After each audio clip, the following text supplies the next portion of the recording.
Hello, my lovelies. It's Vulpus to Multum, and I am going to start another Clanfolk game. It's not a case of having abandoned my previous Clanfolk game. I just woke up this morning wanting something a little spicier. So here we go shortly. I am just having to do a little bit more setup real quick on the OBS side of things. And also on the Discord side of things, since I am bringing this up in a Discord channel that I am in. So sorry for this bit of very, very dull delay. But yeah, Clanfolk. We're doing the Orphans start. It's gonna be hard. I thought I did pretty well as the Orphans sometimes in the demo, but you know, didn't do so hot with the Orphans in the game. So we're gonna try again though. Let's see here. What do I want?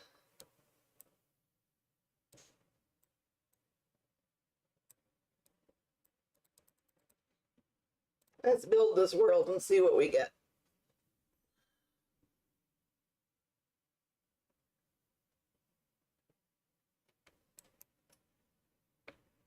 All right. That's not bad. You know, I found even if you turn down lakes or that, you often get probably enough for a decent start. So let's go with this. As is my habit, we're going with Macintosh because they have the best clan motto, in my opinion. You know, the others aren't bad, but this one involves a kitty.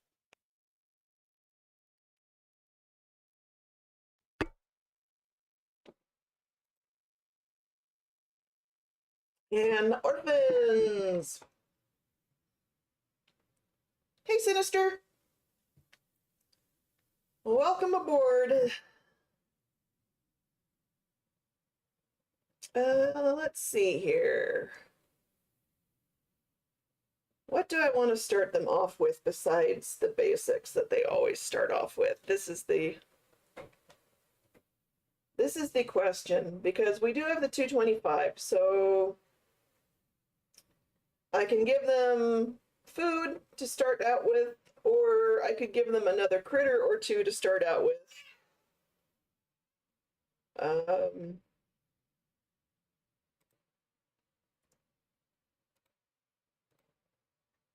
starting them out with 2 sheep as well as their chickens.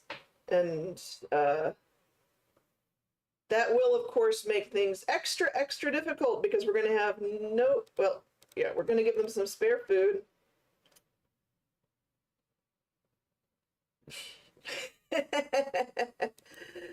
Well, I played the demo a lot, and then I do have another ongoing Clanfolk series of streams, but which is doing really well, in fact, to the point where I won't say it's boring, but it is a little slow, and I'm kind of waiting for maybe not waiting for an update to happen before I pick it up again, but I'm looking forward to an update happening to pick it up again. I'm just curious as to see if we've got any iron on the map. Okay, we got iron way down there. Got some iron up here.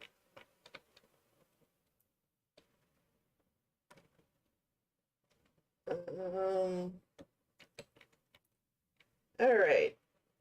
Let's see here.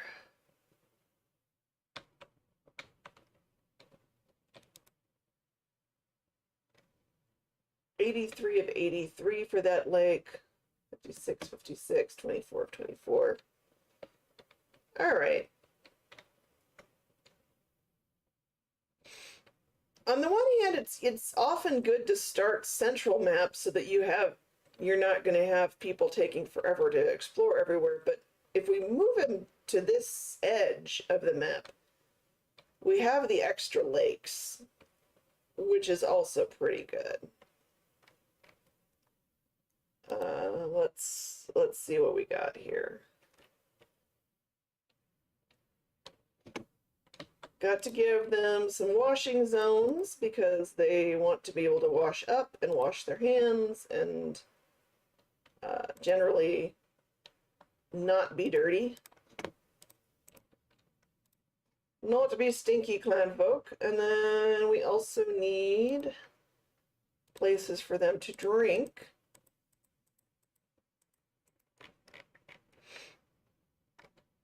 All right.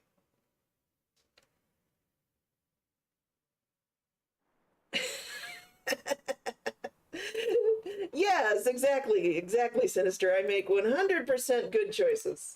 Just absolutely. No doubts, no questions. Just me and my competency and a cat clawing my butt because, of course, he now knows I'm doing something and so he wants attention. I don't think you've seen me stream very often, Sinister, so yeah, if I suddenly shriek or swear, it's because there's a cat clawing me.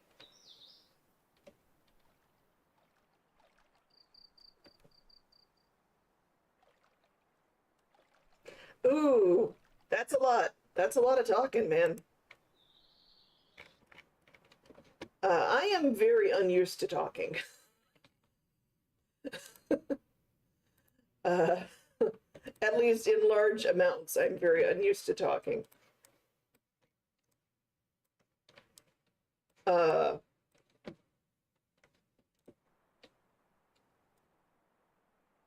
yeah, that would do it.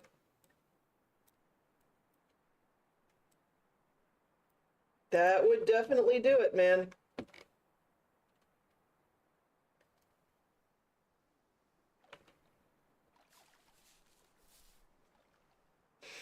And honestly, it's probably a good thing keeping you from streaming. I mean, if not great that you have to be kept from streaming if you want to stream, but it would be bad to completely trash your voice.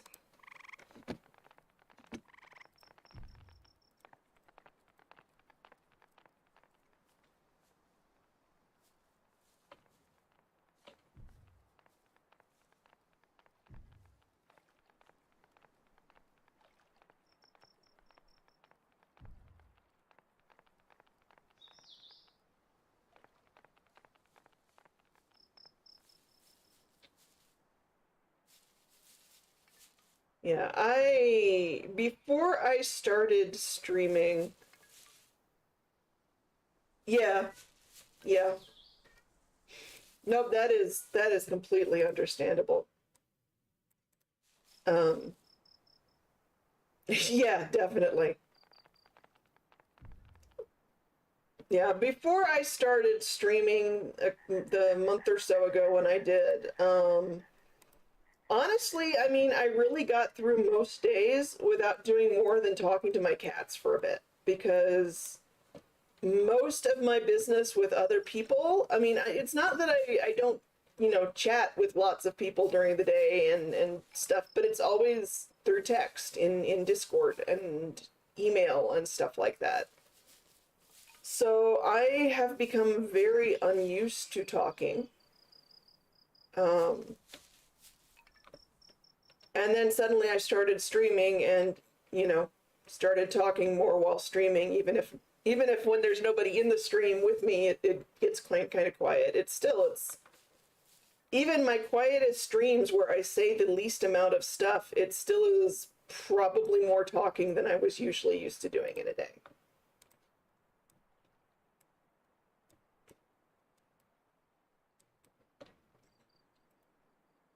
All right.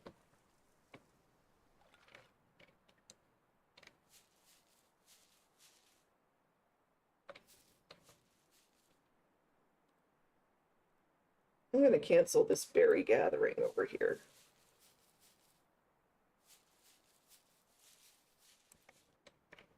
All right.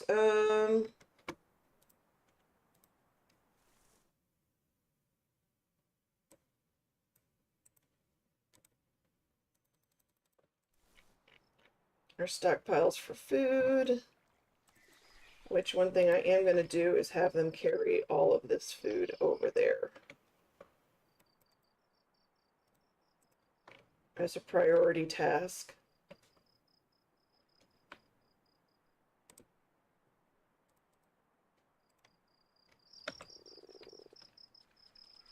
We're off to a slow start with Orphans because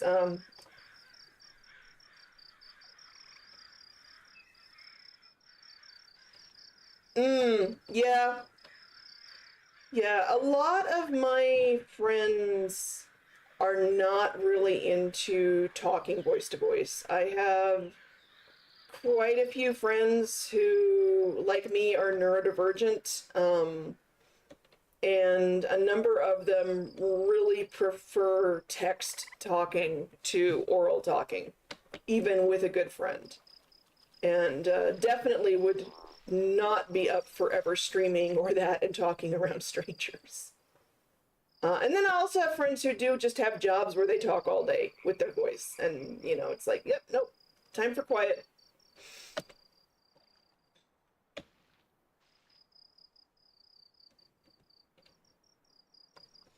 Yeah. It does take, it takes energy. It definitely takes energy. Yeah, yeah. I mean, I'm bipolar with, you know, clinical depression and probably ADHD, although I have not gotten an official diagnosis on that. Just due to having a difficulty finding people who deal with ADHD in the city I live in who are taking new clients, basically. I've called around, and especially since COVID hit, everyone is booked solid and not taking new clients. So that has not been looked into yet officially. But yeah, I was diagnosed years and years and years ago as bipolar 2. And even before that was diagnosed as having clinical depression and stuff like that. So it is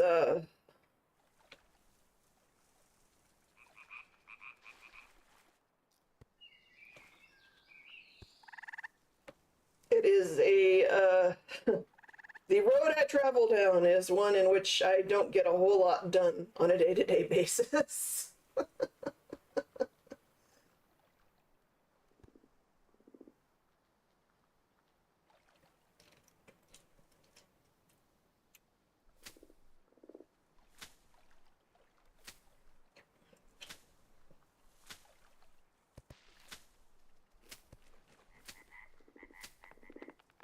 Mm-hmm.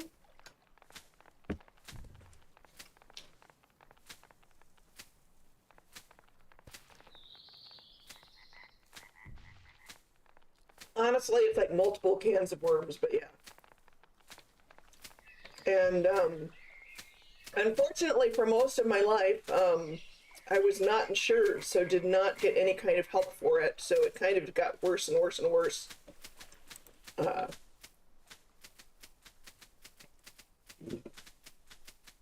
oh yeah, that's yeah, all of that.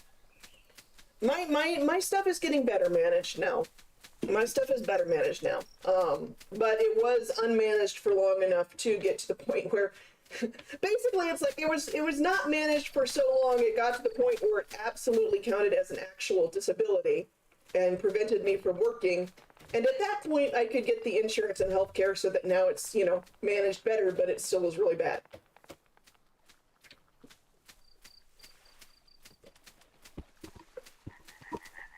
Yeah, that always helps. Um, with, you know, I'm of course in the US where insurance issues and that are a big deal.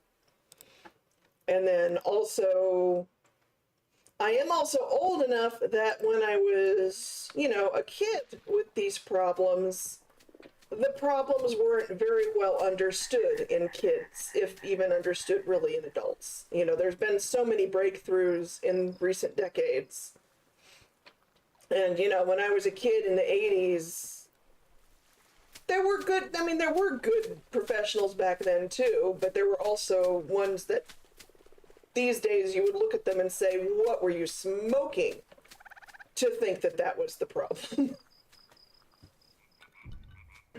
um, One of the first so-called professional counselors my parents took me to, I mean, he basically kept trying to force me to be more normal, and it didn't work very well.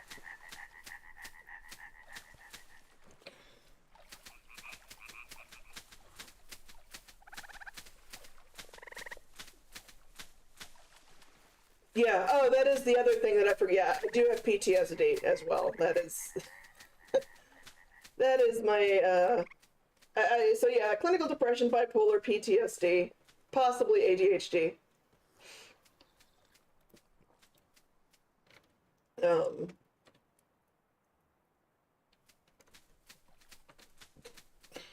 yeah, I've only been properly medicated, and even then, my medication still gets tweaked every now and then. But I've only really had a good psychiatrist now for the past 6 years or so, 5 or 6 years. Because also before that, also, even if I did have Medicaid at the time, I lived in a really rural area. And before COVID made telehealth and telemedicine a lot more common, the state I was living in at the time didn't really consider, long distance telehealth as a major thing. And so when you live 4 hour drive from any kind of professional help, you still don't really get a lot of professional help, you know?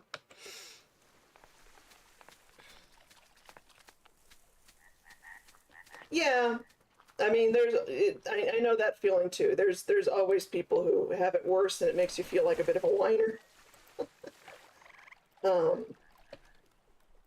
Mine all is just bad enough that yeah, I can't function very well, especially outside of my house. Um,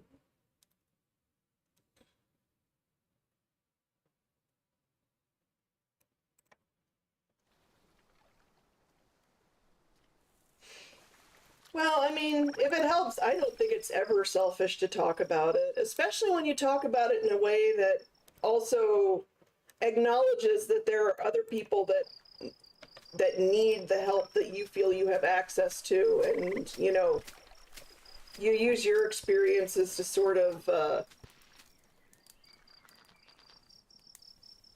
yeah. Yeah, I am a hermit. I do not leave my house very often. I don't like leaving my house.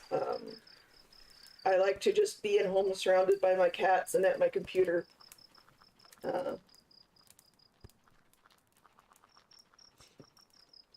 I used to leave the house a little more often before COVID because I would go like to the local botanical gardens or that to walk around, or go to the zoo to walk around once or twice a month, but not anymore. Yeah, exactly. No, I understand that. Yeah. I I do not work. I do not leave.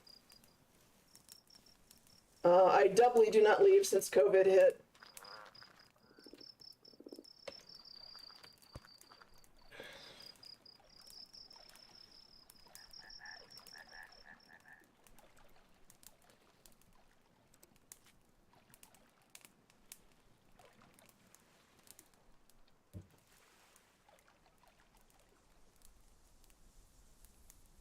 Oh, I mean, being able to take a detour through some woods sounds very nice.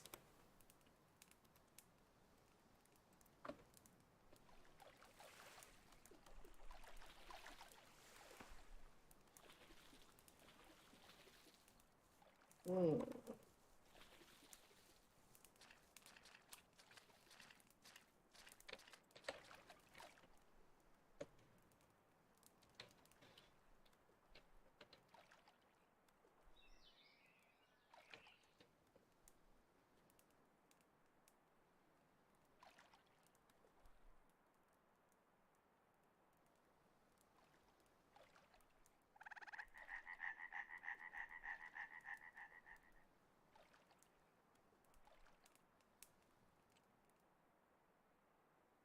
Oh, nice.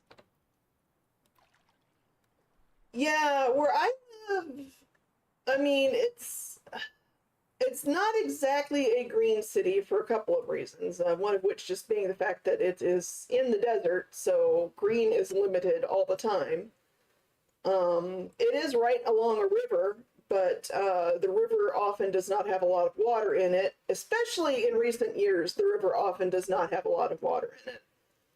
But the city does have a lot of green spaces and parks, just like little neighborhood parks of trees with some grass where people can gather in the shade, and then has like nature trail type parks throughout it or around it too. Um,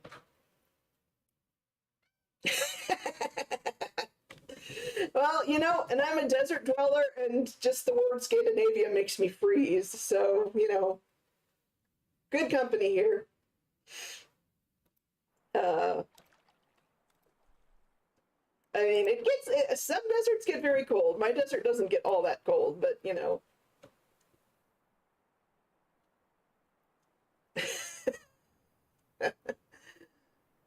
yeah, I am very much the opposite. I am very much the opposite.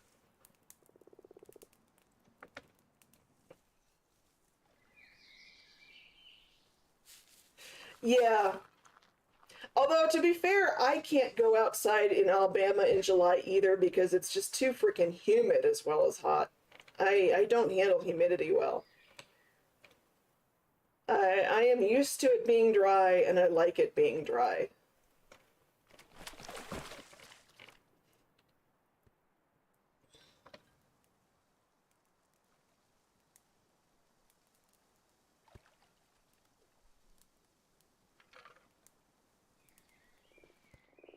Right.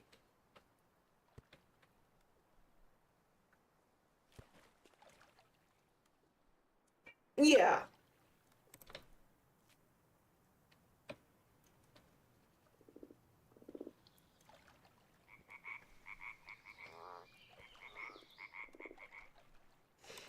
Yeah.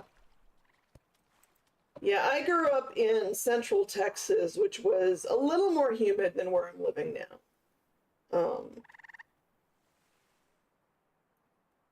yeah, it is. It is very dry. I lived in Michigan, which is one of the more northern states here in the US, for a number of years, and the winters were extremely dry. They just also were extremely cloudy and dreary and just not my thing.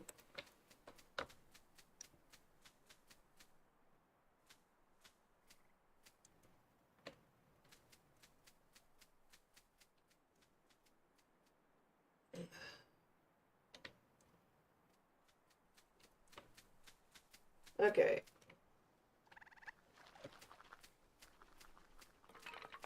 I don't know if these orphans are going to make it through the winter already. We're, yeah, yep. I remember some when I briefly was in Girl Scouts and that as a kid, and reading up on other survival stuff, reading about drying off using snow. I just didn't often see snow except for when I went up north to visit my family in the winter, or to visit my grandparents in the winter. Uh, let's see here. Where are we going? Objects, basic needs. We need some poop holes.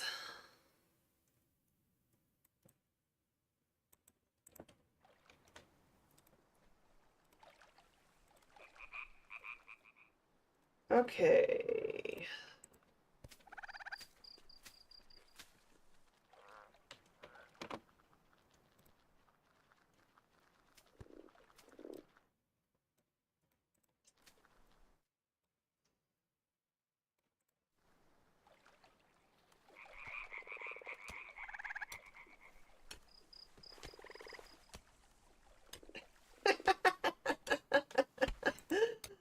Oh Oh dear. Yeah, yeah, there would be.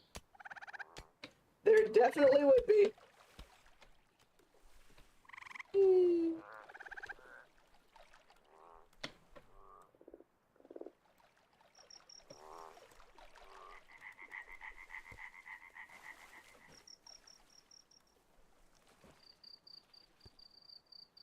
Oh, kitty. Why do all of you kitty cats decide you need to have attention when I'm in the middle of something, huh? Yeah, no, that, I mean, that's always how it gets when you're in a mixed group. It's kind of embarrassing for a lot of people at first, especially if you didn't grow up in a family that had, you know, a lot going on in terms of sharing space with mixed genders and stuff. But then, you know, you just you get used to it, and it's just one of those things.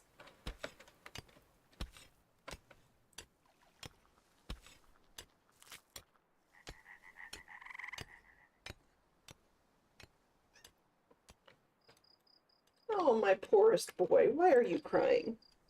I don't know if you hear my cat meowing, but I have a cat who is making very pitiful meows at me.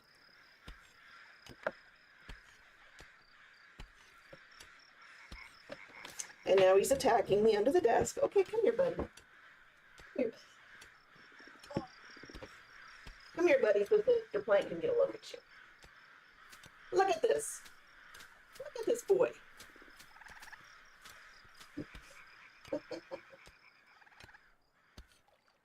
Stinker.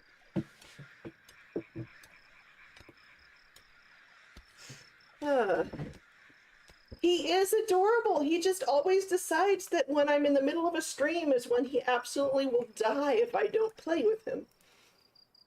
Um,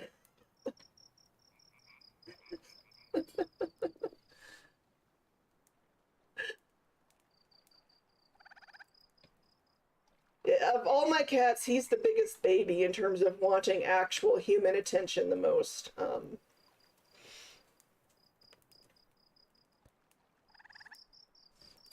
Yeah.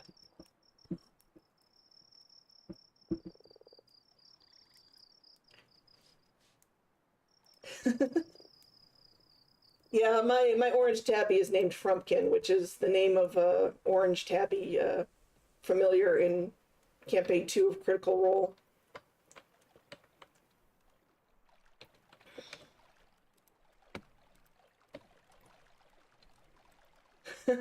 Oh, good. That's right. You've watched Critical Role. I can never remember who has and who hasn't sometimes from Solid's community. Um, but yeah, I well then you would also know this little boy, the little seal point here's name. This is Caduceus Clay. This is Caduceus Clay.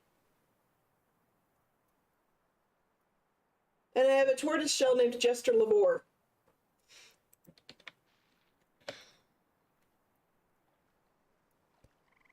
Oh, Cad was amazing. I mean, I still really loved and missed Molly Mock the entire time, but Caduceus was so good.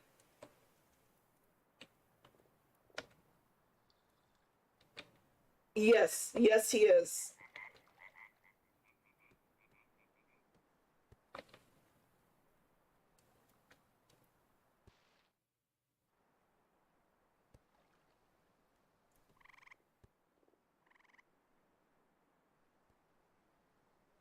Yeah, yeah, no, Caduceus was amazing.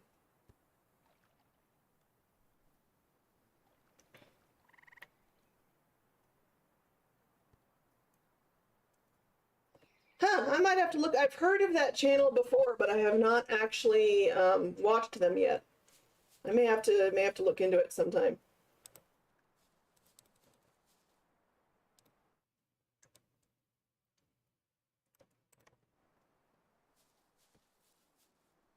Oh, good. That's the kind of channel I like. I am very keen on positive vibes.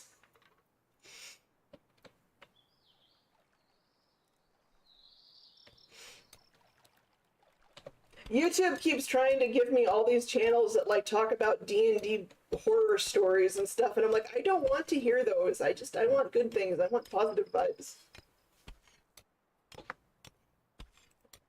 Yeah. Every now and then I'll watch a thing for just the drama llamaness of it, but I much prefer positive vibes.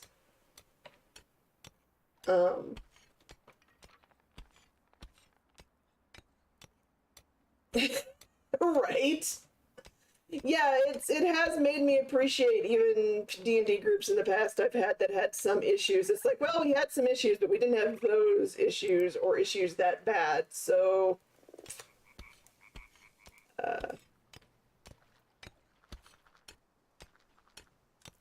okay, objects, crafting. We need we have the charcoal kiln. Now we need the kiln.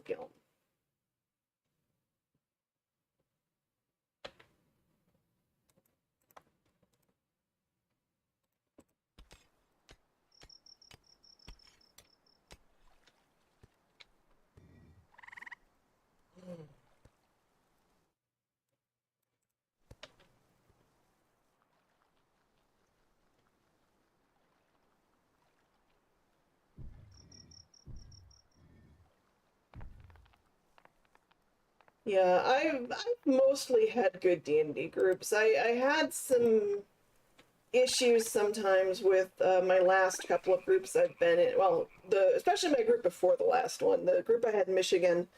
It was good, but it towards the end of my living up there, we had a few issues, but mostly it's been good. Yeah, that's cool. Yeah, most of the time, if I've had problems with the D&D group, with any of the groups I've been in, it's been people clashing a little bit over what they enjoy in terms of playing, but not usually too bad.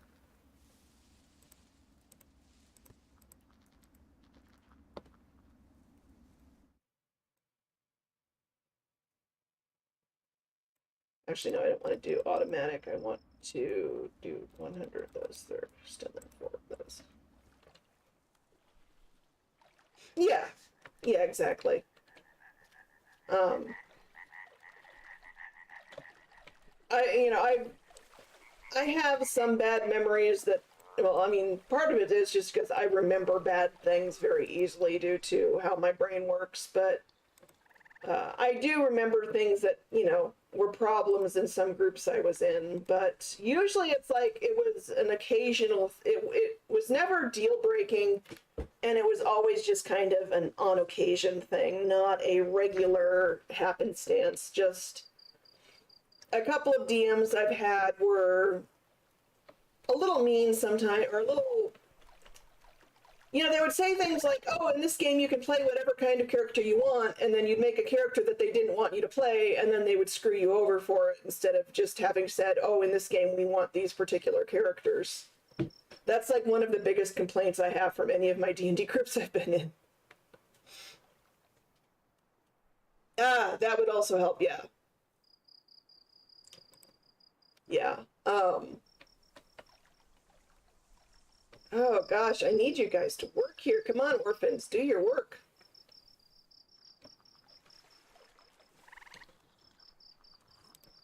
We're gonna just... well, it only happened on occasion, but yeah, but also that was all when I and the people I were playing with were much younger. So I've heard that, they've all got grown out of that by now, but that was like all when we were just, barely in our 20s kind of deal.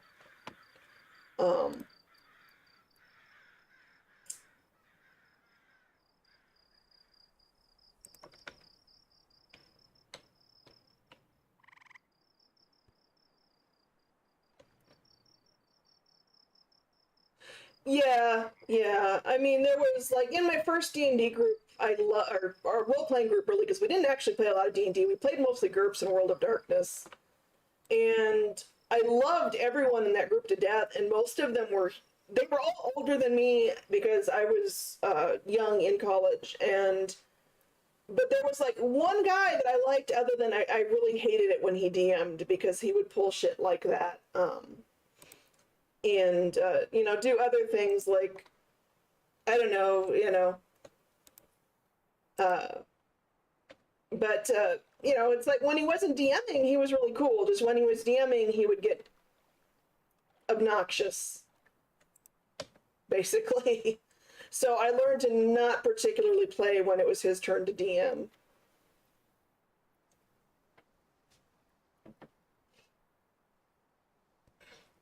Yeah. Yeah.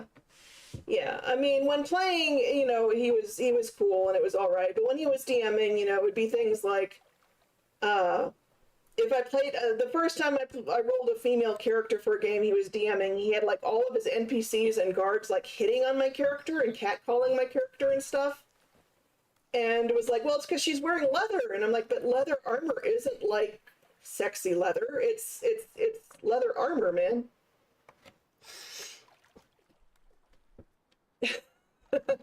Well, I wish you luck.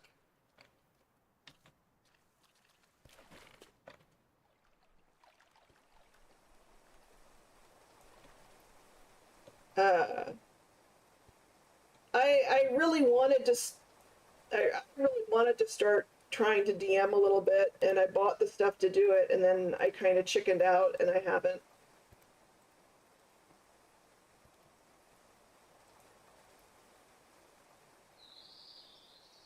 Yeah, no, I mean, I was even at the time. It's like I was in the SCA, which is here in the United States, it's the Society for Creative Anachronisms, and it's people that you know actually make fairly accurate medieval garb and Renaissance garb and stuff like that. And it's like, dude,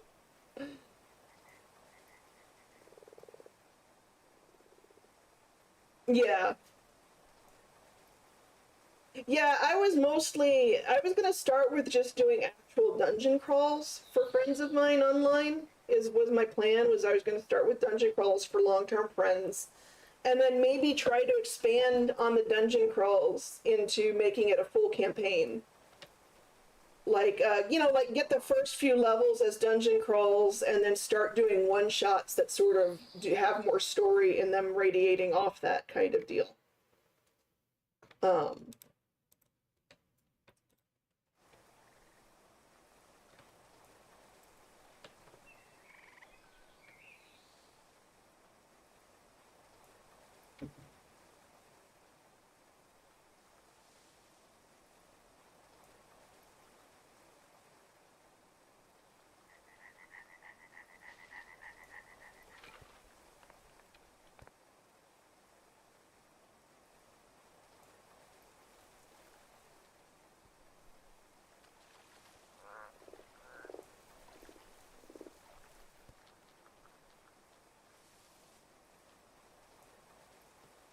Come on, gang, I need you guys to, I need someone to cook.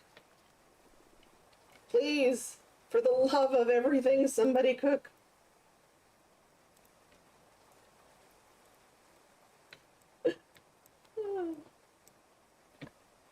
I'm maybe getting distracted and not micromanaging as much as I should be micromanaging these guys because they're not doing good here.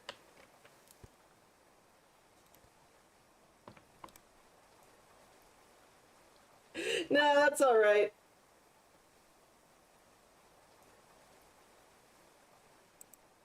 And no, yeah, I get that about the sexy hot stuff. I mean, I it depends on my characters and who I'm playing with. I have of course played sexy hot characters. Um,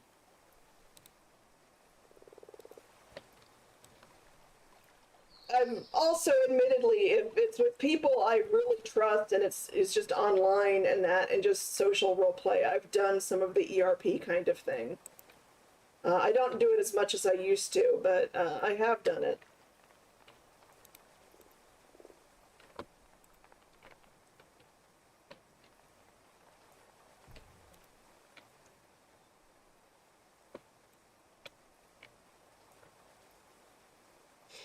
I don't know that I would ever do it, like, not online.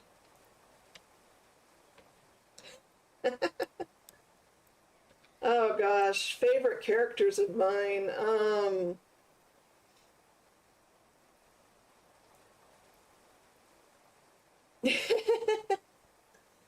Yeah, no, I've had a couple of very dark characters who were favorites of mine, and then I think my favorite, like, actual D&D as opposed to more World of Darkness character, the games I played in Michigan. Yeah, yeah. Um, One of the games I played in Michigan, we random rolled our characters for their backgrounds and everything. And yeah, trauma is so much fun to role play for characters. And then sometimes you slip a little of your own real life trauma in there just to sort of vent a little bit. But yeah. But no, my favorite D&D character was, I random rolled this character and he got the combination of elf for race and barbarian for class. So the DM helped me come up with yeah, yeah, the DM helped me come up with basically a backstory about how this, tribe of barbarian sun dwarves found this baby elf in a destroyed merchant caravan and raised him as one of their own and stuff like that. And he was a riot. He was an elf who had never seen a longbow in his life until he left the barbarian wastes where he was raised, and he used a big two-handed dwarven axe.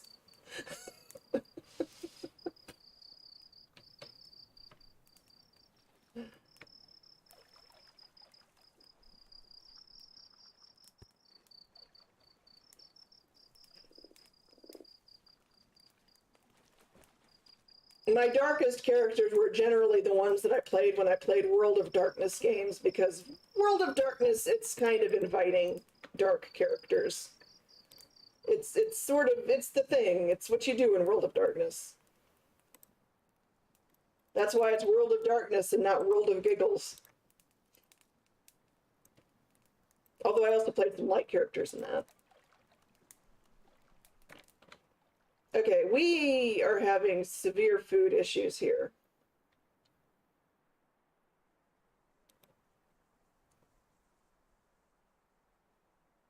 Nice.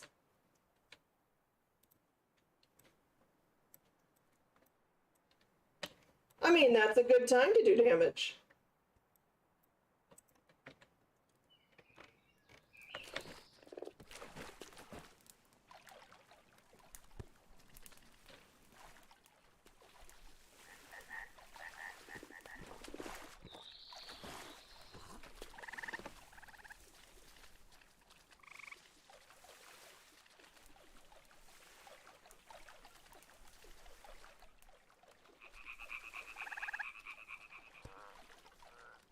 Well, it's always the ones that you don't expect.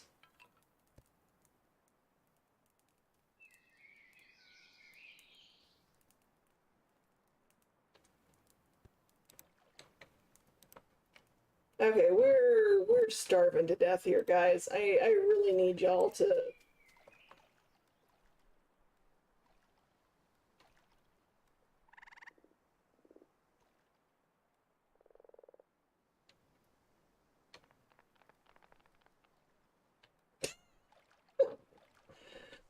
Oh gosh. Oh man. You know what you just made me think of, talking about a mix of comic relief and Batman. Talison's character in the one shot, the Tyrion Darrington one shot, the owlbear.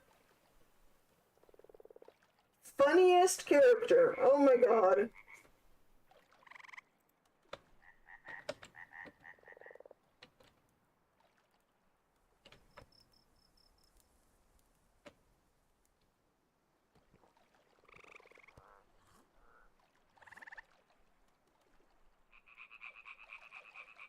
Taliesin does.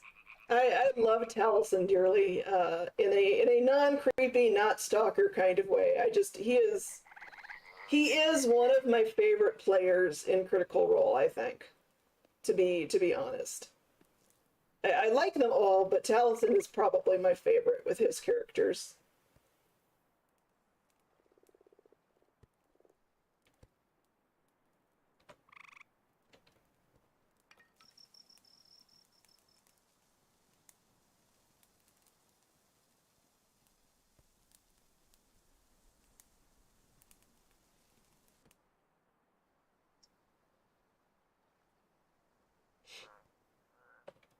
Yeah,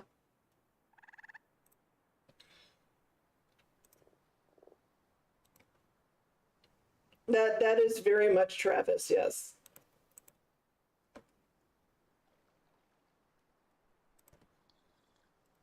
Okay, I need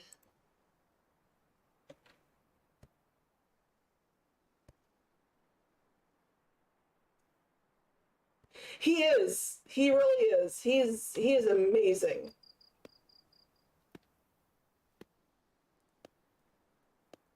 I am way behind on campaign 3. I really need to get back into it because I just my brain stopped letting me concentrate on watching the game, so I haven't watched since basically pretty much right. I saw Chetney was introduced is about as far as I've seen into campaign 3 at this point.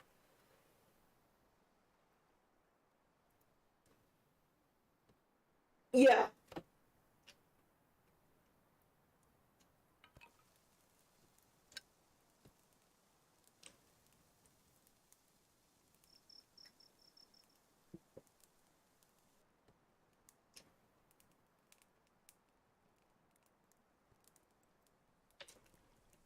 yeah, I haven't seen enough of Chetney to draw any kind of opinion on him. Um, Basically, I got partially through the episode where there was like an ogre cook, and Laudna and the girls were basically had basically gotten to the point where they were all going to go on a date with this ogre cook, who seemed like a real sweetheart. That was like the last episode I watched part of.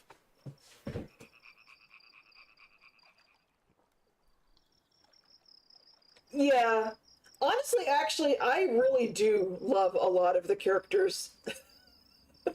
He was so precious. I need to get back into it. But yeah, I actually did fall in love with, like Fern. I fell in love with in Exandria Unlimited. I already loved her and Orem in that. So, and yes, for sure. And I love Ash. Yeah, honestly, I do love from what as far as I have seen all the characters, I do love them all. And I mean, I just it's I guess I fall in love quickly with characters maybe because it didn't take me long to fall in love with campaign 2 characters either.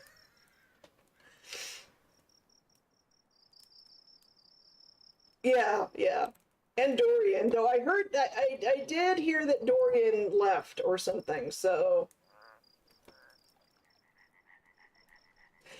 I remember when Ashton was first described by Taliesin in game, and someone I forget who it was that I was hanging out with was like, "Oh great, Taliesin has made another character that cosplayers are going to both go nuts over wanting to play, and are going to absolutely kill themselves trying to get right."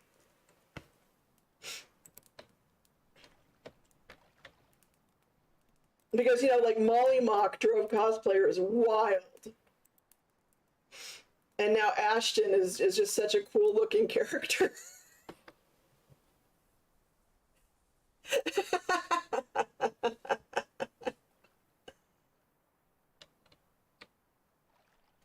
Oh God, I really need these guys to step up their game here.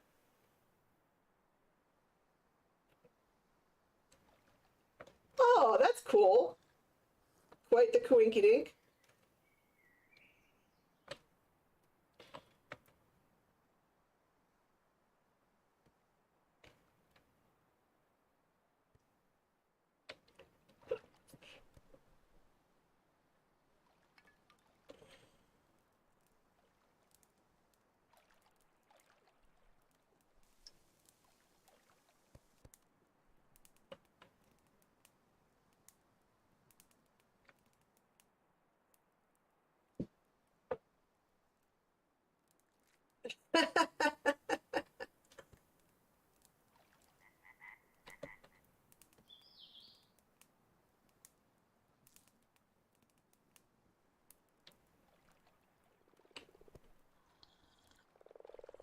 Yeah, I haven't. I mean, I've played. I was not really playing any games when I started watching. Was I? Gosh.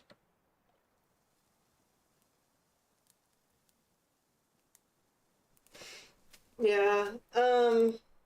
Let's see. In recent games, I had Keschi, my little kobold pirate rogue, who I loved. Oh my God, I loved Keschi. And then that campaign ended a little early. And then there was the game that I got one of my best friends to play online with me in that game, and we played a pair of Dark Elf twins, and I loved our characters in that, and I missed them. And then that campaign ended early. And then there was briefly the start of a Rime of the Frost Maiden module game here with my local DM. And but he was basically doing the oh.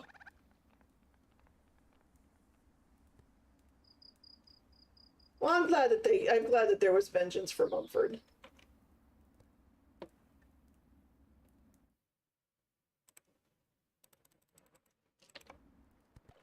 Okay, come on, guys.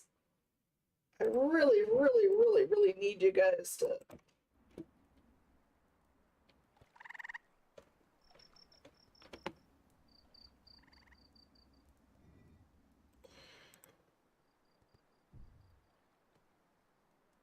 Okay, yeah, we don't want that running. Signs. We want the trading post sign. Oh my God, we need the trading post sign.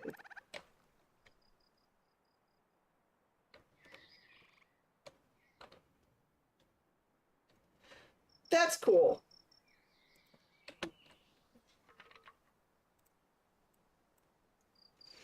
Yeah, a lot of the time when I've had characters die, it's been so early into the game that nobody was really all that attached. I used to be known for having really bad luck uh, in the gaming groups I was in previously. Um, I mean, bad luck of the sort where the DM would have me make two characters to start the games that I already had a backup for when the first one died.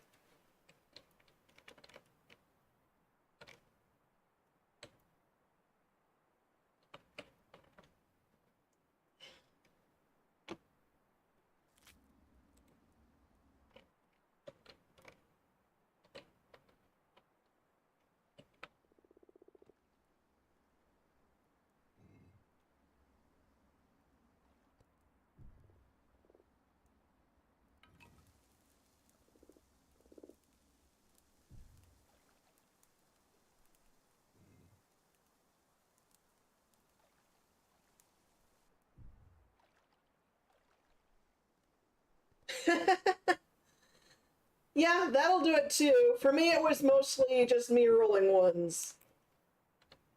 Or enemies rolling 20s.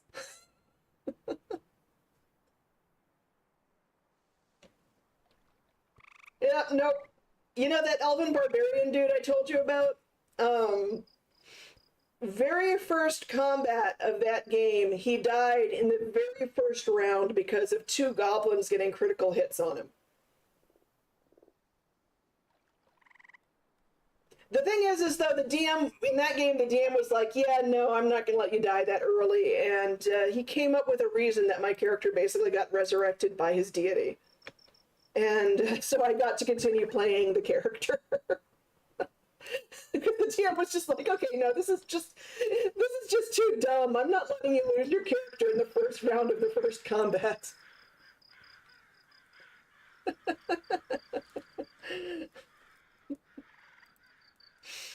Hmm.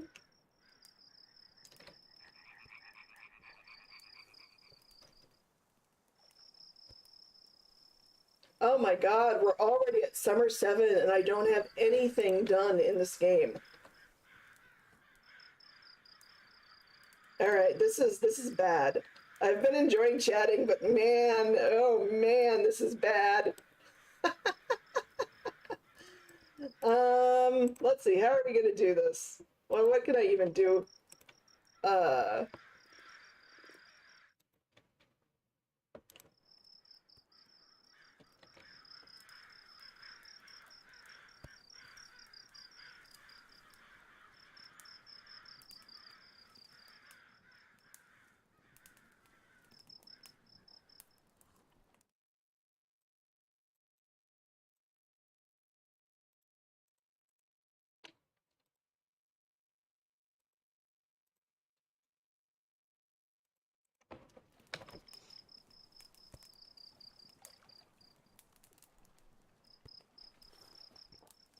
yeah, like I said, this particular DM, he came up with a storyline for why my character. I didn't know the details of it, but basically he had a reason that my character's deity stepped in and raised him from the dead. Um, but it wasn't like overly dramatic, and so my character, he wasn't the smartest. My character was not the sharpest knife in the drawer, and basically he woke up in the crypt, or in the morgue, surrounded by all the other bodies from that raid against the village that we had been defending. And for the rest of the campaign, until it unfortunately ended because the DM just didn't have time to DM anymore, my character was salty about how everyone put him in with all the bodies when he was clearly still alive. Because he refused to believe that anything magical had happened in terms of, he did not like magic, so he just refused to believe that anything magical had happened. So his entire story for himself that he just believed fully was that everyone had just been too stupid and hadn't realized he was still alive. And, so they put him in the grave, in the morgue for whatever reason.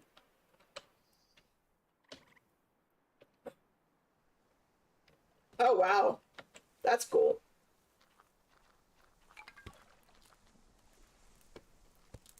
Yeah, my barbarian did have the side effect when he came back from the dead of he had lost his sense of direction. Um, which was hilarious because the entire party had previously been relying on him to direct them to places.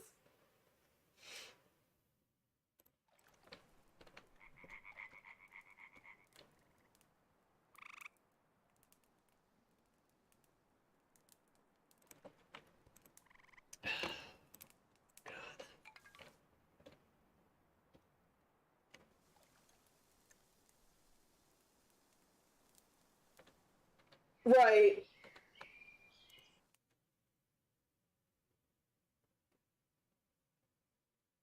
Oh God, I want to buy this stuff from you so bad, but I have no money.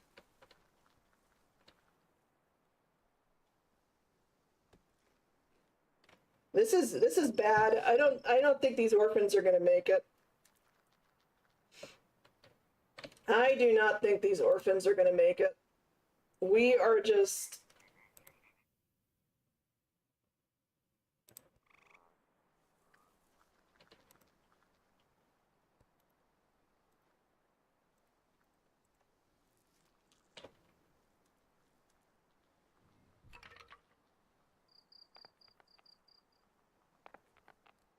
right. Yeah. I mean, I guess you could say that losing the sense of direction was a mechanical punishment to my character, but it was a hilarious one, so I didn't mind. It was just so funny.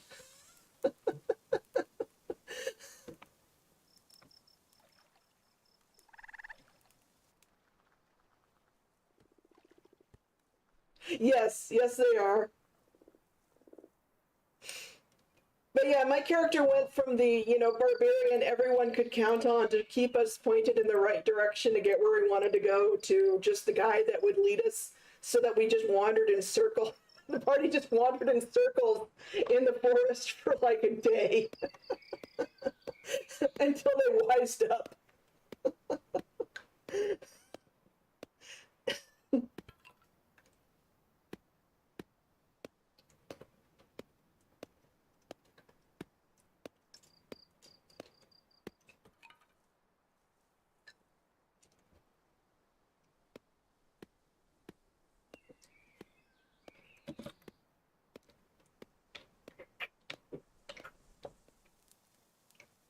Oh yeah. Um, My character, of course, was out in the world for his coming of age.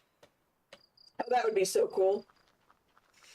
But basically, the sun dwarves that raised him, basically they figured he was reaching adult, you know, and because it was like the second generation of dwarves raising him, almost. But yeah, he was like, they're like, okay, you're pretty much an adult. You need to do your adult journey to prove yourself, and also, you know, maybe you should see if you can find another elf to be your wife or something. You know, bring home bring home one of your own kind to marry and set up with us, son. So my character was a bit of an ass, but you know, he was basically out to prove himself, to have adventure, you know, prove himself as a warrior, and also to see if he could find, you know, an elf to bring home to meet his parents.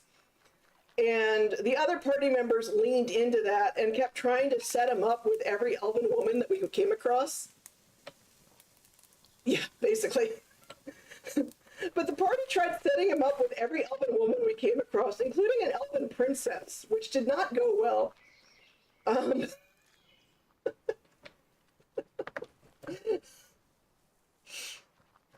uh, we entered like this elven citadel or something in the elven forest or whatever, and there was this princess being carried through down the street in a sedan chair, and one of my party members, loud enough for her guards to hear, was like, "Oh, hey, why don't you go hit on her? Let's see, maybe she could be your wife."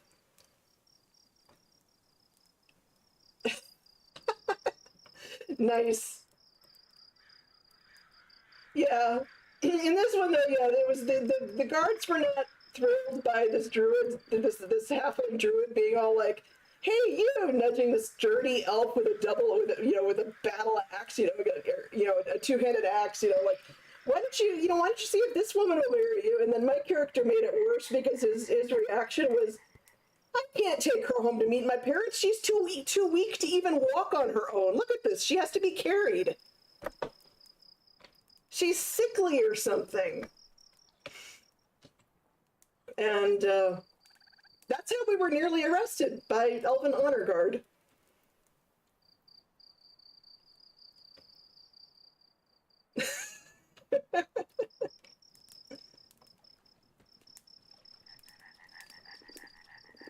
I mean, I can definitely see how that would become a comedic thing, yeah.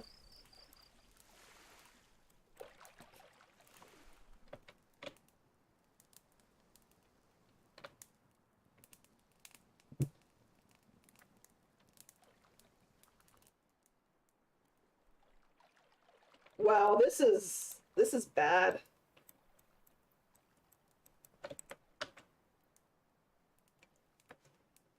This is bad. We're hitting fall and I don't have any shelter built.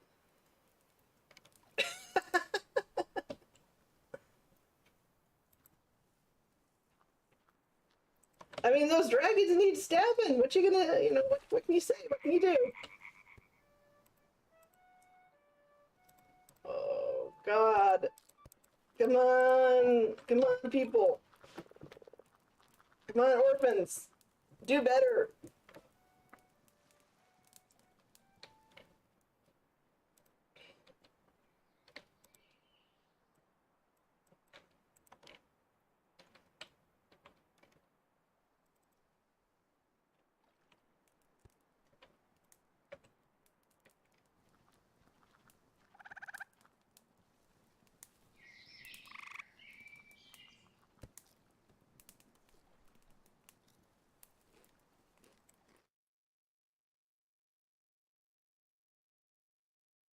I hate to do it, but I'm just gonna have to sell some sheep.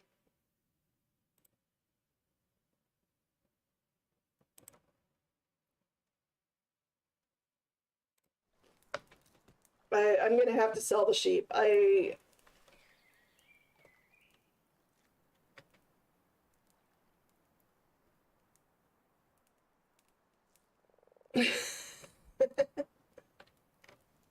Yeah, no, in real life, I am incredibly ace, and a few of my characters wind up that way, definitely. Um, I don't really, I've only very seldom have I played a horn dog character. I have played a few extremely horn dog characters. But a lot of games I've been in, it just either doesn't come up at all or, you know, my character is not all that interested. Um, I had a half orc monk who was fun because he was a monk, and but he wasn't a drunken master as such, but I was kind of basing him off the sort of more naughty monk from like Hong Kong cinema or, you know, the Journey West or whatever. And but the thing is like he never wanted to do more than flirt. Like basically he saved up a little bit of money for supplies and equipment and stuff for the adventuring, but most money he made, he basically gave to charity and to beggars and stuff, and then he would spend in the tavern. And even and basically he would just, you know, like buy rounds for the entire house and, you know, and drink, but not really get overly drunk himself. And he would just hey, it happens. If that's who you're comfortable doing it with, that's who you're comfortable doing it with, you know?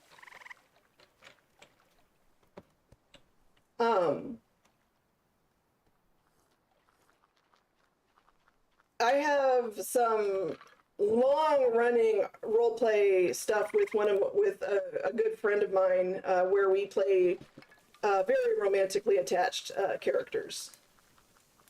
But that's not so much in a D&D thing or that. It's Dragon Age based, and it's also more of a social role-play thing, so we're not really doing a lot of... We do some dice rolls, but it's not the main... The social aspect is the main aspect, basically.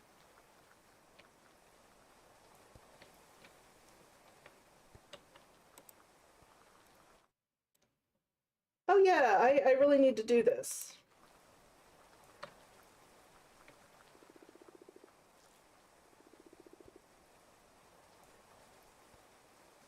Yeah. Oh yeah, definitely. I would not be able to do the romance stuff with just anybody. It would have to be somebody like my friend who, you know, I know pretty well, and they know me, and I know them, and we either know where each other's limits are, or we know that we're both able to communicate if a limit is unexpectedly hit somewhere. It's definitely the trust thing has to be part of it.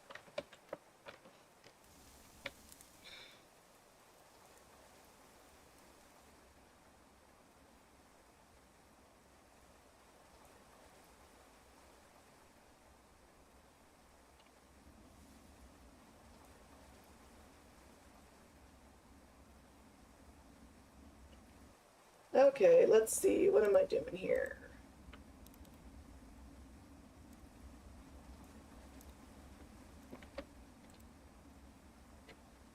Get that bunny.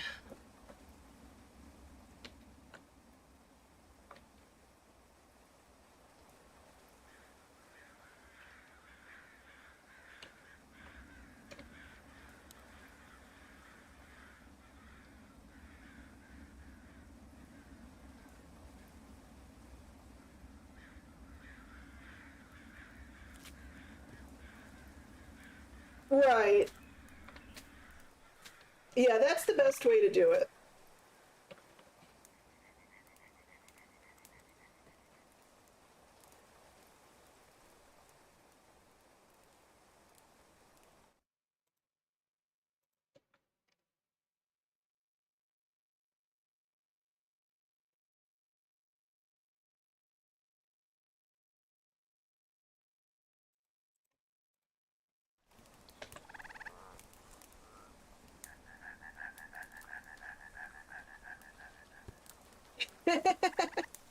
Yeah.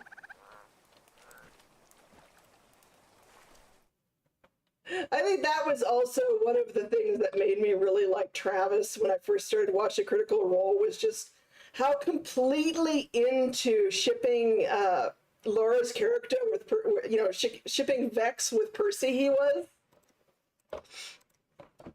He was just so gung-ho about Percalia as a ship, and it was so funny and such a delight to watch.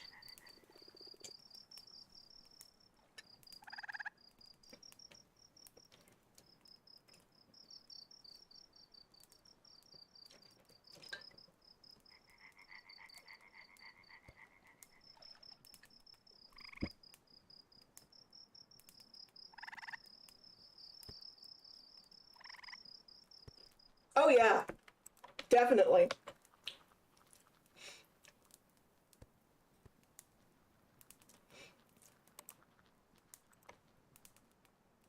Actually, he has three things. He has absolute confidence in himself, absolute confidence in his wife, and then hilarious reactions to anything even remotely creepy.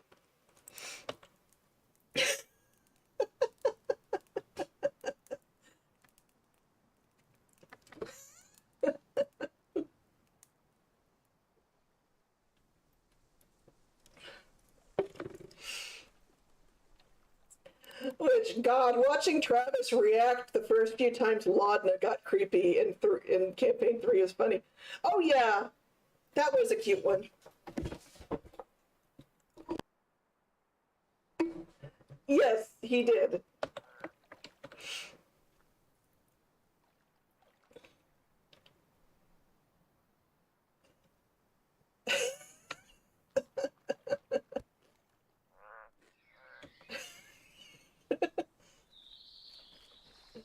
Yep.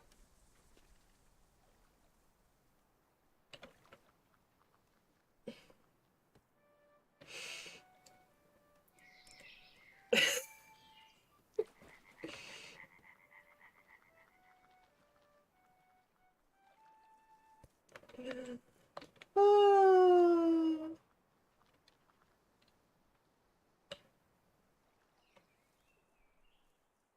oh man, this is.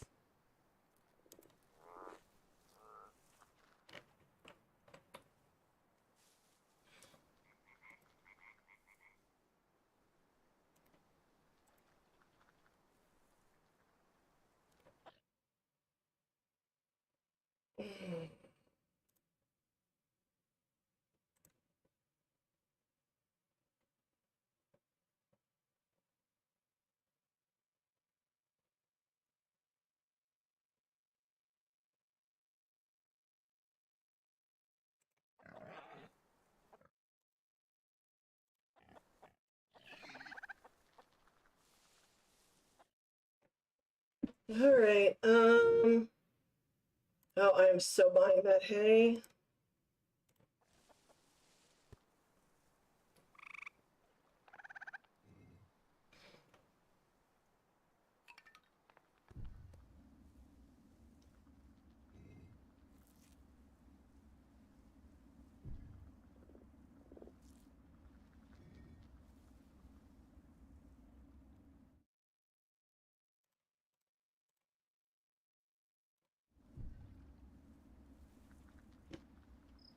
Why aren't you guys building this sign? I really need you to build this sign. Thank you. Build this sign. Please build that sign.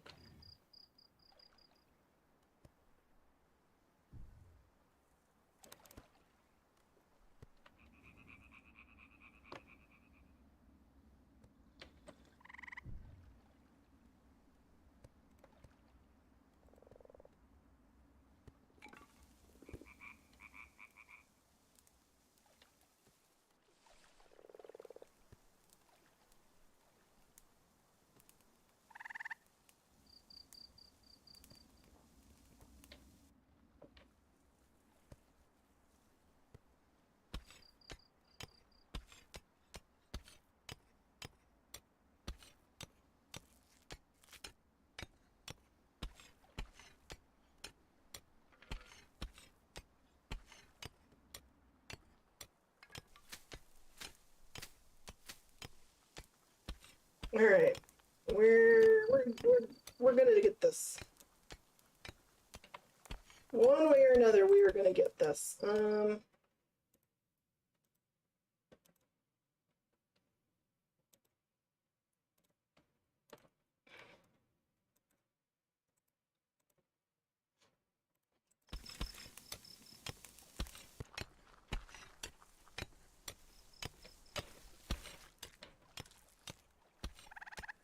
Yeah, no, that is very true.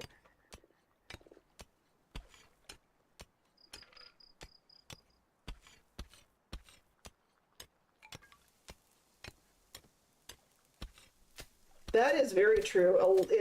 It absolutely, in a large part, is the fact that they are such good, close friends who have so much trust in each other and can interact in the way that they interact.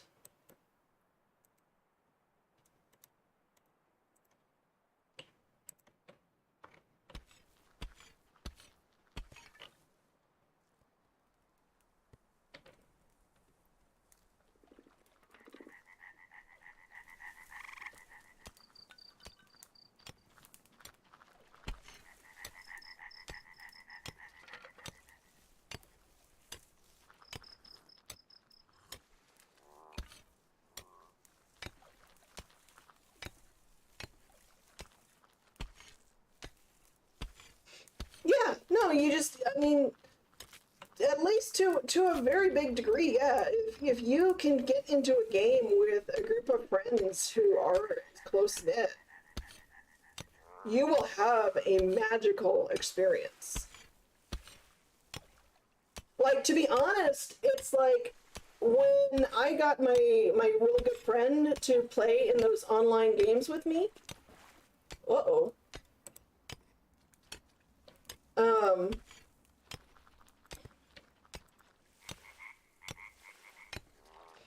when I got my friend to play in those online games with me, the even though it was just the one really good, oh shit. Uh, you know what? We're gonna restart this. Yeah, that wasn't good. Yeah, no, you'll just have an awesome time. And I mean, like I was saying, it's like when I got my friend to play with me, the DM didn't change. The DM didn't change. The way the game was operating didn't change. Um, the only thing that changed was I had this one person that I knew better than I knew anyone else and could really bounce around and roleplay with. And yeah, it totally made the game better. 100% having my friend play with me, both when we were still doing the pirate game and they just brought in a pirate that had nothing to do with my pirate, but I just, started interacting with them more. And then in the second game when we made the twins, it made it so much more fun. Absolutely made it more fun.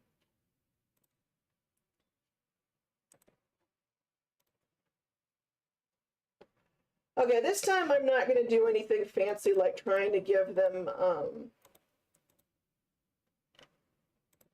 more animals. I'm just going to give them more food to start with.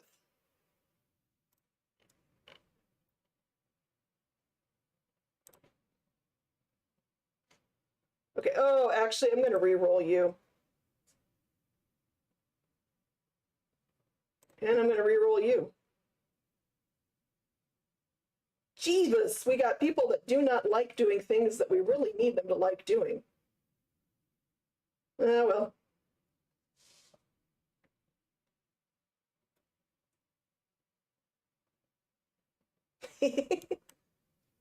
Making bad choices is part of D&D.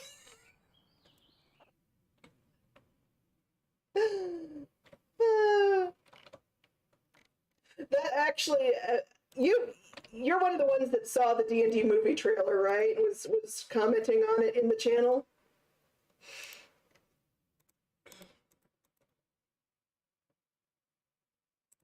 Oops, no, that's not what I wanted. Yeah, one of the things I've seen a lot of reactors who play D&D go is like, oh, they stole an evil ancient artifact for the wrong people and made a mistake. And, okay, that's D&D. Yeah, that's D&D. Yep. They made a stupid choice. That's D&D. You were a dumbass. That's D&D.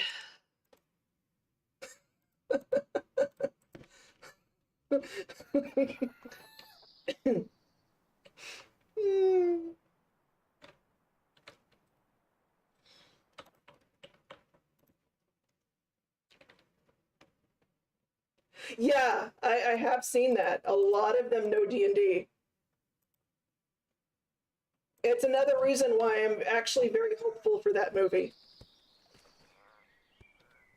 Yeah, and that's exactly what is needed for a D&D movie to work. To be honest, I think.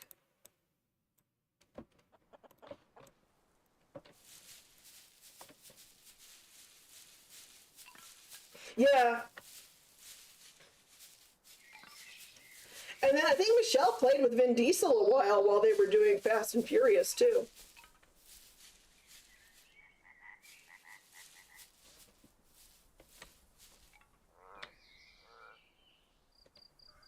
Um,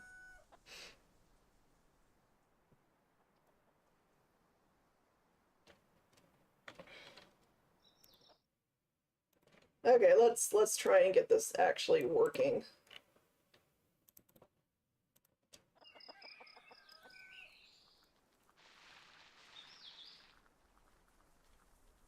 Oh no! I hadn't heard that bit.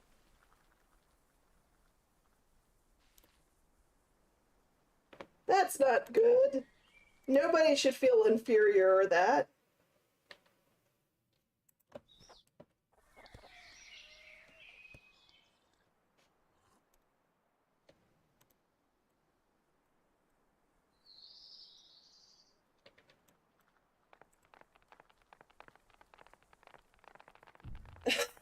Okay, I understand that because, good lord, the guys I gamed with here locally for a while, they had so much stuff. Oh my gosh, they had so much stuff. Okay, good, in an endearing way. Okay, good. That makes sense, and that's better. Yeah, I was like, oh, please don't tell me he's actually a gatekeeper or something. Yeah, the guys I played with here in particular, the guy that didn't DM very often, but one of the dudes, he had an entire room that was just lined with containers of miniatures and shelves of gaming books. Oh, good. That's what I had heard about him previously. So I was like, have I heard wrong? Um, yeah, gateway nerds are the kind of those are the best kind of nerds. My first gaming group was a bunch of gateway nerds, or was led by gateway nerds.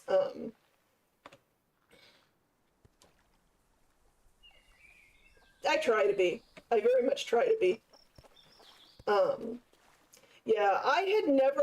Basically, I went to college a little early. I went to college when I was 16. 18 is your usual age for like graduating high school and college here in the States. And I had never actually played any kind of role-playing game before because I had never just gotten in any groups that played them. I didn't know anybody that played them that was friendly to me. I had watched some cousins play D&D once when I was really, really little, and I wanted to, but they wouldn't let me because I was so little. Yeah.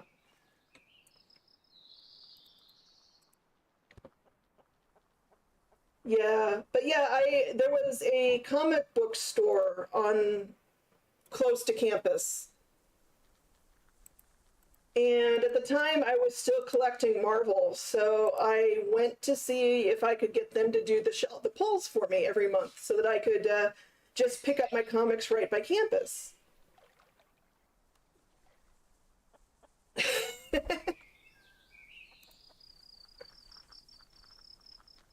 Yeah, I played the Baldur's Gate games too. That was the closest I'd come to playing D&D up until then. Um, Up until I walked into that store and found out that they had a few comics, but mostly what they had was gaming stuff.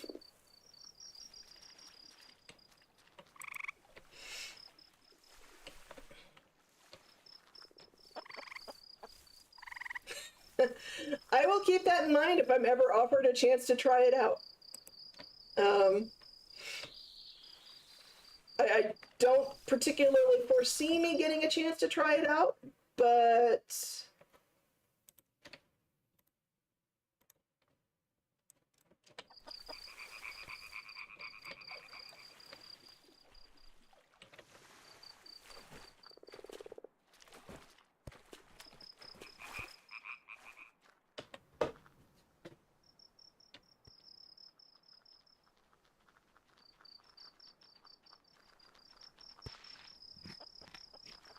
I've heard of Mutant, but I have never played it.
Mm. Okay.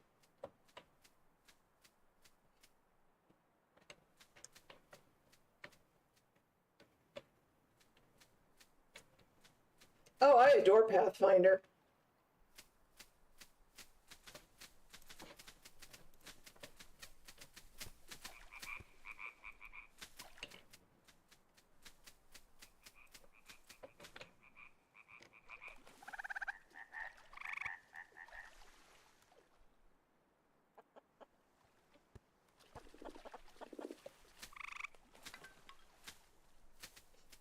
I I kind of like 5e.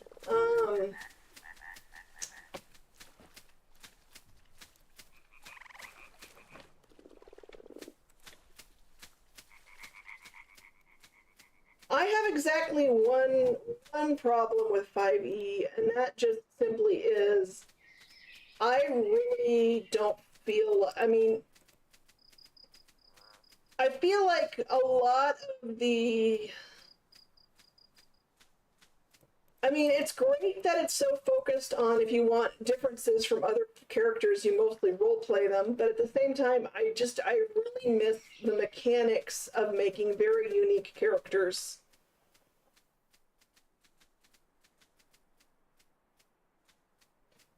Oh yeah, no, most people I know do not like the crunch of Pathfinder. And I am one of those few people who, even though I am horrible at math, I like the crunch. I did not play 4E. I played 3.5. Um, I played 30 and 3.5 for D&D. And before that, I played,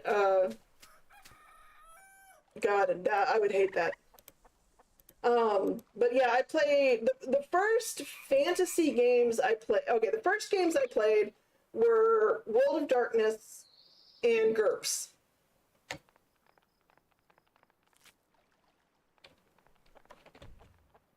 World of Darkness and GURPS were my first two games that I played a lot of.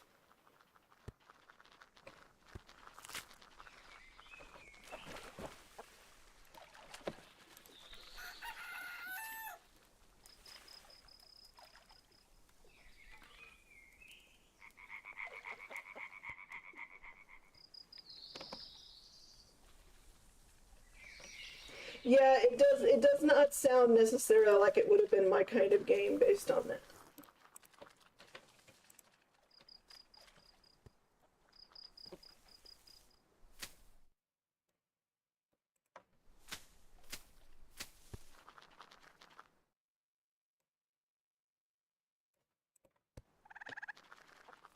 Yeah, Vampire was the first role-playing game I ever played. Because that was the main one that the people I started gaming with were into. And then also GURPS was what they liked for, if they were doing non-World of Darkness, they preferred GURPS to D&D as a group. Both of my first gaming groups did.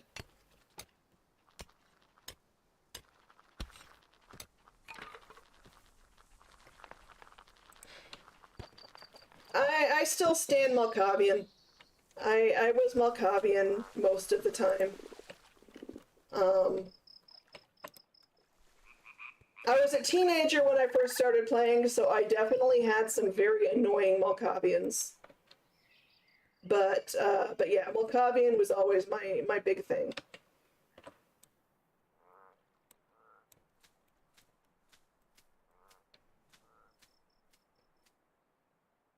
Um, yeah, a lot of my first characters were Malkavians that kids these days would very much call cringe. But I had fun with them, so you know. As a 16 and 17-year-old, I had a lot of fun with them.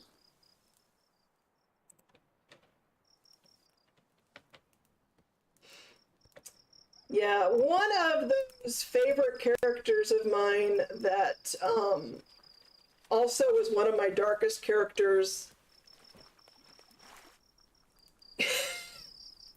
Hey, Vampy. Yeah, one of my favorite longtime characters who have actually I've done writing like OC fanfic writing of him, and that was a Malkavian serial killer and otherwise really nasty guy, but everyone always thought he was Toreador.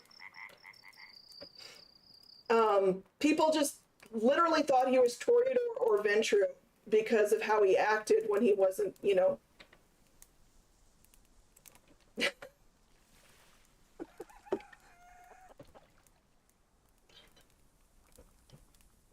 Mm.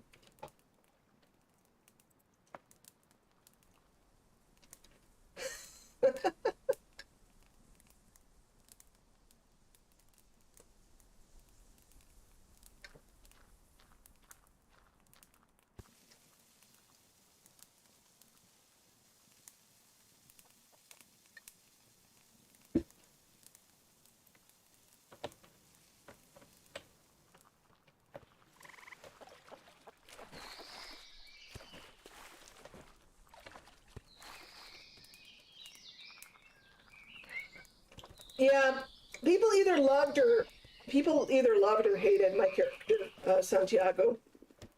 Um,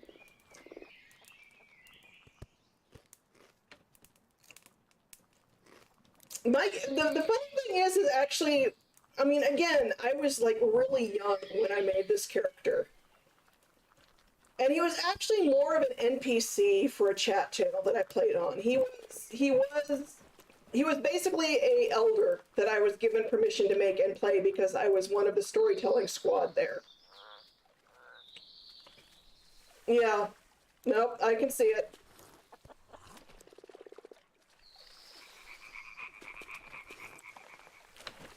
Yeah, when I first made my character Santiago, he was based off of the character. Well, in Japan he's called Balrog, but in the U.S. he's called Vega from Street Fighter.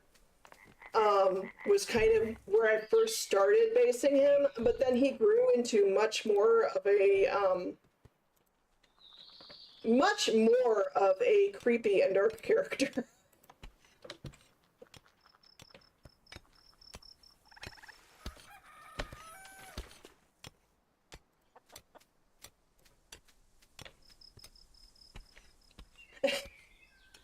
I mean, I don't know. Am I telling on myself that I got compliments for how I played my evil serial killer?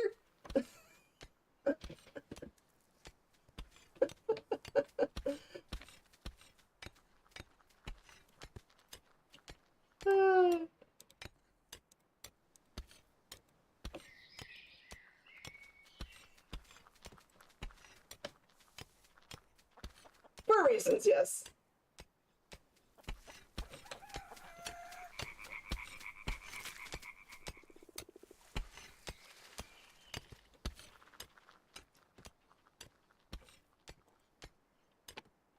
Yeah, Santiago was old Spanish nobility from before Spain was really Spain. Um, he was, like I said, I was a storyteller, so I got permission to make a character that basically he was pre-Camarilla. Um, so he had actually demon tape, not just the Camomile powers, and he was good times. But everyone thought he was a Toreador because he was obsessed with beauty and physical beauty. And so people kept thinking he was a Toreador. And it's like, no, no, he's definitely a Malk. You just got to push the right buttons.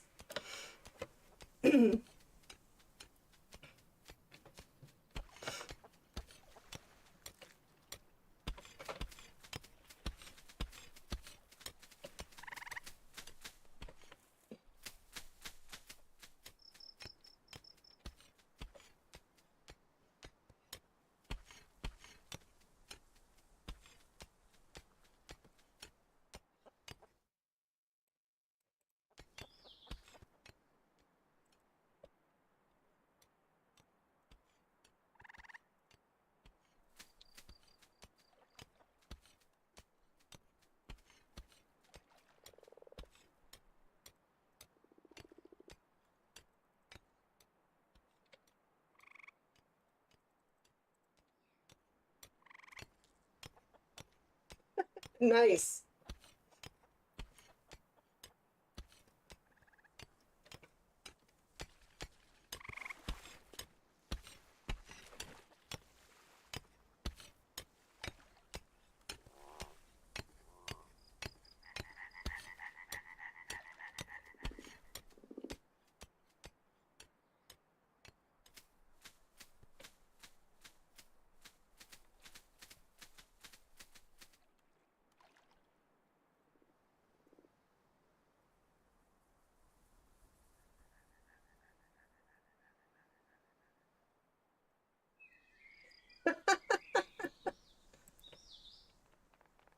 That sounds delightful.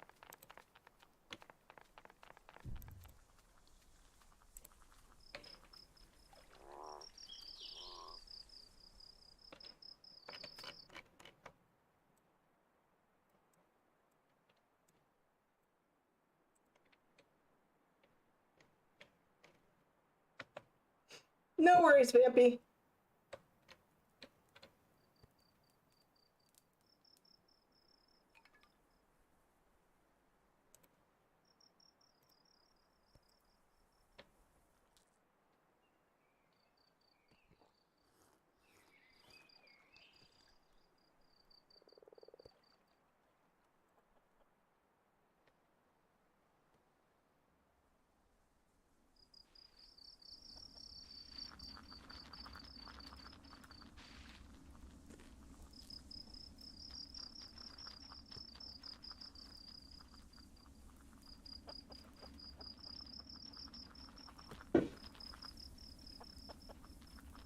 Jeebus.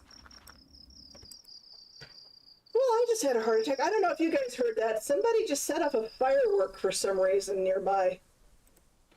And it just scared the absolute crap out of me. Oh, boy.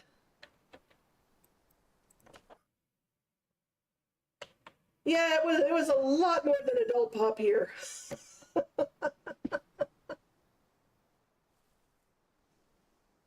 Oh, boy. So that's going to take a while for the adrenaline to go down. I am not a big fan of them. I am too easily startled and I get headaches too easily from loud noises to be hugely into fireworks.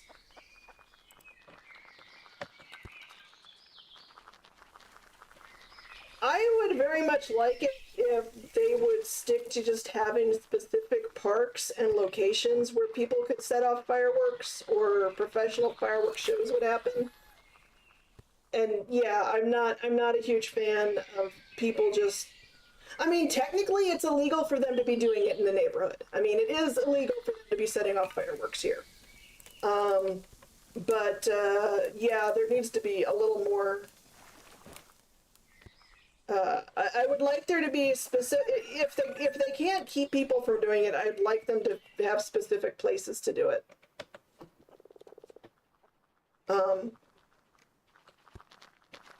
Yeah.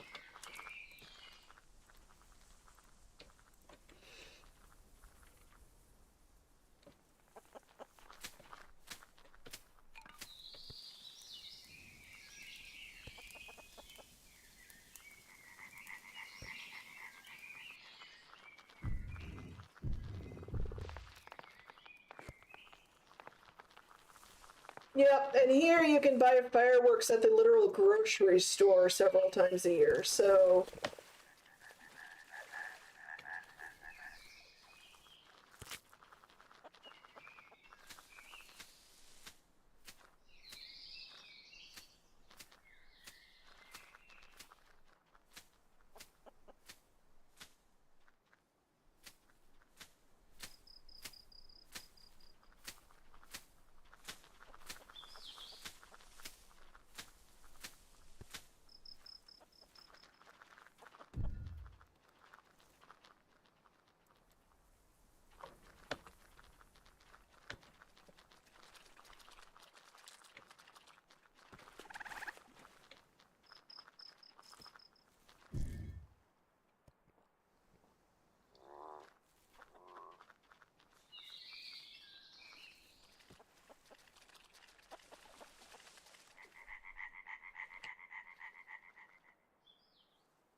yeah, nope. Here you can walk into your local grocery store and buy a packet of fireworks when it's close to the times of year that they expect people to set them off.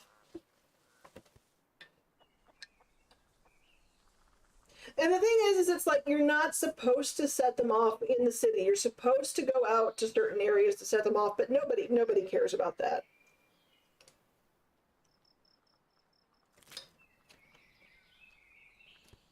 And it can't be really enforced all that well. So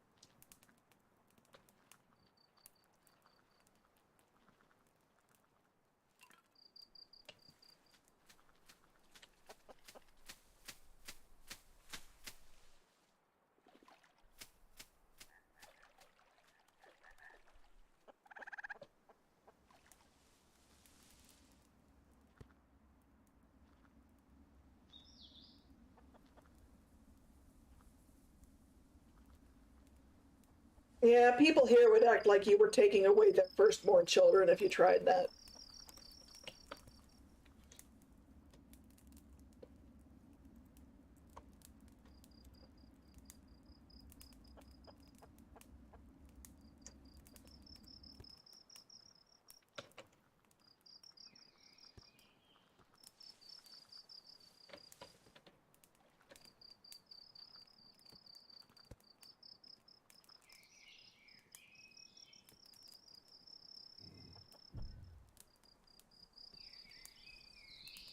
And I would almost just be, I would kind of like it if they just did set up I mean, I would be okay with it if they just literally set up firework areas where people were welcome to take their fireworks and frowned on it more in terms of random areas of setting it off.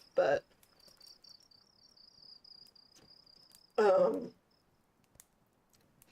but yeah, I do not like having just fireworks randomly set off in my neighborhood at just whenever people feel like it. It's dangerous, and it's also very, very stressful for me. And I'm sure it's stressful for other people. I mean, if we have any combat veterans living in the neighborhood or anything like that, it's like, sorry, guys.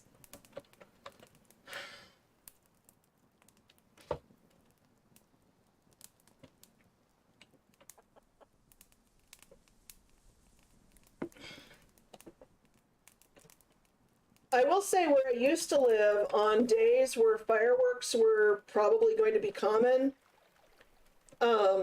the little local movie theater would have a special showing for people with like PTSD or whatever. Have like evening shows where it would be, you know, a movie that they would just have the volume up and stuff so that you wouldn't hear the fireworks.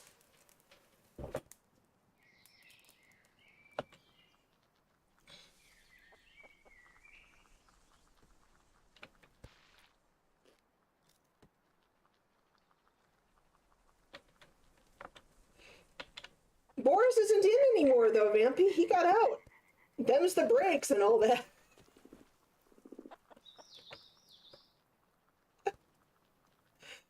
I'm just gonna say about Boris that I think it's hilarious that he literally said them's the breaks when he was stepping down. Like, what the hell?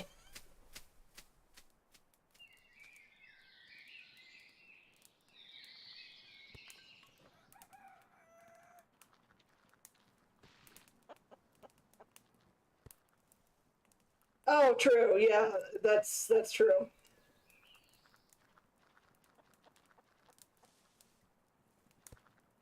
It was not an instantaneous thing.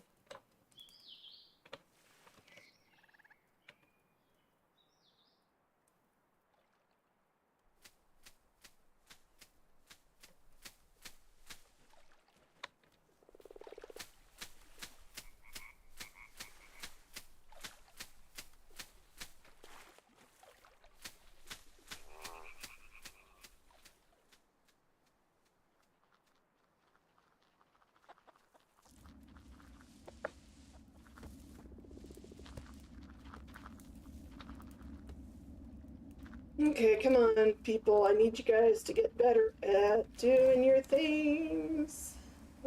Building, no objects.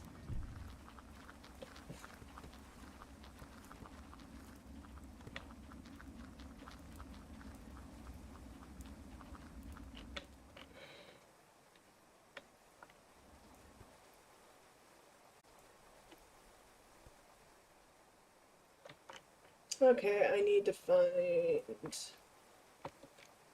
iron. Yay, there's iron on the map.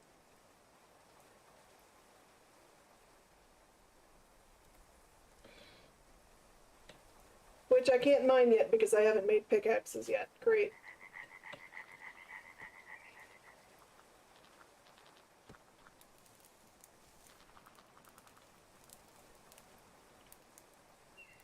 Please, my little orphans, make some pickaxes.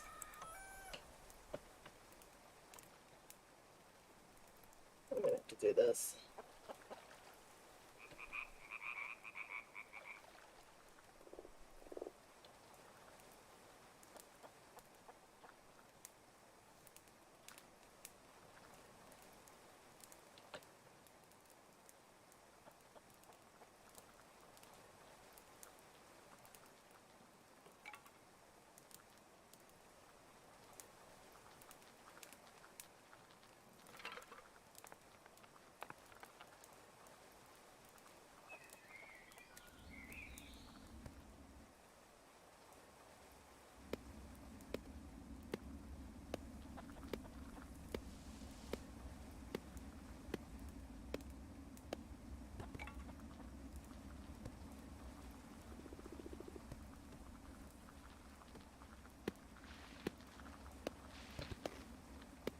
All right, what are we doing here?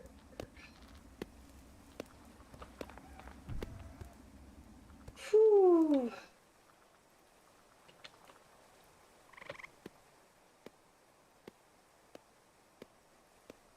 Yeah, let's get to happier topics again, because I literally just had a panic attack even seeing that name mentioned just now.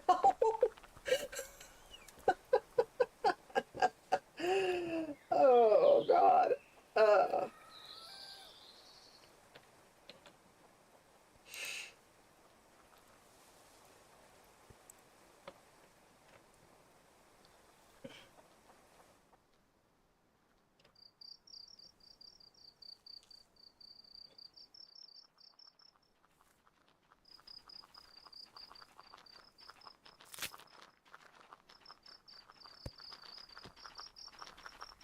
my Saturday is going pretty good.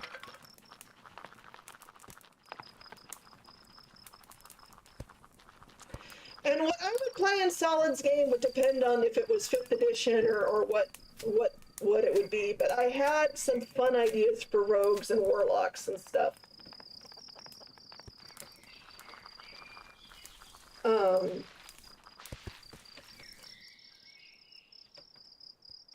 oh wait, is this gold or not? Oh, shucks.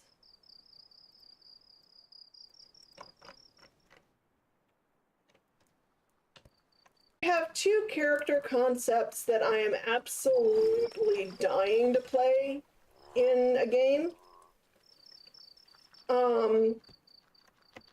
But one of them only works in Pathfinder because there's not the right kind of arcane archer class in D&D 5e. I have heard that the D&D 5e arcane archer is very much not great.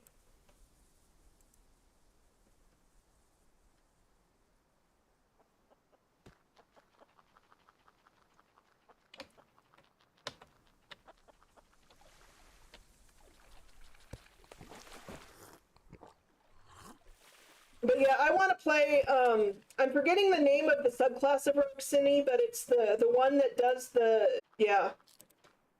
But yeah, for 5e, the character I've been wanting to play is one of those rogues that does the soul.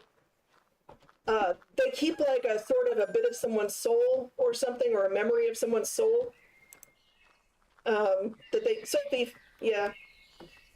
I would have to switch over to re-Google it, but I have an idea for a rogue of that particular persuasion who basically was brought up in an evil cult or that, and got away. But the thing is I want to multi-class them with warlock too. Uh-oh.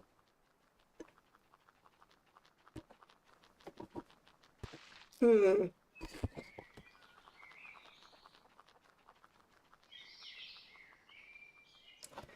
Yeah, the idea for the rogue would be that they basically escaped the cult they were raised in, and they stole basically a hex blade, and eventually they learn they make a pact with it and stuff. So it would be the soul thief with hexblade warlock.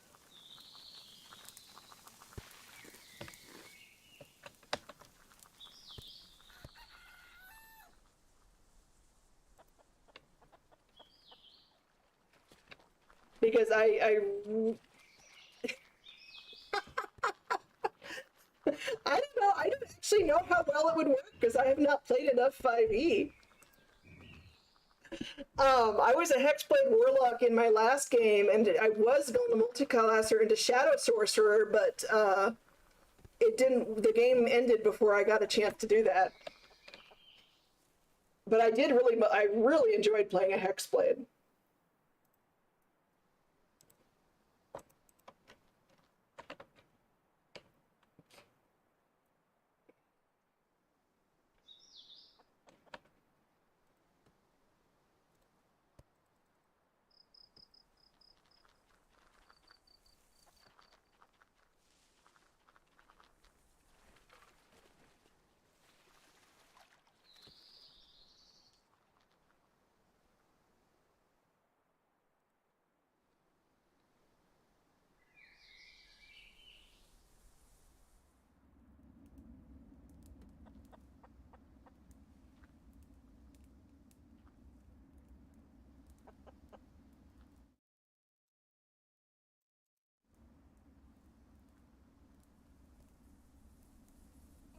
The AFK really quick. I just got I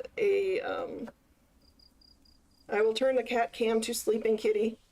I need to AFK really, really quick. It will hopefully only take like a few minutes. And I don't know if I'm an optimizer or not in 5th edition. I come up with concepts that just seem cool to me. And sometimes the concepts work and sometimes they don't. But yeah, I will be right back, guys.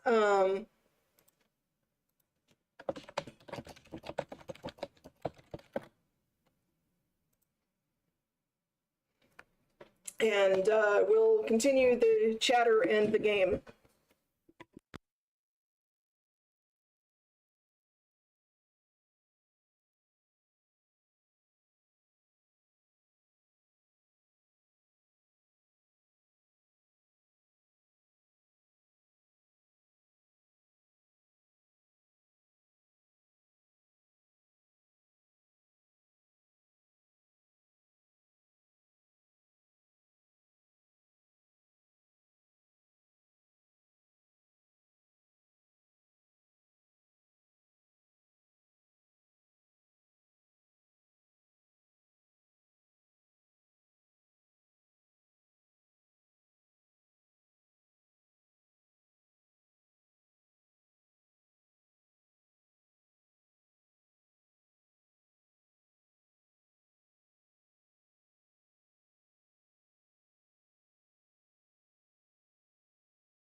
All right, I am back.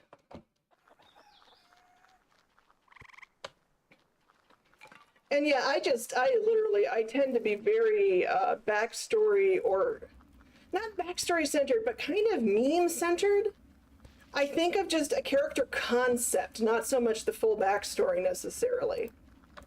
And like with the idea of playing the Soul Thief and the Soul Thief slash Hexblade Warlock, it's just I was going over the classes and subclasses when as you do when you're waiting for a game to start or whatever, and I literally was just like, oh wow, I really think that these two things would it's like I read the things and I didn't even look at how the powers would gel. It was just like, oh my god, I have this idea for this character. I want to play the Soul thing because these powers look cool, but then, oh, I just had this idea for one that did this and stole the Hexblade and, blah, blah, blah. Um,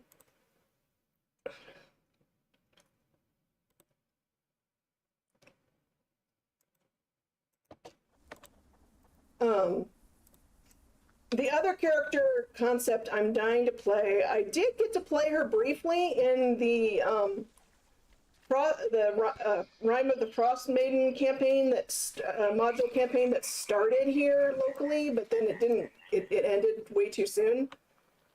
And it was basically, we were doing the D&D module, but with Pathfinder rules. And it was basically, she was because you have to, with Pathfinder, of course, Arcane Archer is a prestige class, so you have to start with the other two classes that build up to it. And she was oh,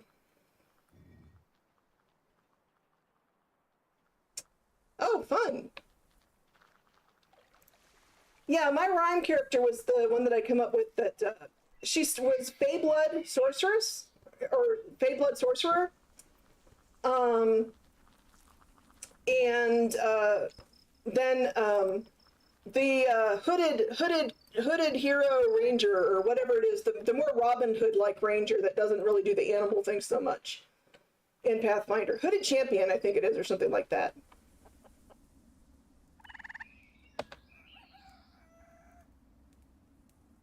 Cool.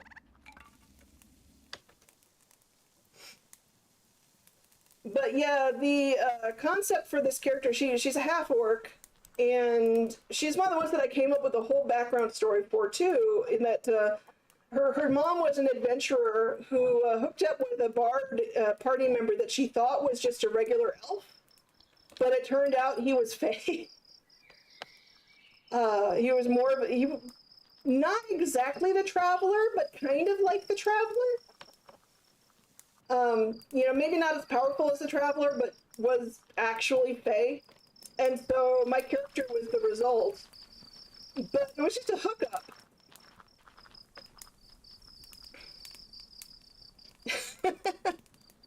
Nice.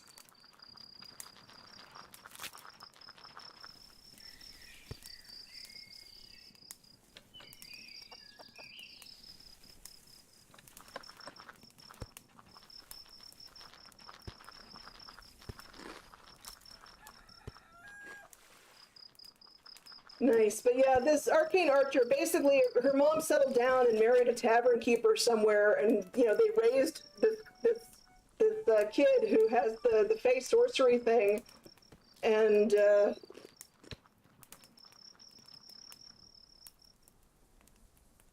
that's a lot of players.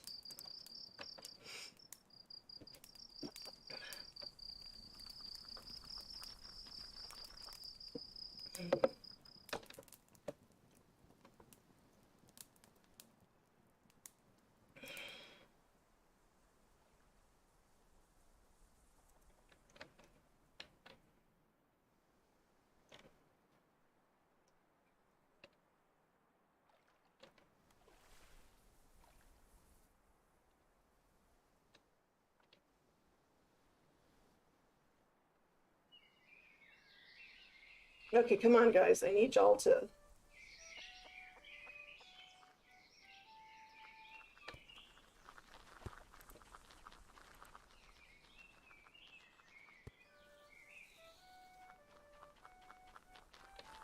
That's a long time.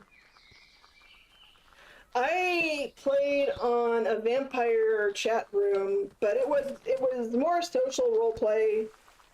and stuff. But I played on one particular channel from like 1997 or 1998 all the way through like 2010, but that was the longest I ever played anywhere, and that ended. Yeah, no, I remember Neverwinter Nights.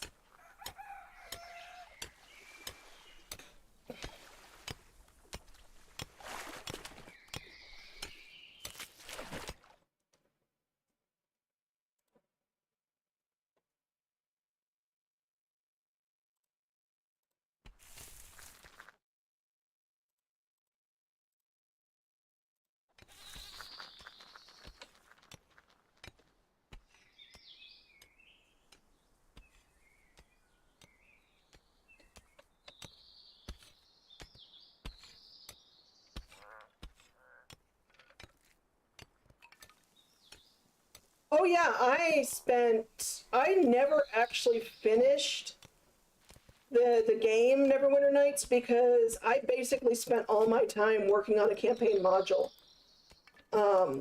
Back when it first came out and I played it. The only thing is I just could not get the hang of the scripting. So I never got very far beyond. I basically I spent hours making the levels and the physical, the physical levels and planning everything out. And I had massive files of that. And then, yeah, I couldn't do the scripting.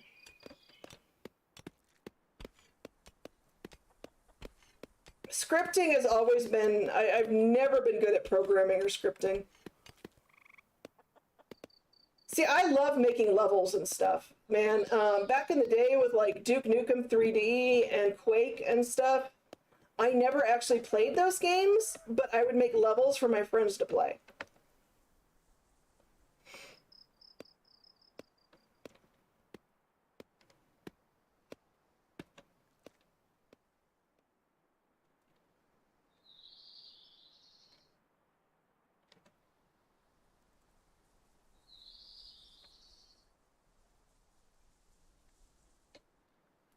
Yeah, I love creating and I love telling stories. It's just once you get to a certain level of needing to work on doing actual work and technical stuff, I sort of chicken out. Um,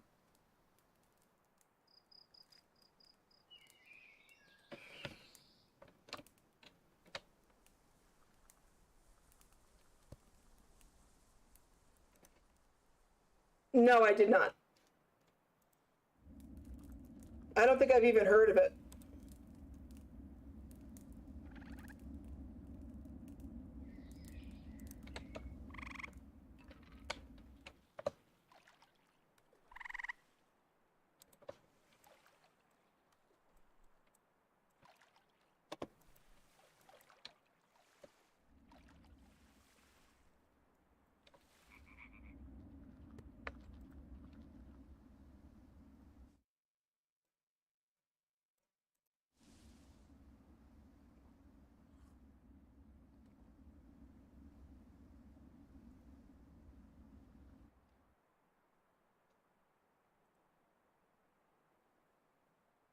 Duly noted.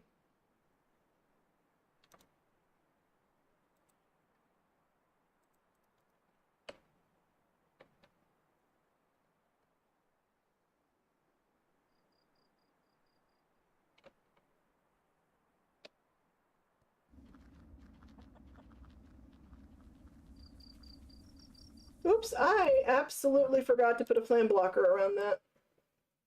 That was my bad.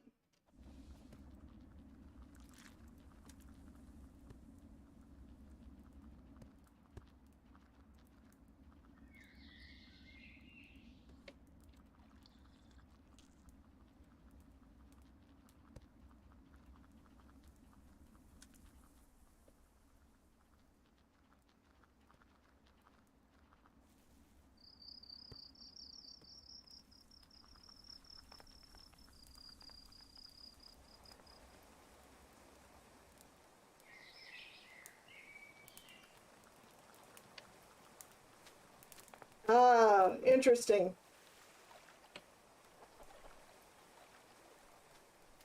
That does sound very cool.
Gotcha.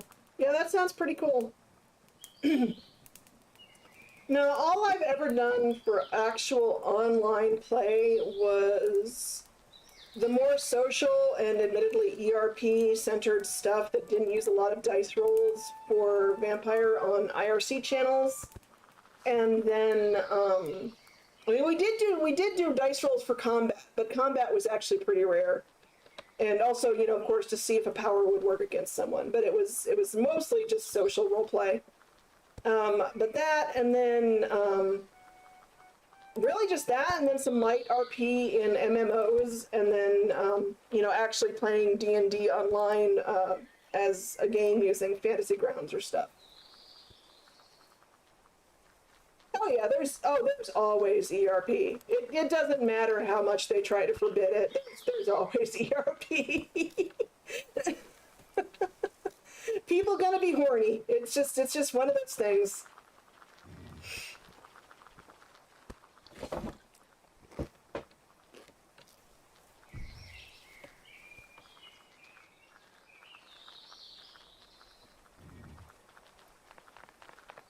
Um, yeah, that's the downside of it, and that's why I prefer the actual channels where it was like this is actually, it's legit on this channel, and we have sort of rules that we enforce, and if you come in here, you know what you're getting into and stuff. I do not like playing an MMO and just happening upon a scene. That is not my deal. I do not like that sort of thing. That's not good.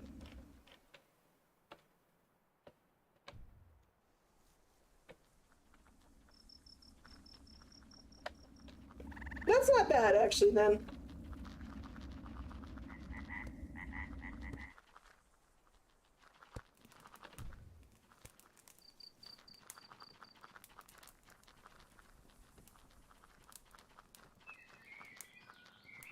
I haven't been, you know, like solicited so much in MMOs as just, you know, you walk into a tavern or something in the MMO to talk to an NPC and there's people just doing it off to the side and it's like, oh God, can you guys not? Get a room.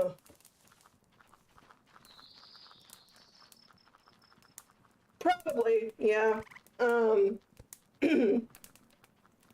I started playing more female characters again after a while, but admittedly, for a while, I played a lot more male characters in MMOs and stuff because of that. Yeah. The most I ever got was when when the first Final Fantasy MMO came out, you know, the one that kind of sucked. And I played one of the, cat girls, and boy, howdy, did I get a lot of invitations.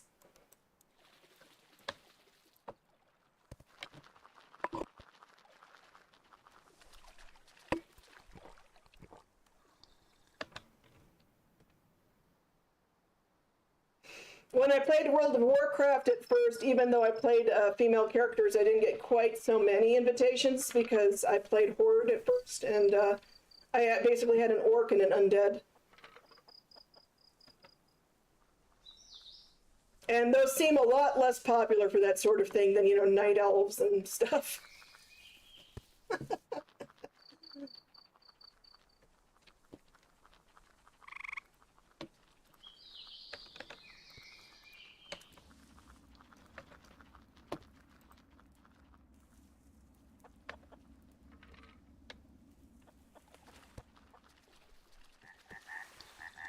Yeah, I don't really play anything anywhere anymore.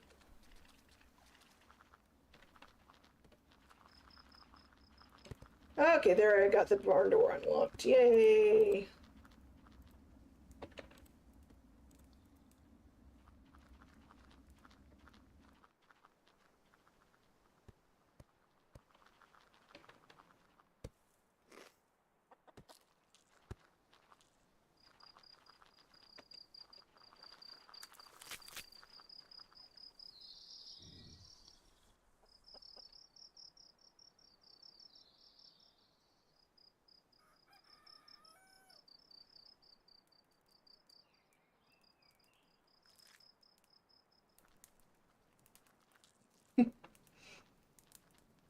Yeah, I apparently was pretty popular as someone to play with when I played in the chat channels. Also, there were just some funny things because, when you're playing in an online chat channel, online, nobody has any idea what gender you are or whatever. And I played male characters a lot. And so a lot of people assumed I was a guy. And then I would bring out one of my female characters and I would get compliments from people like, how do you play a woman so convincingly?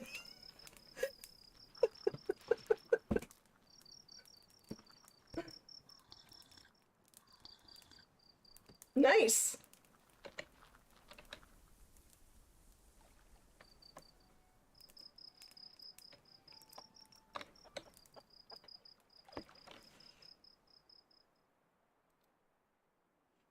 Yeah, I met some of my best friends through the old IRC channels I played on.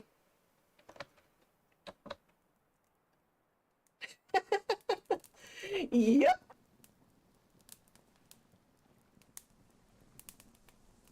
Yep, that's the fun of playing online.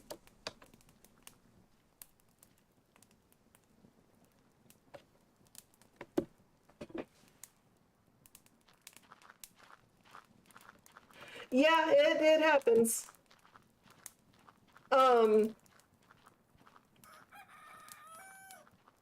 Yeah. No, that's understandable. With me, I started playing mostly as male character because I didn't want to be, I didn't want to get hit on the amount that female characters often were and stuff. And so I was used to playing male characters in. Well, I was just used to playing a lot of male characters because I did have a few gaming groups where, like I said, there was the one DM that kind of got misogynistic when he was DMing. And in EverQuest and stuff, I got used to playing male characters so I wouldn't get propositioned as much. So when I first started playing online, that's why I mostly started with male characters.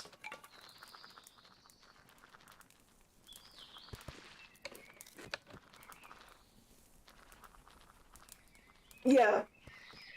I mean, that's how it works online, is you go by avatar unless told otherwise.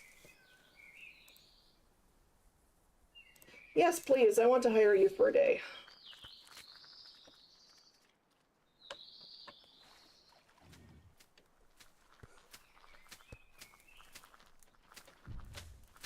Okay, let's see, what have you got for sale?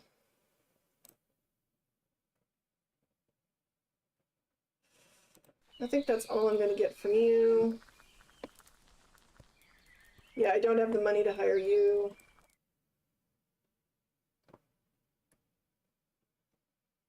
I do not have anything I want to sell you to you.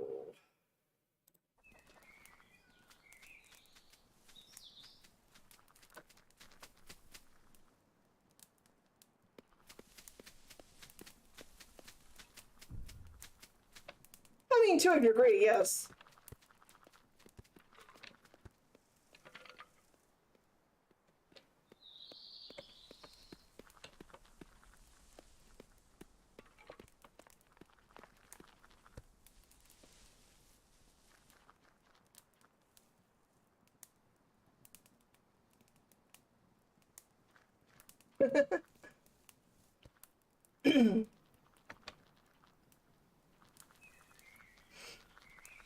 Yeah, I've gone to meet some online friends, and generally we knew by the time we met.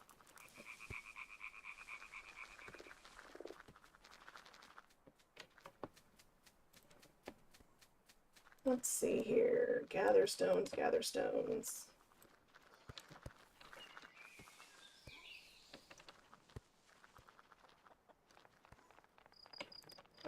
Meat smoker. Do I have?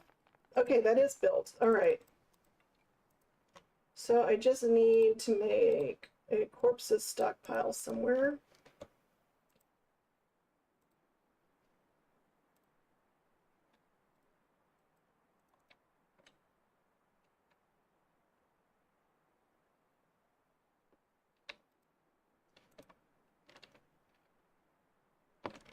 Jobs.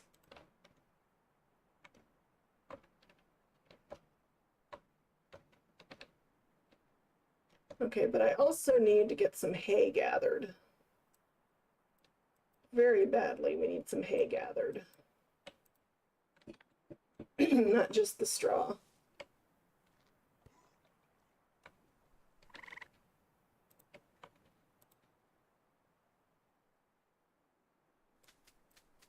In fact, I'm going to get rid of some of that straw gathering.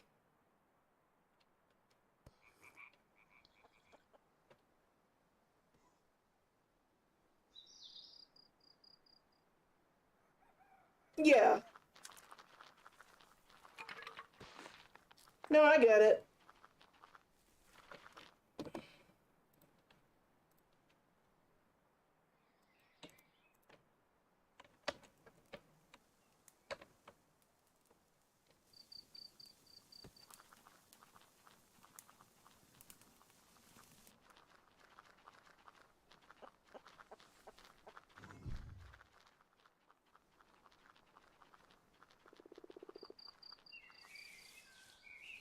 Well, and I mean, just things that also just changed in terms of the language evolving a little differently for stuff like that, for dysphoria and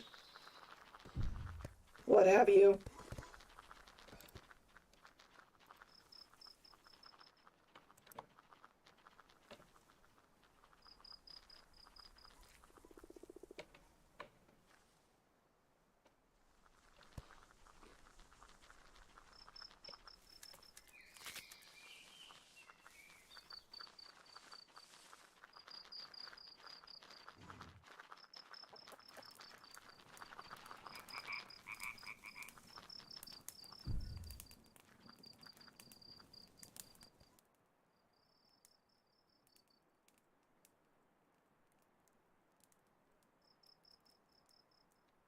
My parents were extremely progressive and not hung up on that sort of thing for the most part. But the area I just generally grew up in and the schools that I went to and stuff like that were a lot more conservative.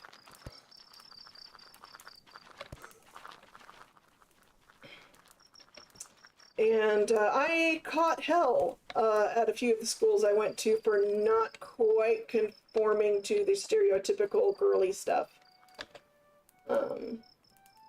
The Catholic schools I went to were not into me being a tomboy.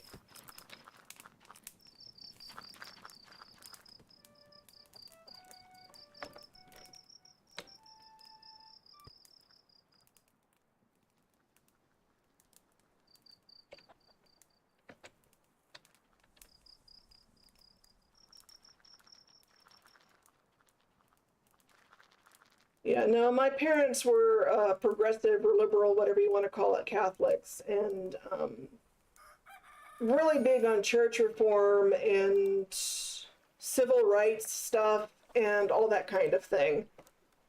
But then I often was in very conservative schools to keep family happier. Yeah. Yeah, my folks were pretty cool on most of that stuff.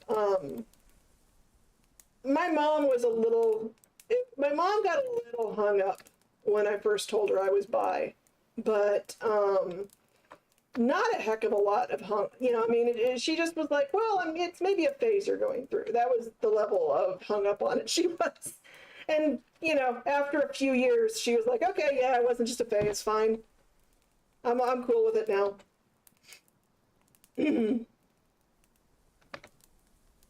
Yeah.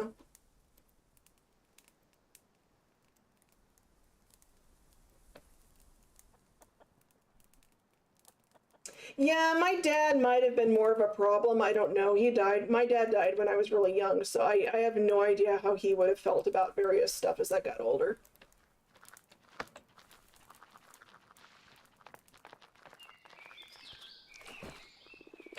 But they'd both mentor when they both worked in at a college where they met. They were like not counselors, but they basically were the kind of they were role models for students. Not big brother, big sister, but they worked at a student union type thing.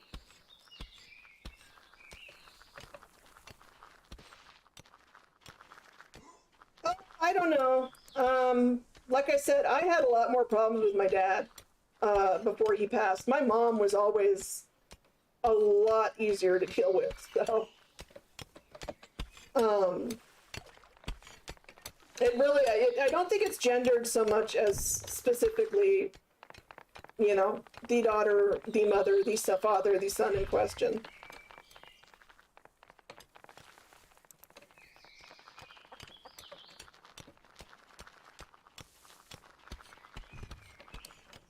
Oh, I got to, what do we got? What do we got? Yes, I will buy that stuff from you. I am going to sell you all of that I can sell you. And I do not have the money to hire you. I should just turn off this sign, honestly.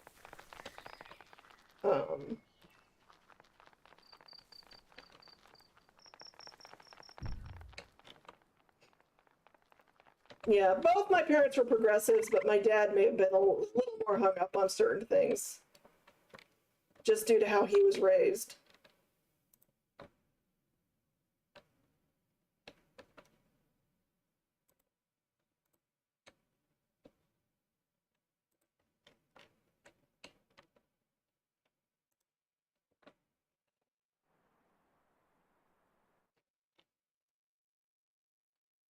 Come on, is nobody hunting these bunnies that I wanted you to hunt?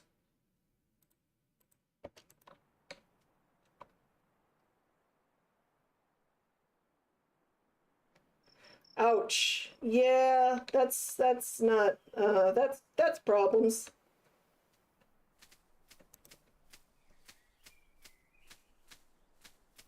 Well, I'm glad things have gotten better.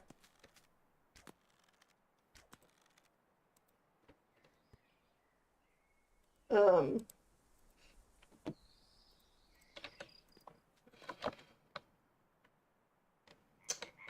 My biggest problem with my dad when he was alive was he didn't really understand how kids worked and how being a kid worked and children worked.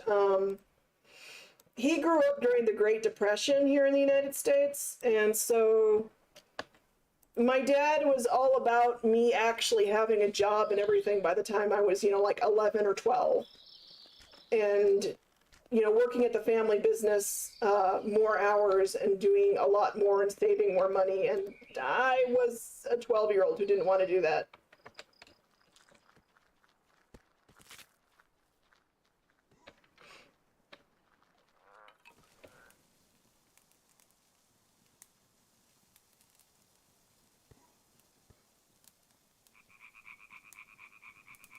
Oh, I was working in the family business when I was like 8, but yeah, no, I really did not want to be working set hours every weekend or anything like that when I was 12.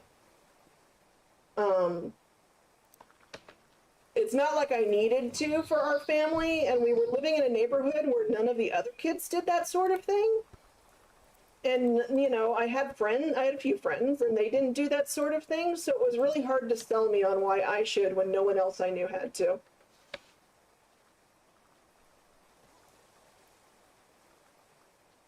Yeah, so in a way that was kind of like my dad, yeah.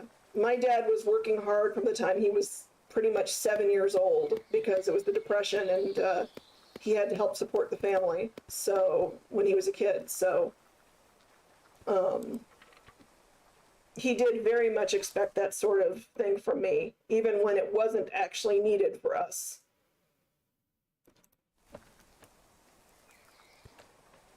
And it didn't go well. We had a lot of fights.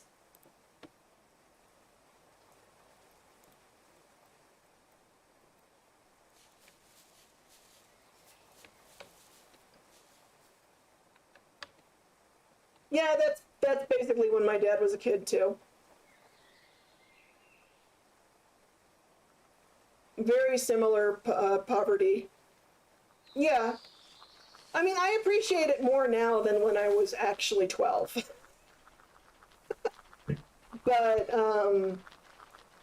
But no, and there were also other problems. I mean, my dad loved the fact I was a tomboy, but he didn't know how to act. He didn't know what to do about the fact that teachers and stuff didn't like the fact that I was one, and that other kids didn't like the fact that I was me, and that I was weird and stuff.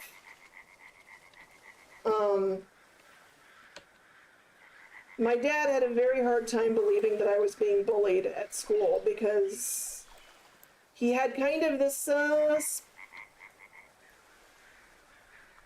yeah. Yeah, my dad didn't understand the level of bullying I was going through or how it was affecting me because he wasn't used to the idea of that, and it was a problem.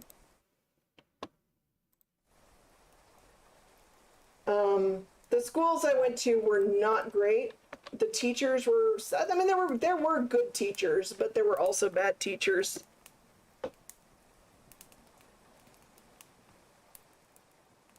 Yeah.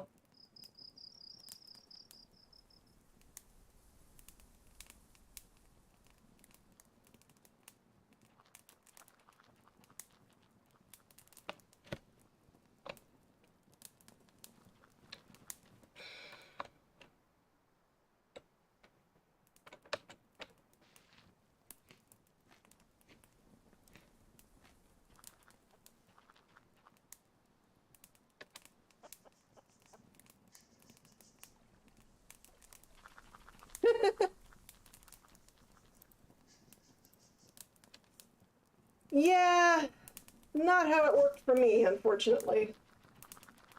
Um, yeah, I can see that was probably not what he was supposed to do. Yeah, my dad had a lot of maybe too much respect for teachers, and he tended to believe the teachers before he believed me, and sometimes that was a problem.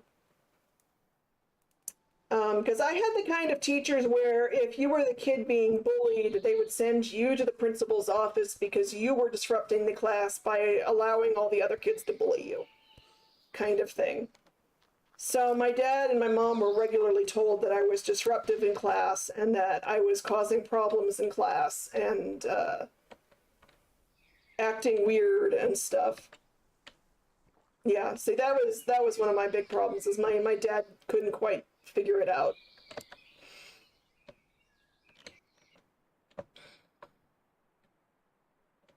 I will say that they did know sometimes when it was sheer bullshit. Like the time the time kids at school tried to get me in trouble by saying they'd seen me doing cocaine in the bathroom. My parents believed me that time.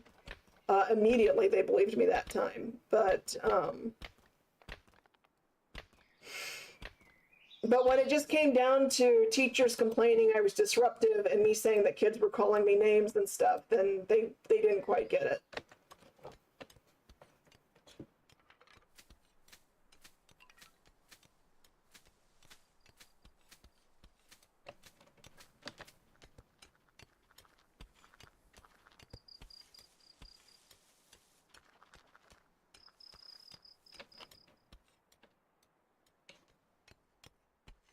God, I need you guys to like work on this stuff, please. I have it on highest priority for a reason, you guys.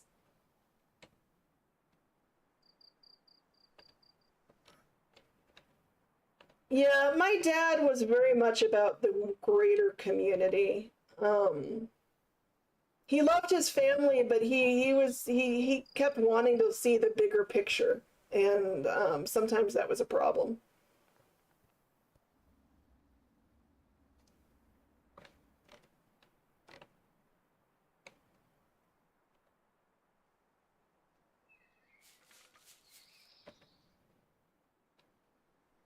And I mean, a lot of adults also don't understand how badly even just, you know, quote unquote, just being called names can be when you're a kid. You know, some kids are just super sensitive.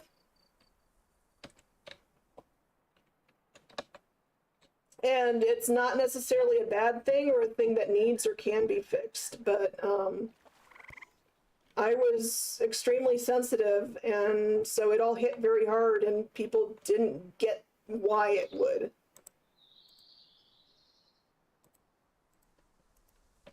You know how it is. People are always like, well, if you ignore the bullies, they'll go away, or, you know, you just need to not cry, or you need to do this and just toughen up. And, you know, the only reason you're being bullied is because the boys like you know, that kind of bullshit.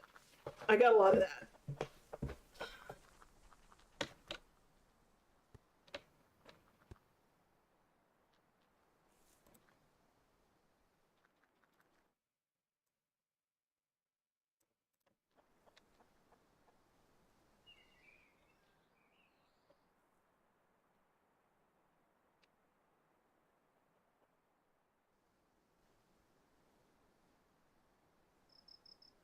Oh, no, it doesn't even let them do that. It just makes them bully you harder because they want the reaction.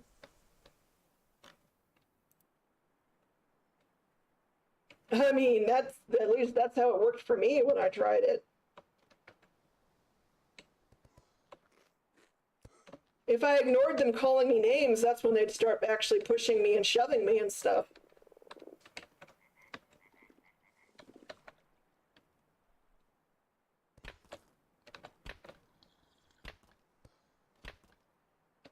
See, I tried ignoring the bullies because I got in more trouble for fighting back than they got in for bullying me, so. And then it got to where they were making me cry, and then I got in trouble for, you know, letting them make me cry and all that kind of stuff at school. It was dumb. It was really dumb and horrible. To be honest.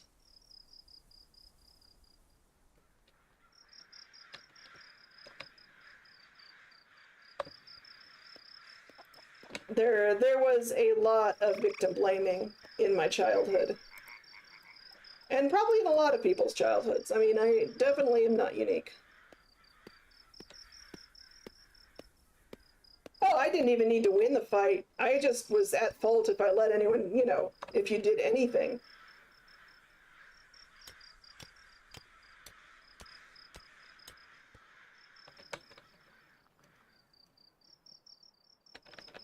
Yeah, no.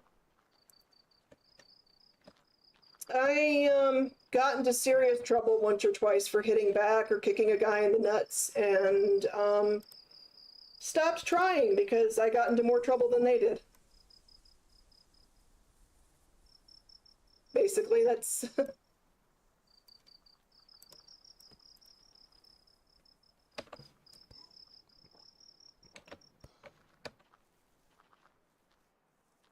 Yeah, no, once you've got the target on your back, you've got the target on your back. And if no adults step in and stop it, it just isn't going to stop. Yeah, no, I got into, yeah, no, I got into trouble because I was the girl doing ungirly things to fight back. And basically, looking back, I'm pretty sure that some of the teachers at the Catholic schools and public schools I went to had me pegged for being, you know, LGBT, and did not like that because I was not a quote unquote normal girl.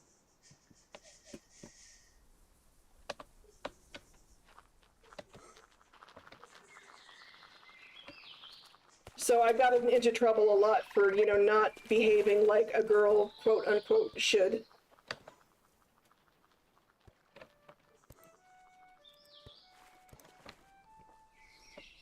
Literally, the time or two I got into trouble for hitting or kicking someone was the problem wasn't so much that I hit or kicked them, it was girls don't do that.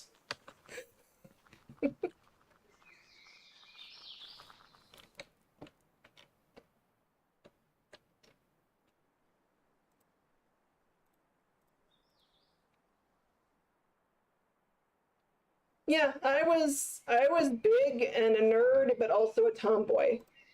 Um, I had a lot of things counting against me.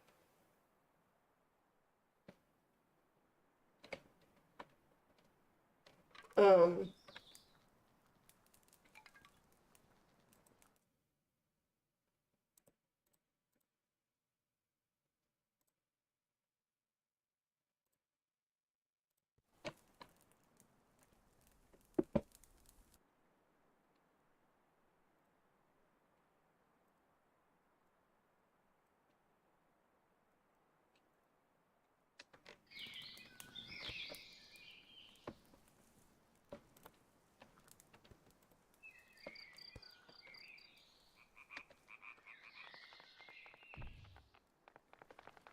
ouch. Yeah, I mean, I was lucky that I didn't get physically bullied very often. There's only a couple of incidents where I actually was physically assaulted. Most of my bullying was just very harsh emotional stuff. Um, yeah. The only time I really remember being physically assaulted, such as it was I got pushed off of some playground equipment in like third grade, and nearly got a bad concussion. I got a mild concussion, but it could have been a lot worse. And otherwise, mostly they didn't touch me. They just followed me at a distance and threw things at me.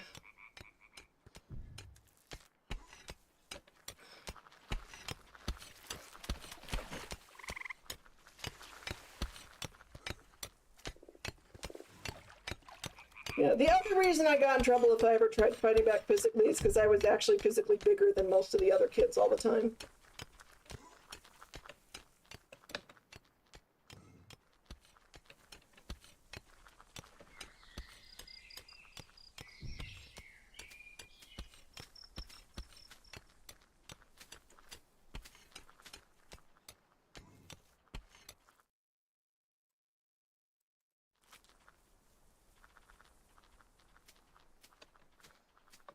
Yeah, no, I was one of those kids that looked like I was 3 or 4 years older than I actually was.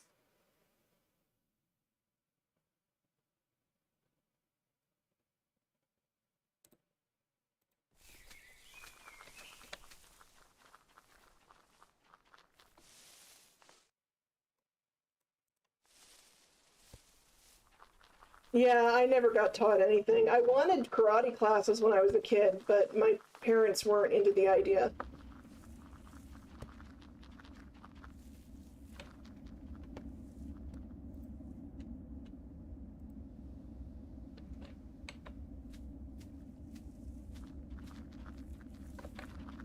Where do I want to put this?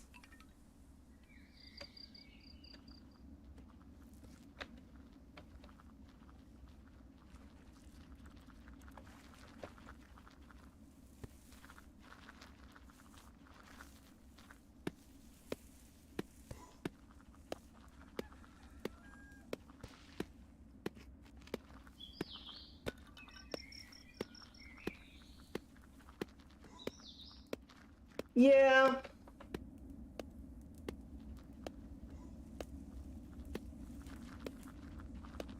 I started taking some karate classes in college, but I didn't get very far with them because I messed up my wrists and my arm that year.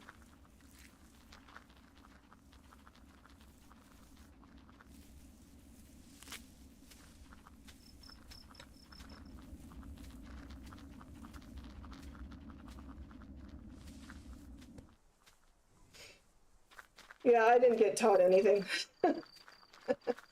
My parents were very anti-violent.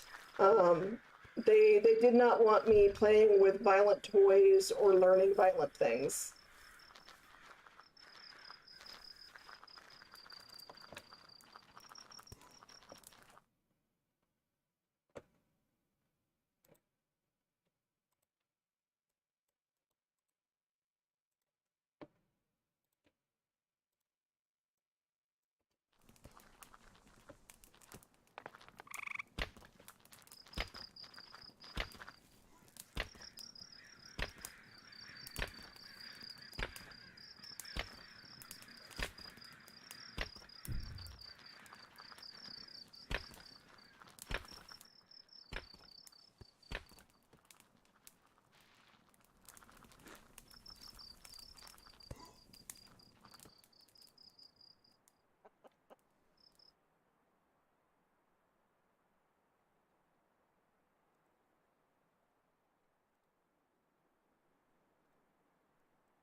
And stockpile.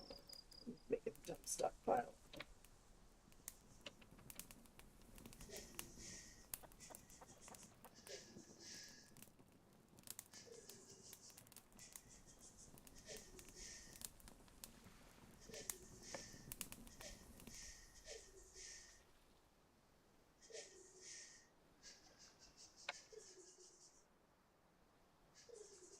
Well, when I was a kid, I was angry enough at being bullied all the time that I very much wanted to just learn karate in order to be able to kick people's asses.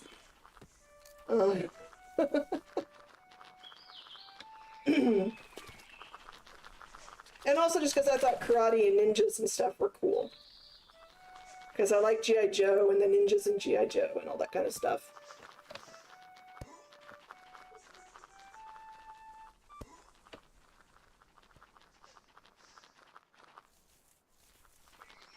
I'm not particularly like that anymore. I have changed a lot from when I was a kid. Um,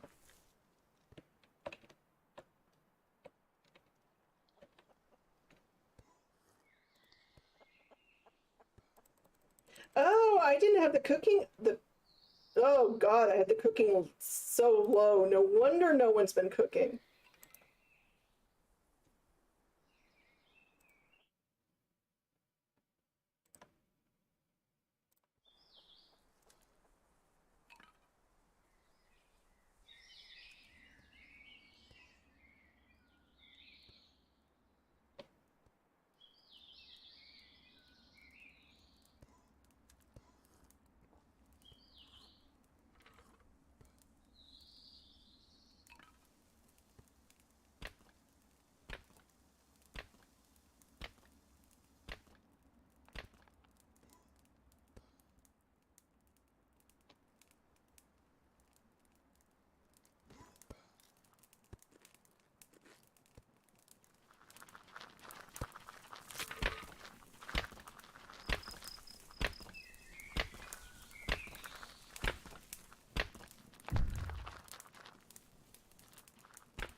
Mm. Yeah, I don't know. I mean, I wanted karate so I could defend myself, but at the same time I also turned down some invitations to fight when I got older as a kid because I didn't want to accidentally hurt anyone. And I was a little worried about, I kind of thought that even though I hadn't been taught how to fight, that maybe some of the guys were underestimating the damage I might be able to do to them as someone who was a lot bigger, basically.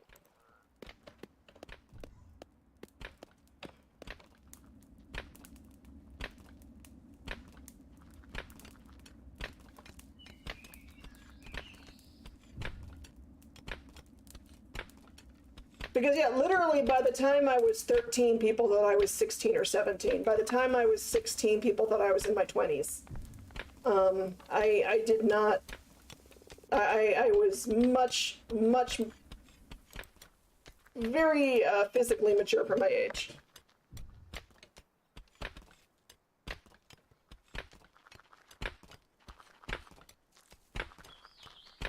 But like I said, also, I just got into not fighting back because I knew that I would be the one that would get in trouble at school.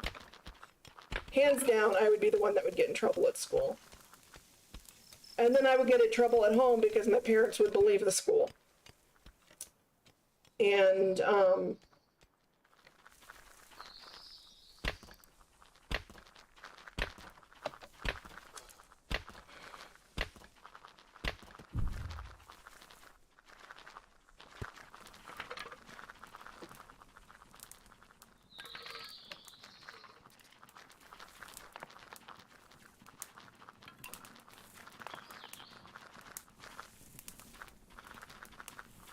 yeah,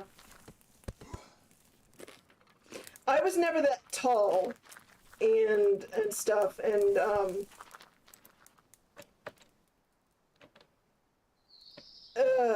let's say, I mean, also, I matured more in the whole thing of having to wear a very large bra by the time I was in elementary school, kind of way too. So,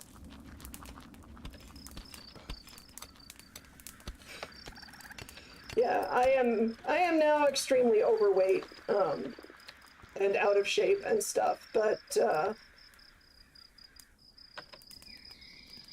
when younger, I was less out of shape and less overweight, but I still was big. And not tall big, but big in terms of huge boobs and stuff like that.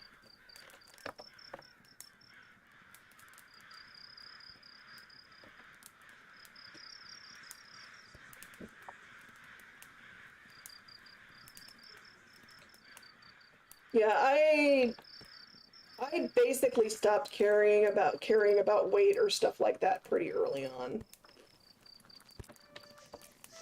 And mostly I'm overweight just because I don't do active stuff.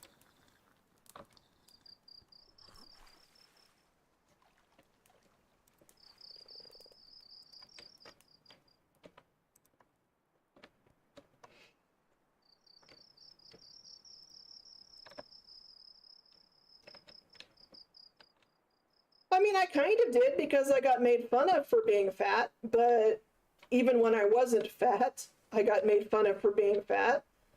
But I was too depressed to want to do anything about it and too angry. Um, and also the thing is back then I was slightly overweight despite living what most people would call a very healthy lifestyle. It just was my genetic lottery. I would literally have had to have been starving myself to be any thinner than I was as a teenager.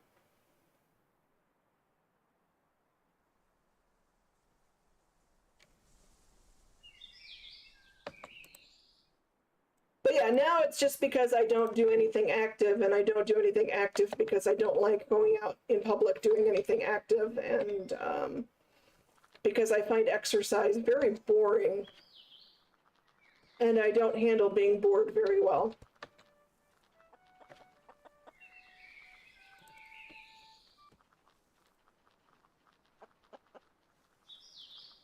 Ouch, that's not good, man.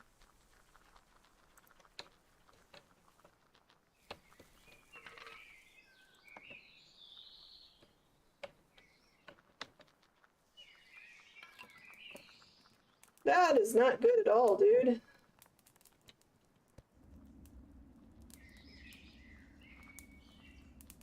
No, I hear you, though.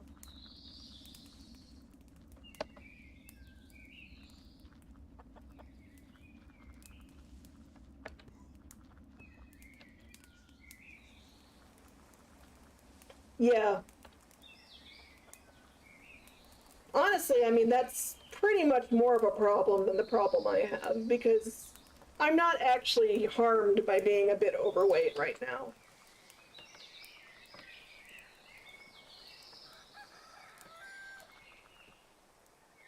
But if you get underweight, that's severely bad news.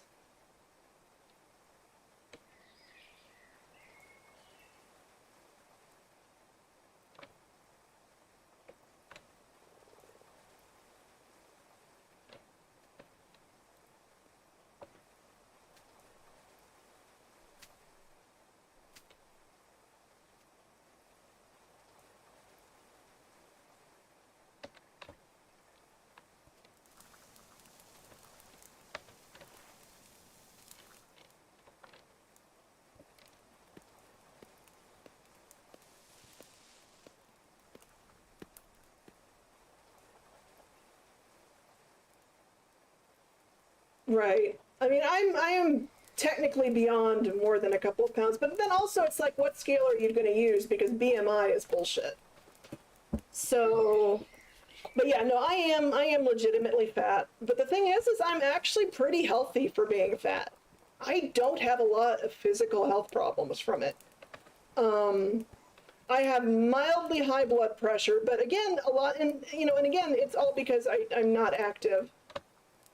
And funnily enough, the reason I'm not active is because I don't like leaving my house to be active and stuff, because I got bullied so bad as a kid that I hate being in public. And I hate exercising in public, and I hate doing anything in public. Yeah,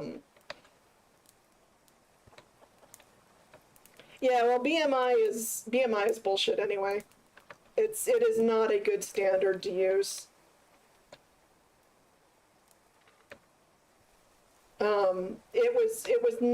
It is not a scientific, it is pseudoscience is basically, BMI is pseudoscience.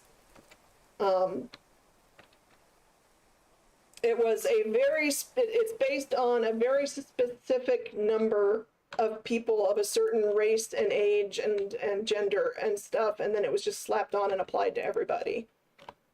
And it does not work. Absolutely does not work.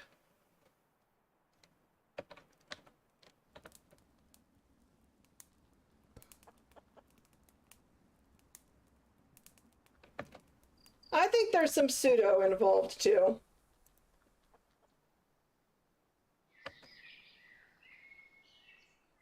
It does not take actual science and actual data into consideration in terms of people being healthy or not.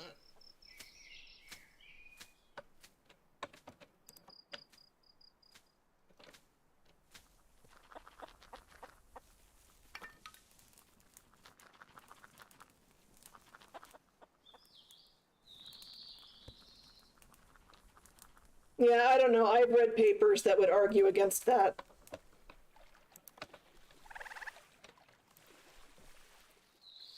But yeah, no, anyway. Anyway, I am extremely overweight, but I am actually pretty healthy for it. And I mean, the biggest issues I have with health are all mental health.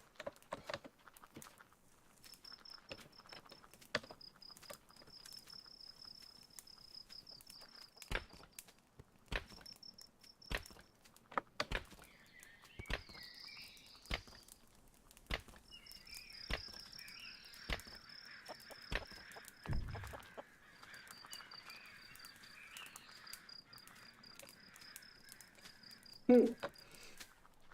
Yeah, and a good 15 to 20 pounds of my weight is probably all my boobs, but which never got taken into account in school when they did the BMI stuff.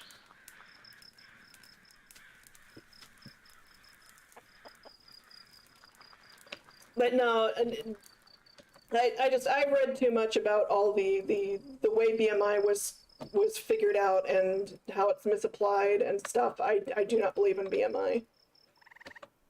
Not even for a certain subgroup of people. I think that it's,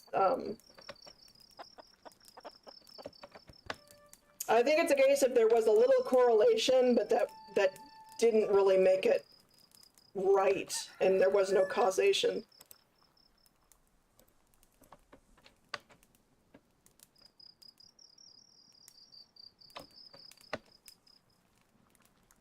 Well, I mean, it also matters when people are looking at you and, you know, you weigh 180 pounds and they're saying, oh my God, you weigh 180 pounds. You are so overweight for your height, but 15 pounds of that is your boobs. And no one is subtracting that 15-pound of boob weight.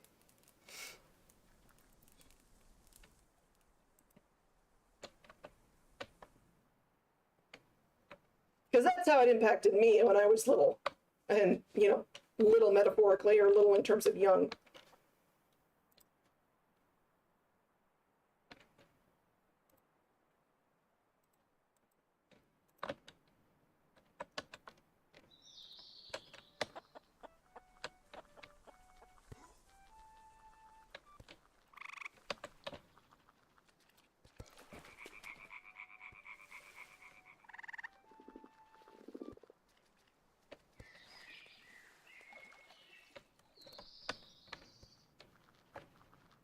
Yeah, and that's literally how I was treated as a teenager, basically. You know, they'd weigh me and they'd say, oh my God, you're, you know, such and such pounds overweight for your height. And, oh my God, you're wearing a size 18 jeans or whatever, and you're, you know, only, you know, how can you be only 14 and wearing a size, you know, 18? And it's like, well, it's because I'm big.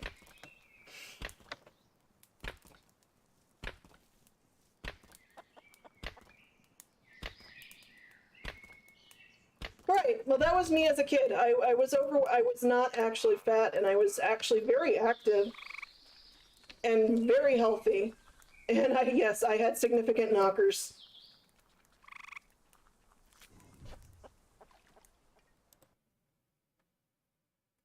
Very significant knockers.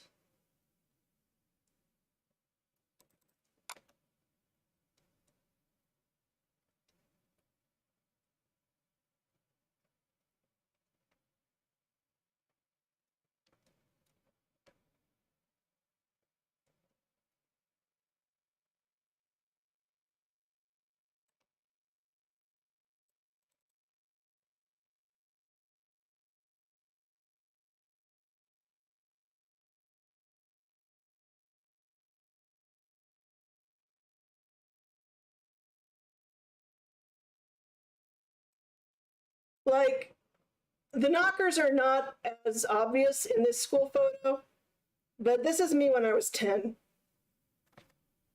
basically. Uh, I already was wearing what in the US would be called a C cup, and people did not think I was 10. And I got made fun of for being horrendously fat when I was not actually horrendously fat. I was a little chunky. But I was also doing gymnastics and water sports and hiking and camping and fishing and horseback riding. And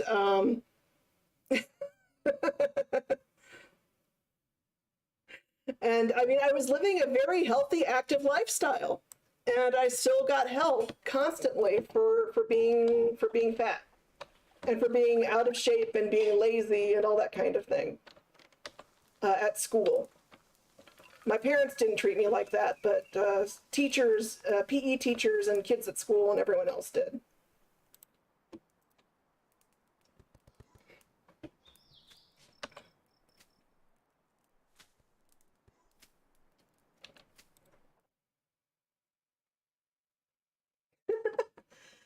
Yeah, my hair has darkened. I am no longer quite so blonde as I was at the time of that picture. Um,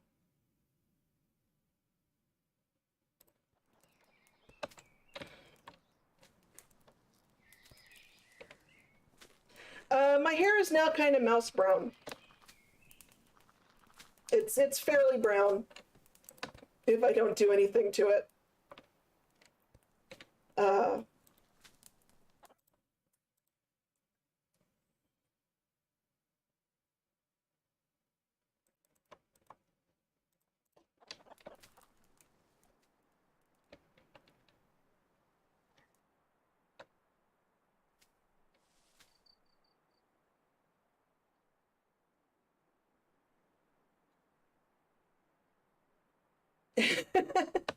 Well, that's pretty cool. Yeah, no, my if I actually was able to afford it still, I would still be getting my hair bleached and dyed.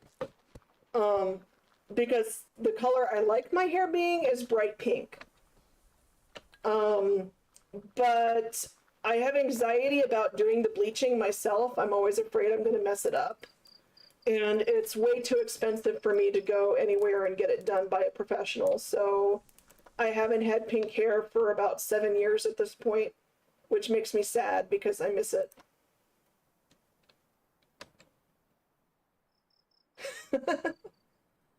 I have a very hard time picturing people that I know online. Yeah, I've had a bunch of different colors, but my favorite color turned out to be very bright pink, and that's what I went with for like pretty much 20 years, almost 15 years or so. I had bright pink hair. I mean, well, what I would do is I would get it dyed once or twice a year, and I would let it fade out and stuff. But bright pink would be the color that I would have it dyed.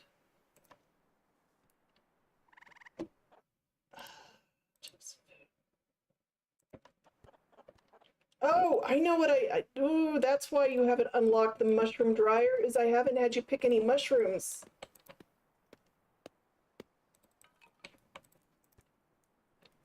That's it, that's it, that's why we've got that problem. Oh, and also we haven't built the blacksmith, which really needs to be built. Which really needs some iron mined.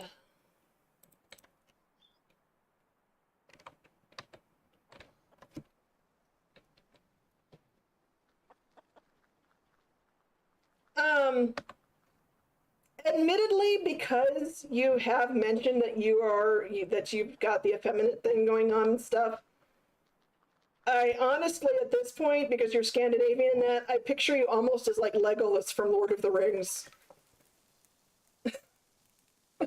as played by Orlando Bloom.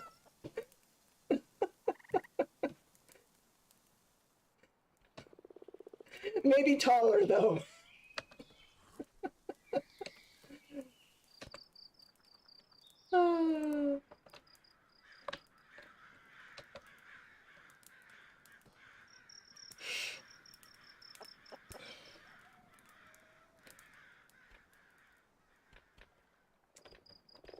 He is a very pretty man. This is true. Um, he's probably on my top 10 list, or was, but I don't think he was number one ever.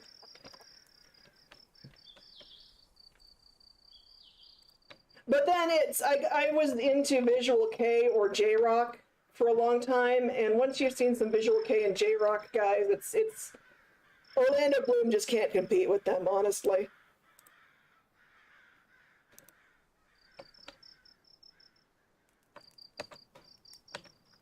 Well, I don't know. I mean, I think one can still be pretty effeminate with a nice beard. It depends on how well you maintain your beard and what style the beard is. Effeminate or non-binary, as the case may be.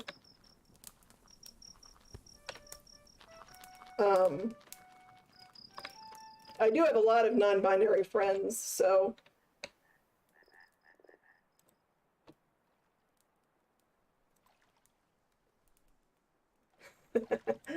For me, it's bucktick for life. Although I did like Deer and Gray for quite some time. I haven't heard any of their newer stuff. And I did like X Japan back in the day as well, but I was more into Malice Miser and Bucktick. And these days, really, Bucktick is the only band I've kept up with. But I used to like Malice Miser, Gact, and Bucktick as my main ones, and now it's really just Bucktick. I just, oh, I am such a fangirl for Bucktick. Gact is a very pretty man.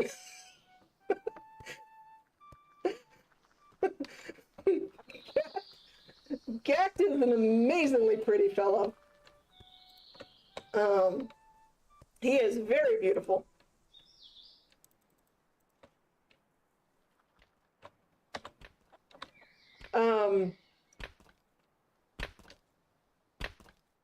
Honestly, it's hard for me to pinpoint how I first knew I was bi, because honestly, I knew very early on, but at the same time, I didn't know it was an option, and I didn't quite understand what was going on.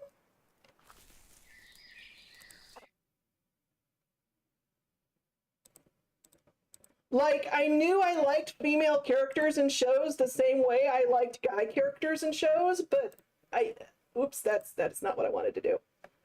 But I didn't quite, I don't know, I was a very sheltered kid, and I didn't quite make some connections, basically. Yeah, yeah, Hide was good. Yeah, I mean, I kind of vaguely knew, but I kind of vaguely didn't know, and it's part of it is I think because also I am ace and have always been ace, and there's a certain cutoff point for where my ideas of attractiveness and romance and stuff kind of end. Um,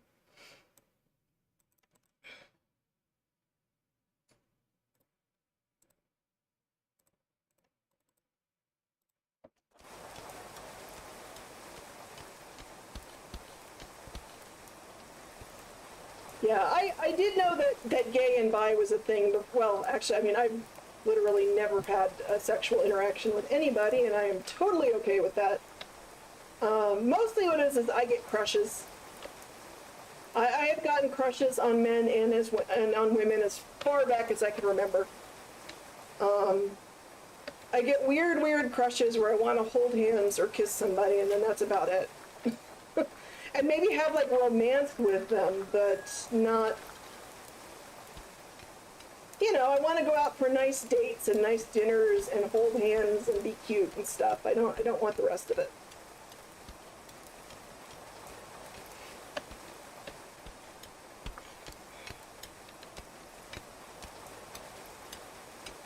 I probably really started hearing about stuff like LG, you know, queerness and gayness and that when I was in middle school. Yeah. And it's mostly because I started reading some books that had gay characters in them. And it was just kind of like, oh, cool, yeah, this is a thing. Sweet. I feel validated. I'm not just weird.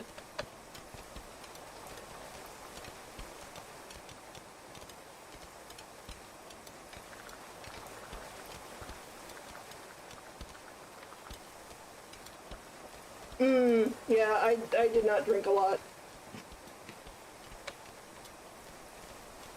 I have never wanted to drink or do drugs. Uh, I mean, you know, I prefer, you know, I am unhappy when people take it to extremes, and I wish everyone would do it in moderation, but otherwise I have no problem with drinking and stuff. I just worry about people who don't do it in moderation, but it's just not been for me. Yeah, most alcohol just tastes too bitter to me, is one reason why I never got into drinking. Um, I absolutely just the taste, even the smell of beer and whiskey and stuff can make me sick. The only times I've ever drunk, it's always been very sweet drinks. Um, yeah, see, I can't stand bitter. Cannot stand bitter. Um, the only booze I've ever actively liked were cherry wine coolers, sweet plum wine, and sweet cherry wine.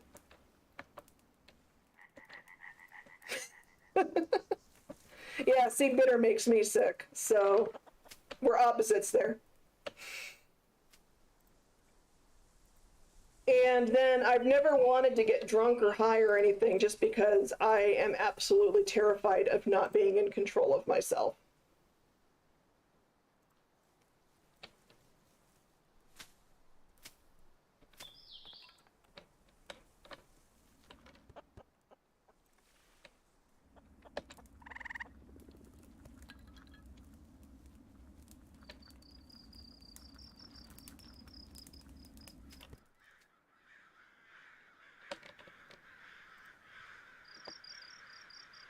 Yeah, I can't even swallow stuff that's bitter.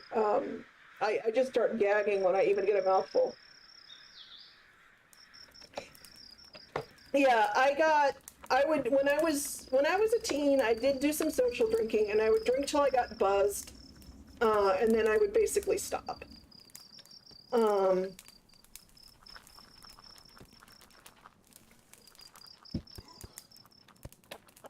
Other than one incident, um, there was one incident where some stuff happened, and I was out at a LARP at a camp LARP, and I sprained my feet, and I was in serious pain, and I did drink basically copiously that night. And the next day, my friends asked me to please never ever drink that much ever again because I had scared them. I was not a good drunk. I was a very, very not happy, not fun to be around drunk. So I never did it again.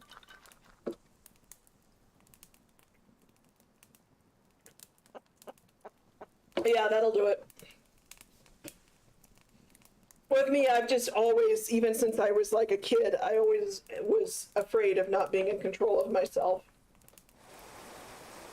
I think it's because I had, I did have panic attacks and anxiety attacks and stuff over being bullied at school, and those were always scary and I hated them.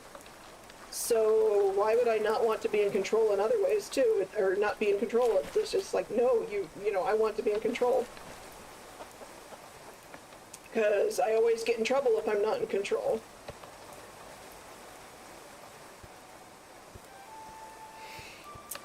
Yeah, if I only drink up until I'm buzzed, I'm just a friendly, chatty person. But apparently, if I drink to the point where I'm drunk, I am very depressed. Very, very depressed. My friends told me that they were afraid I was going to go step out in traffic if they stopped watching me. So.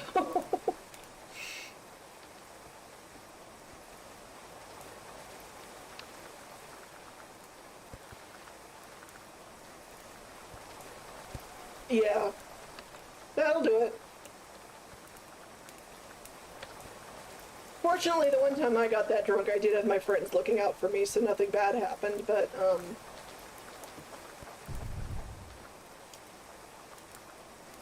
and now I'm basically on medications that you do not drink alcohol while you are on these medications. It's just, you don't do it.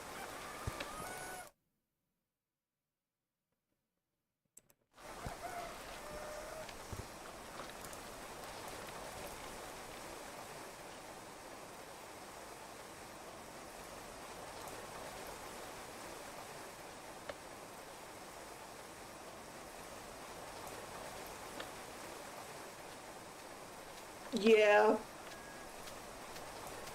Yeah, by the time I was even willing to experiment with social drinking, I had the good friend group, and they were all watching out for me. So,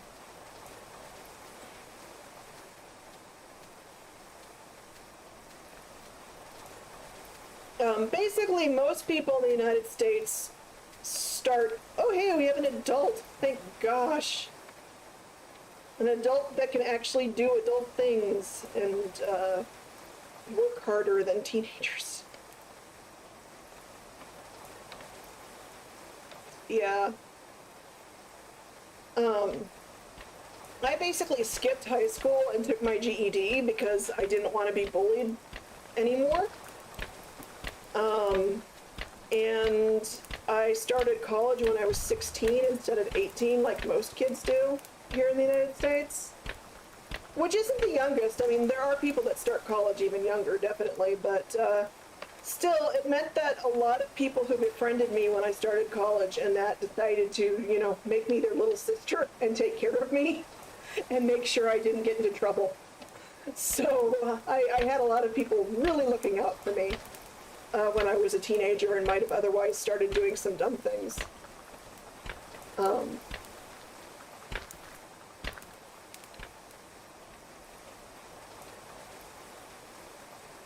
yeah, I mean, that's the best. If you're going to experiment, that's the best way to do it. Absolutely the best way to do it. For YouTube reasons, I must say, of course, that I do not condone anyone doing anything that is illegal where they live, etc., etc. And, you know, for non-YouTube reasons, it is true that I just always believe in doing things responsibly and in moderation, so.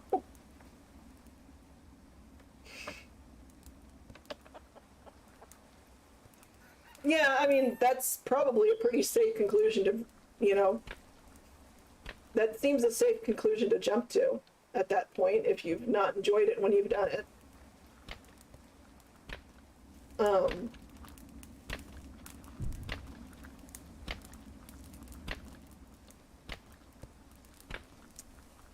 yeah, absolutely.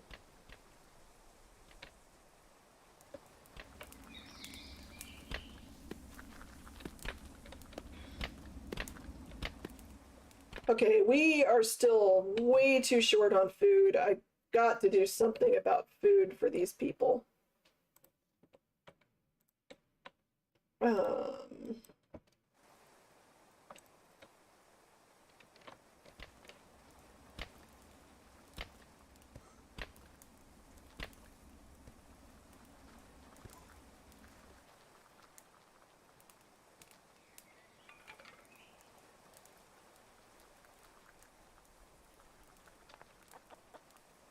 um, well, if Solid were up for it, I would try that Rogue Warlock, probably. And if not the Rogue Warlock, I would probably go for a Barbarian.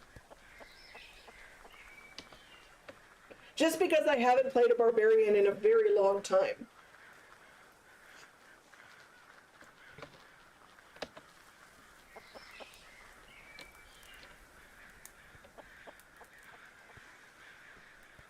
And I mean, I guess it also depends. If it was just going to be a one-shot, I'd probably do a Barbarian. Just because the Rogue Warlock, you have to get, you know, for a multi-class idea to get anywhere, you have to play long enough to get to the multi-class bits.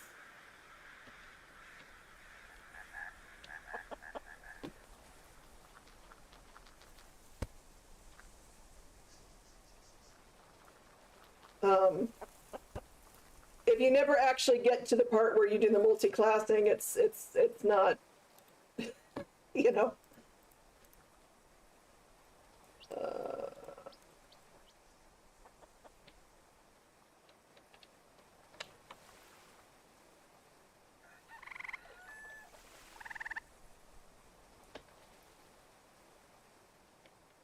right. I don't mean that, you know, it's only good if you get to like level 16 with them. I just mean you have to at least be able to play them long enough to get to the level where you can add your additional class. Which, if it's just a one shot and you're starting at level 1, you won't be able to do.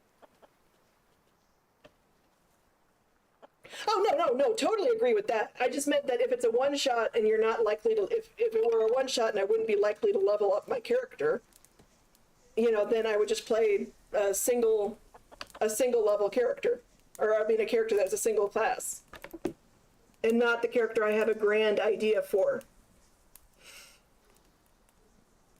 That's all. Oh yeah, no. I totally believe, you know, consistent character.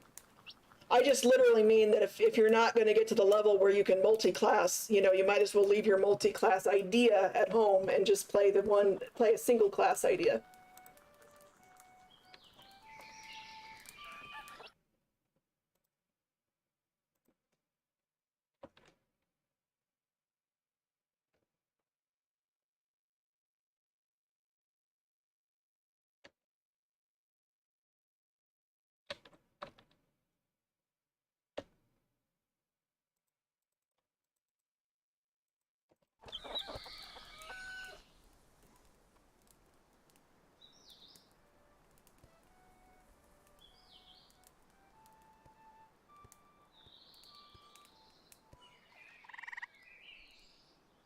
We are almost in winter, and I do not have shit ready for these people.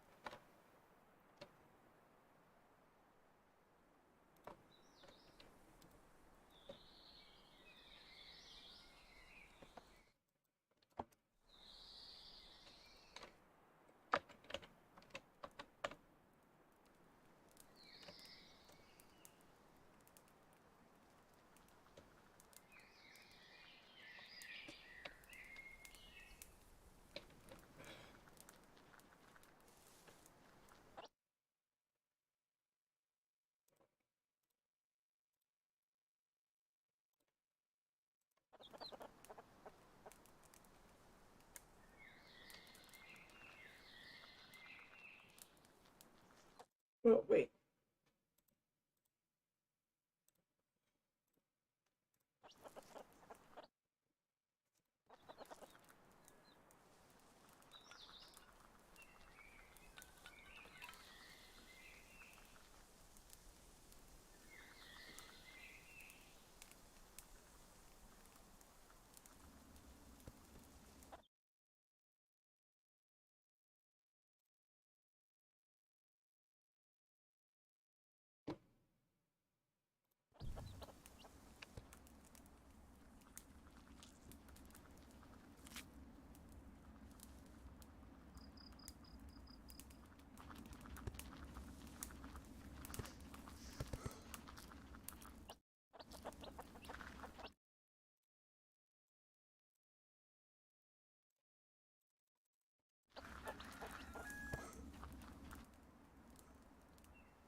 Let's see.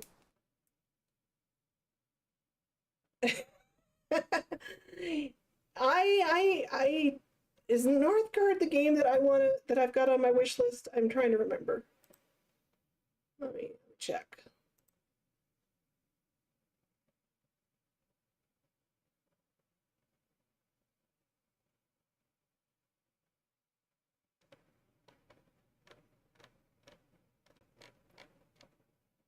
No, Frozenheim is the one that I've got on my list. I don't know if I know Northgard.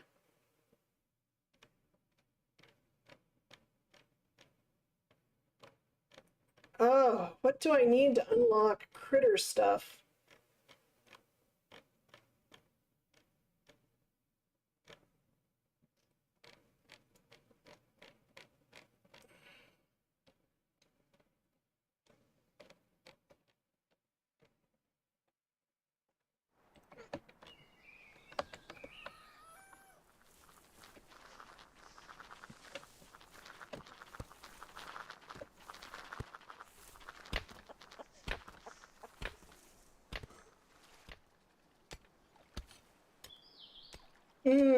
Yeah.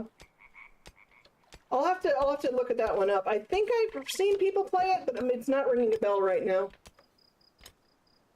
Yeah, though the game that it's on my wish list that I really, really want is Keeper RL. I'm dying to get Keeper RL, and I have to keep talking myself out of it because I can't afford it right now. Oh, I want that game so bad.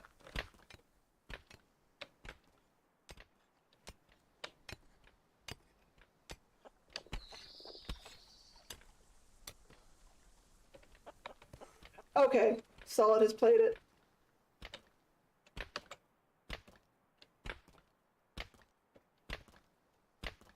Yeah, my memory is not very good, so I often forget who's done what and where I've seen what and all that kind of thing.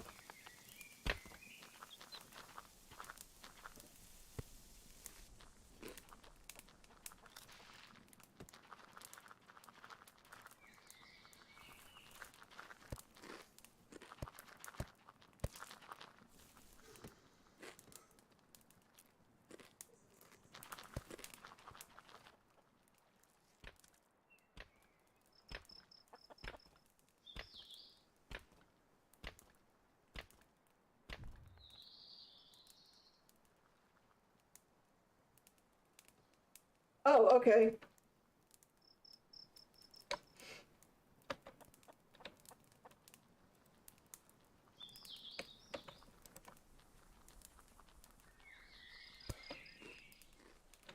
Yeah, he may not have streamed it then. I don't know.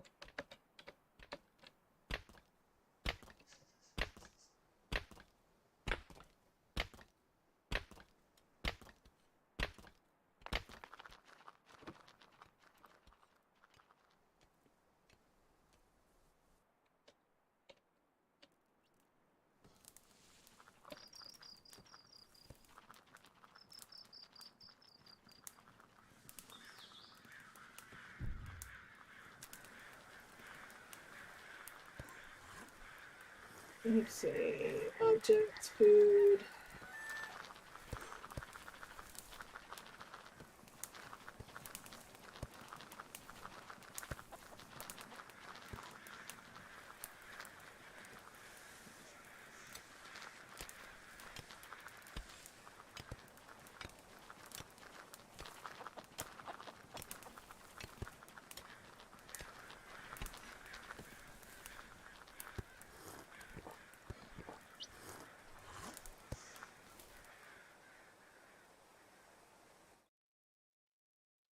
Oh man, we are almost into winter and I do not have anything ready.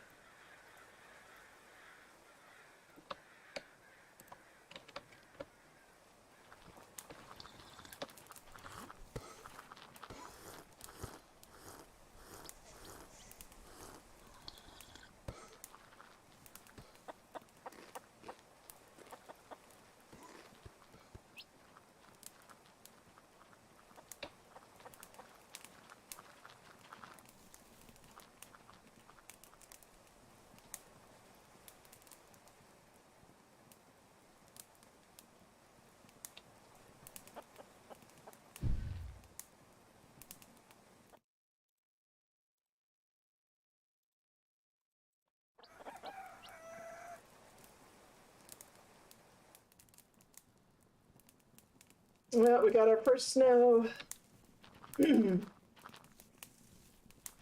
First snow.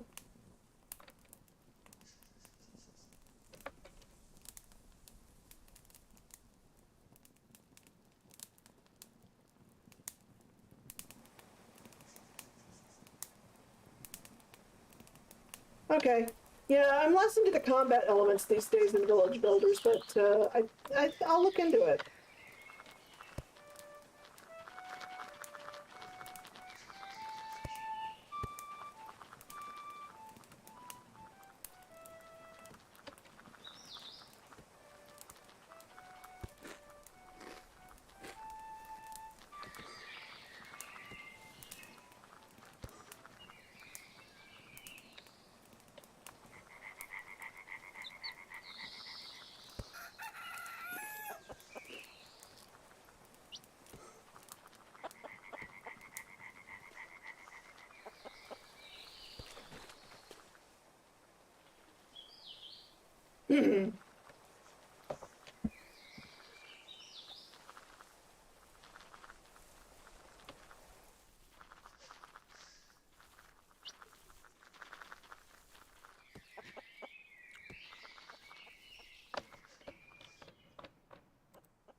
I really need more jugs before we get to freezing.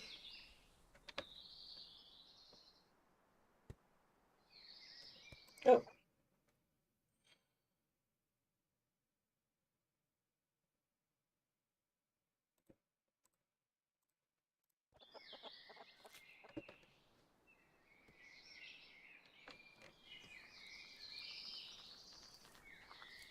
I wish you could dry berries in this game. That kind of annoys me that you can't actually dry berries or use them in anything. They're raw and they deteriorate fast, and that's the end of them.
Okay.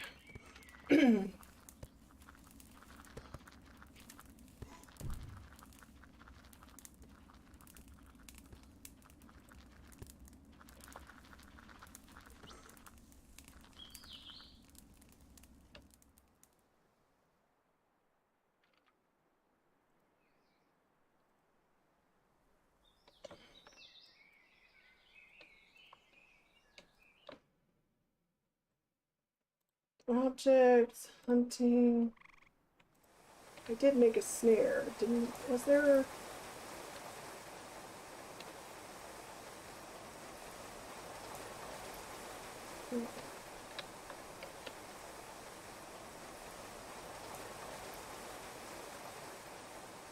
Oh, the game that I really want to buy right now is Keeper RL. Um, One moment.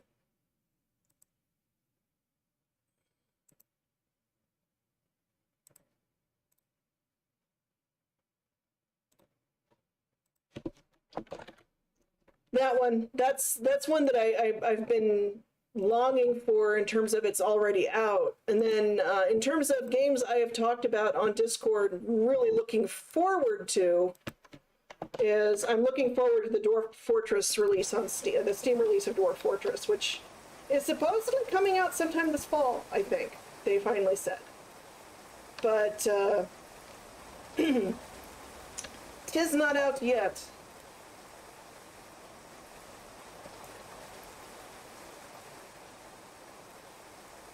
Oops, that was not what I wanted to link. That was completely not what I wanted to link.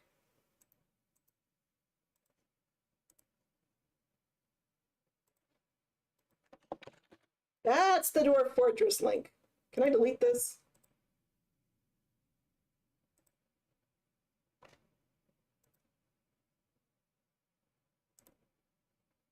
Oh, I'm not logged in as myself. That would be why I can't do anything.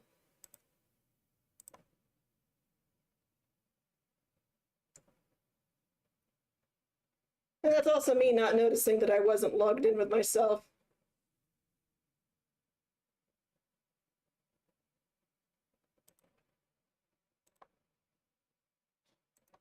Ah.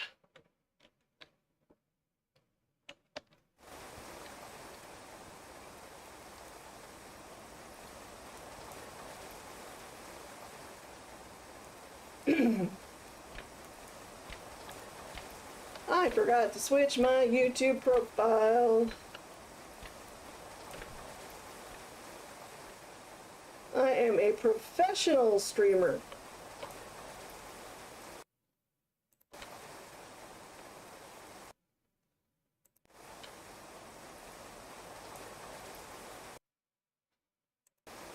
So professional.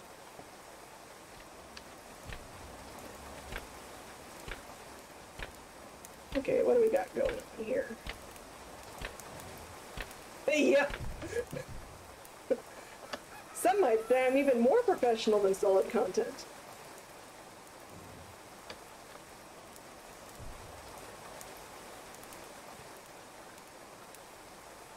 Absolutely.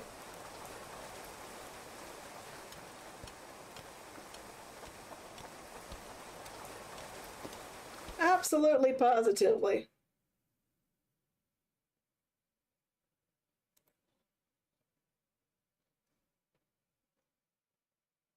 Oh shit, they're streaming some Dwarf Fortress right now on Steam.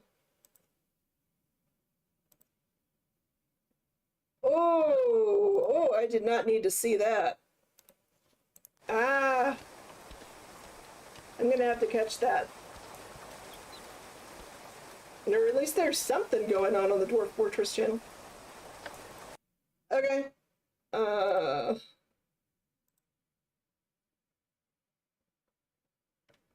Aw.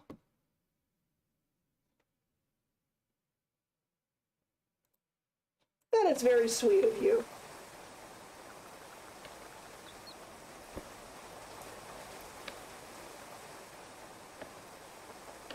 That means I'm probably going to wind up streaming that game either later tonight or tomorrow.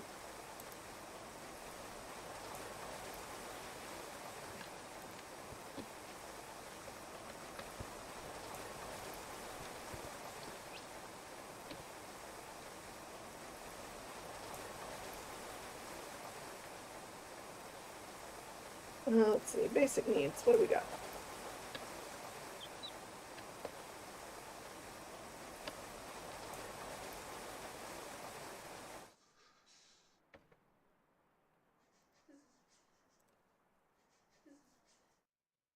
Does anybody? Okay.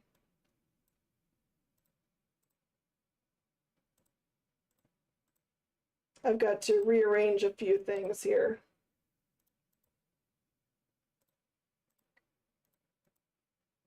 Because I really need people to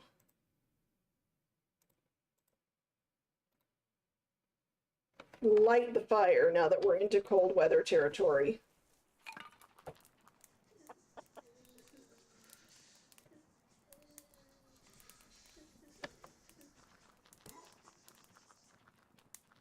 But thank you, Sinister. That really is very sweet of you.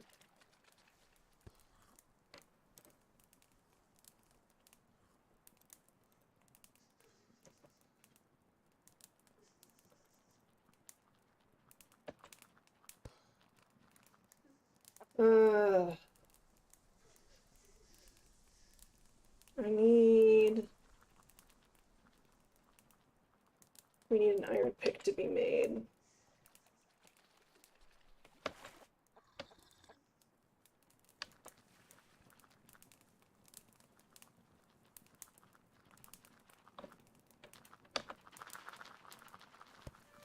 Oh, last day of fall, last day of fall. I need you guys to hurry your butts up and do some stuff.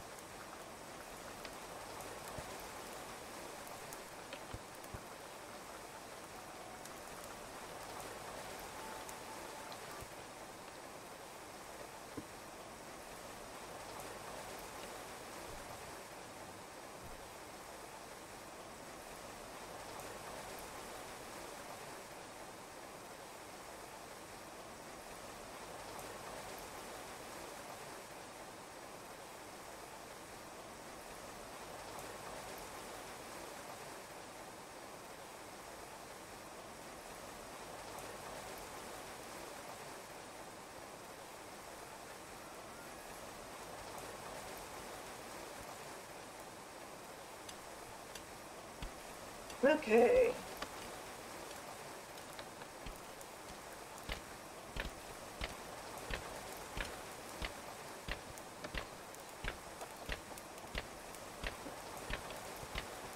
What do I need to do to unlock the food trowel?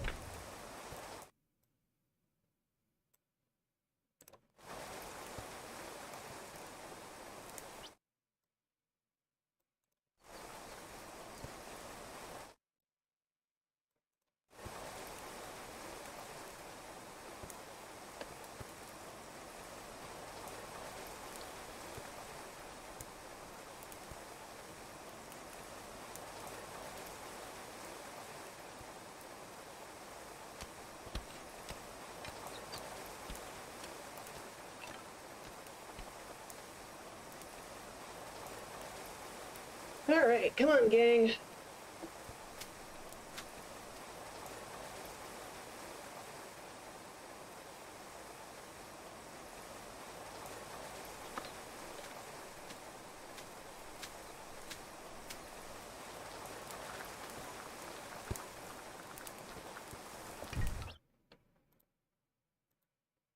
Mm.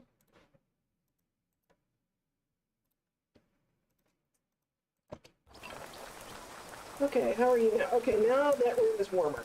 Yay, warmer room.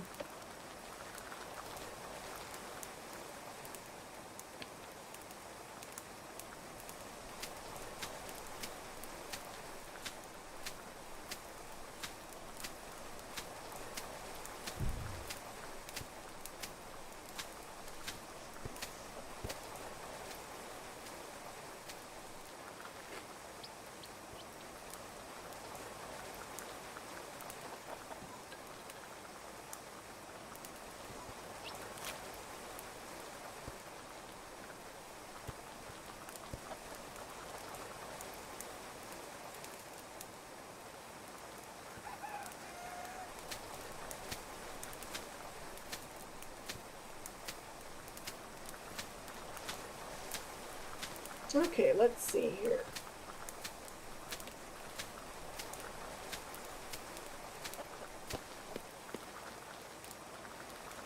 They might actually survive the winter. It's gonna be tight for this colony, for this clan. It's gonna be very tight. But they may actually survive. Oh, whoops, we just screwed up. Okay, rock wall.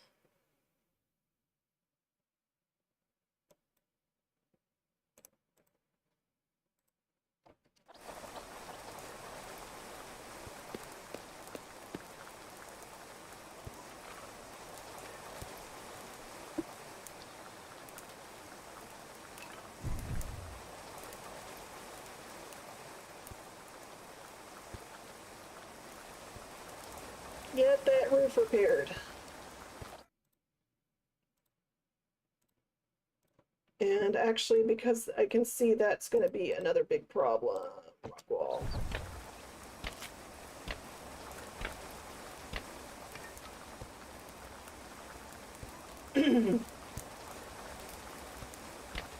Oh, thank God. There we go.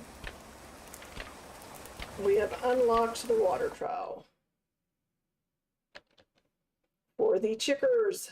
For the chickens.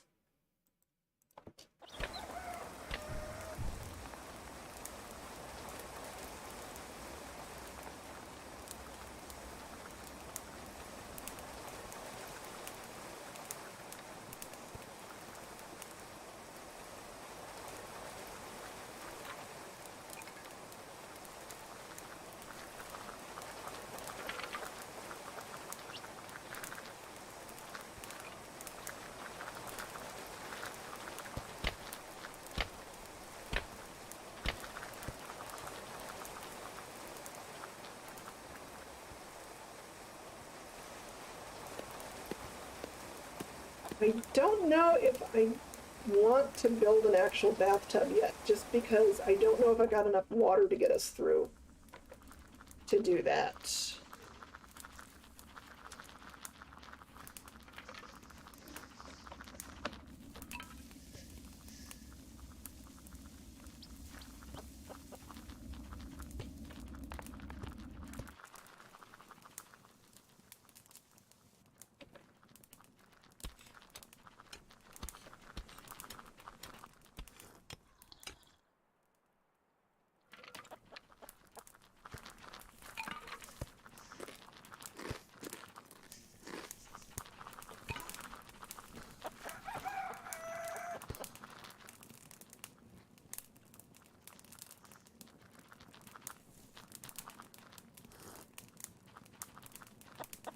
Okay, I really wish that they had some sort of an animal panel so that I could like look at all of my animals in an overview view in this game. I do miss that from RimWorld.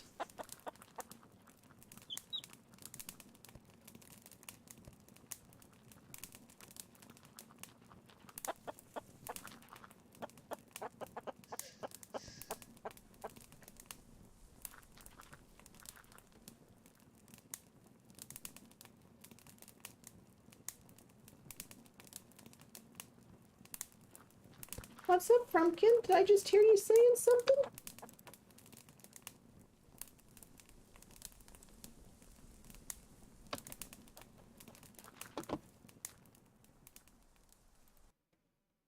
Oh, I don't think the mic is picking you up, which is too bad because you have such a cute meow.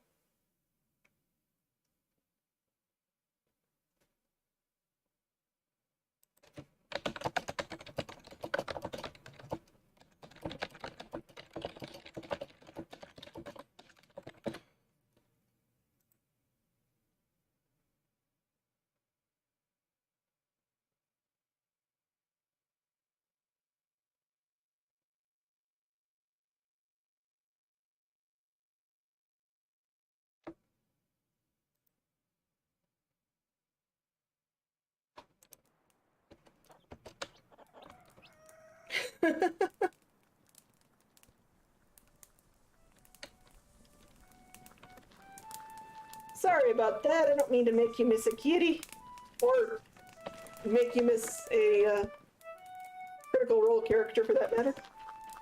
As I remember that that wasn't the name of your cat.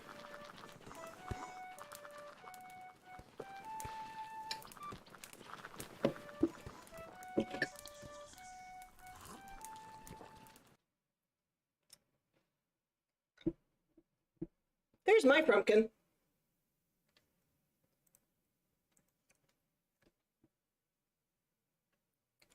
Frumpkin, do you want to face the camera for a minute? Oh, such a cuddly boy. Right, that's what you mentioned was Oliver. Okay. Yeah, Frumpkin seemed a good name for him because he showed up on my doorstep as if by magic one day. And acted very familiar, as it were.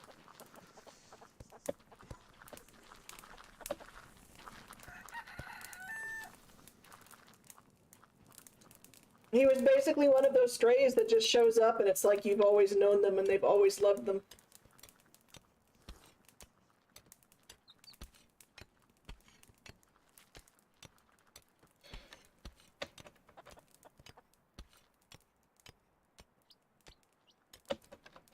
My Jester has only half a tail. Something happened to her tail when she was a kitten. And so she only has half a tail and it's very cute.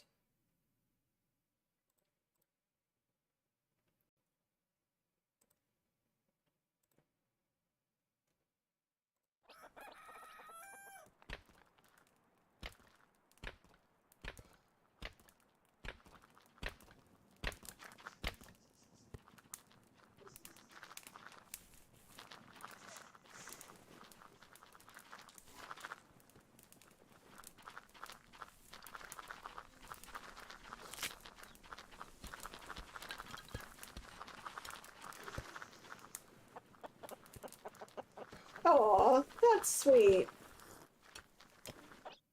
Sweet and makes perfect sense to me.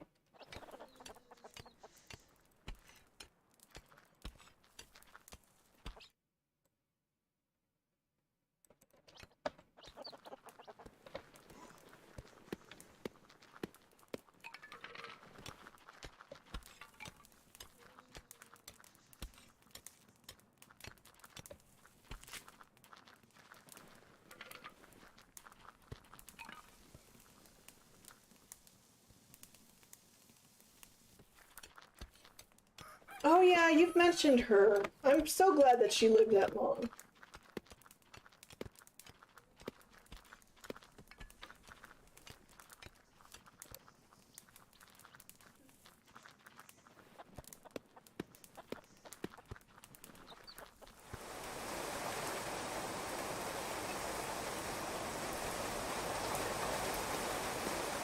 Let's see.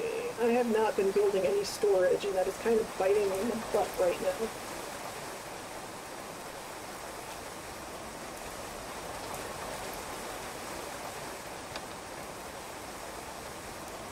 Yeah, that's always the best when you can give, when you know you've given an animal a really good life.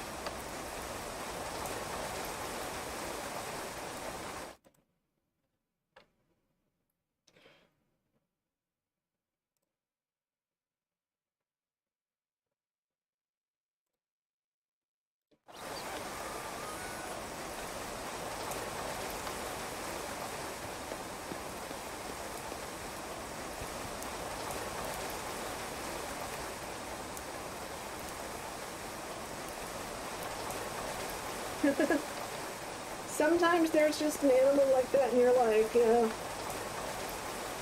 I had a dog named Vanilla when I was a kid, a teenager, and I miss her to this day. And in fact, she's the reason I haven't had a dog since, honestly, is because just, I don't know, no other dog has appealed since I had her. I mean, there are other reasons I don't have a dog, but one of the big reasons really is just because I love Vanilla.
again, Pumpkin? Do you want to say that right into the microphone? Do you want to say that right into the microphone?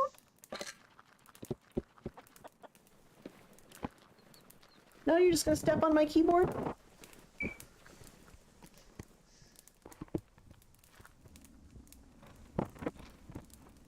Are you going to say anything? Mert?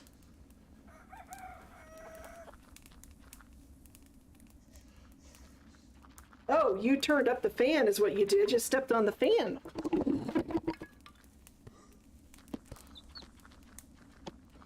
You stepped on the fan.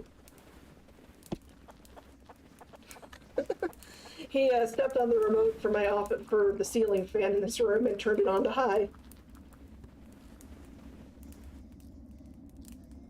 Which makes the room very comfortable, but it's a little noisy, so. What's going on, buddy? Huh? What's going on, buddy?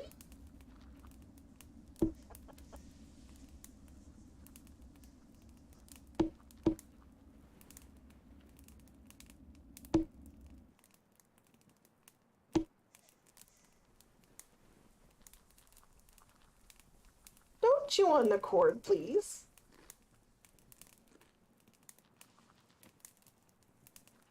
Don't chew on the camera cord, please, sir.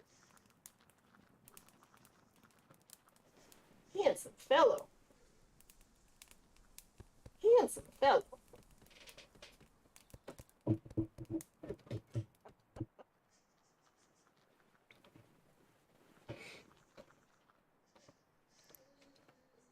And yeah, cats are definitely always going to cat. Gosh darn it, I need you guys to...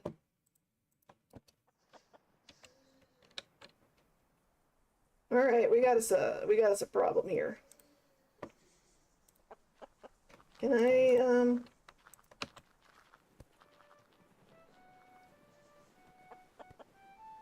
I need you guys to hurry up and make some firewood before everyone freezes to death, please.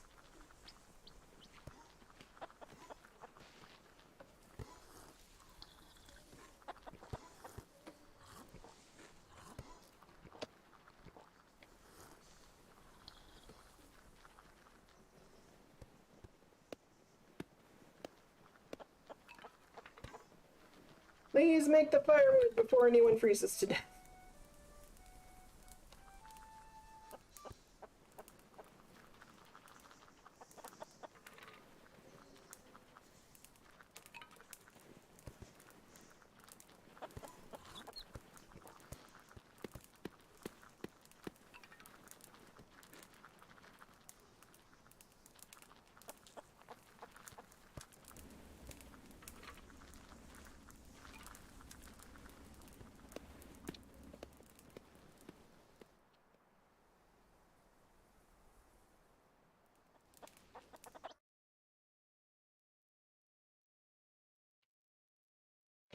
Oh, you're playing with my plushie. Please don't play with my plushie, sugar glider.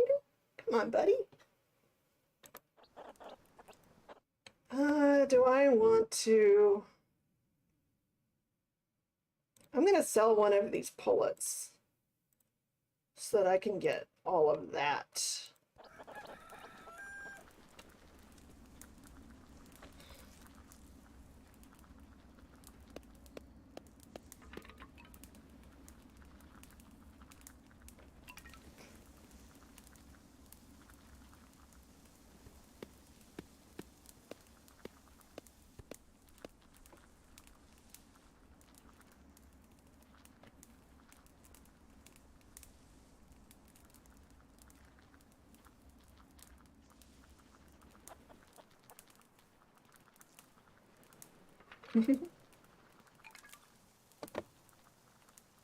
Frumpkin's just sitting up here having to get all of the scritchings. He's like, play with me, pet me, give me all the attention in the world.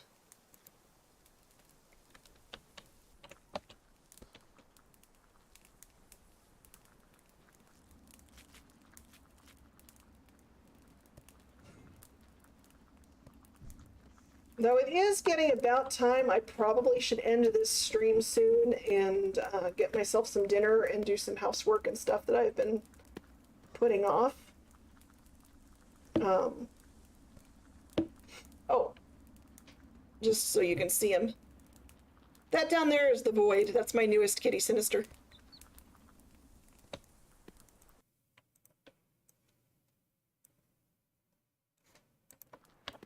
Oh, you're blocking the view of the Void, mister.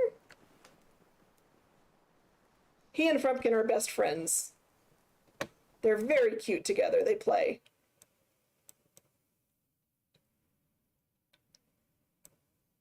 He is a very tiny kitty, yeah. He's only like 8 pounds.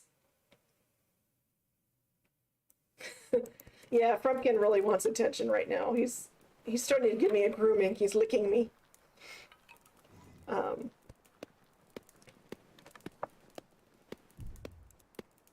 But the Void and Frumpkin like to play together and hang out together and stuff. They're very sweet.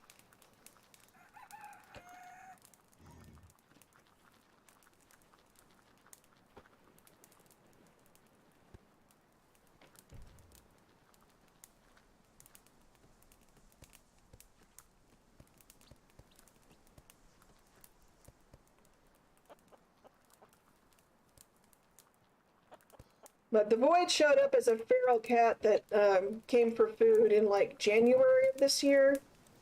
And he followed me inside in March-ish. So he's my latest boy. I have to learn how to say no to cats because I can't afford any more cats, but I have a very hard time saying no to cats. They are one of the pillars of my life.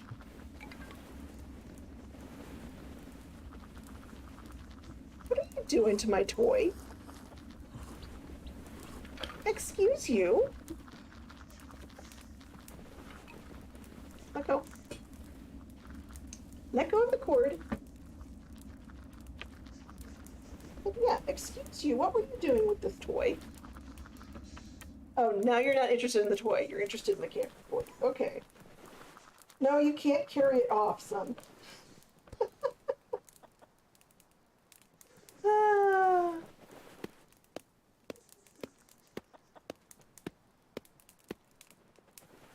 Yeah, I really don't either, which is why I have 6. Whoops.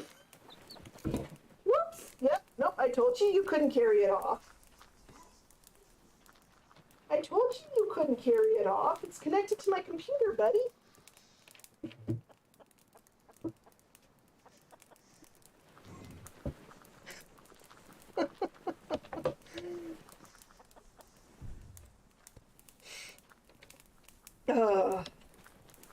But yeah, I am having a hard time, unfortunately, affording all of the litter and food that I go through with these guys. So I need to stop. Need to stop with 6. I cannot go up to 7. I think in my city it is legal to have up to 9 cats in a house. It's like 8 or 9 or something like that. Oh, come on. Come on. Leave the camera cord alone.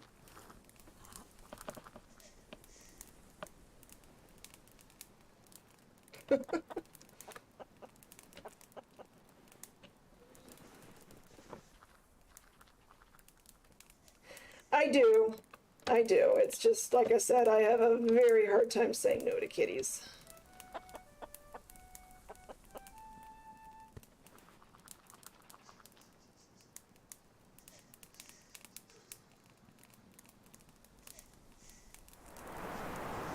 What are you chewing on? Stop that. Do not chew on the DMI. Do not chew on my monitor cord. Somebody really wants attention.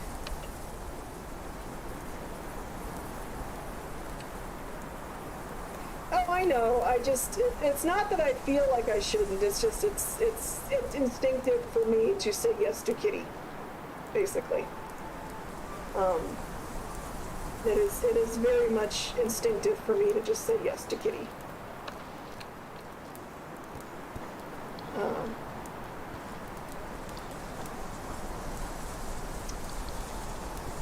early to say yes to critters in general, but kitties in particular, I have the weakness for.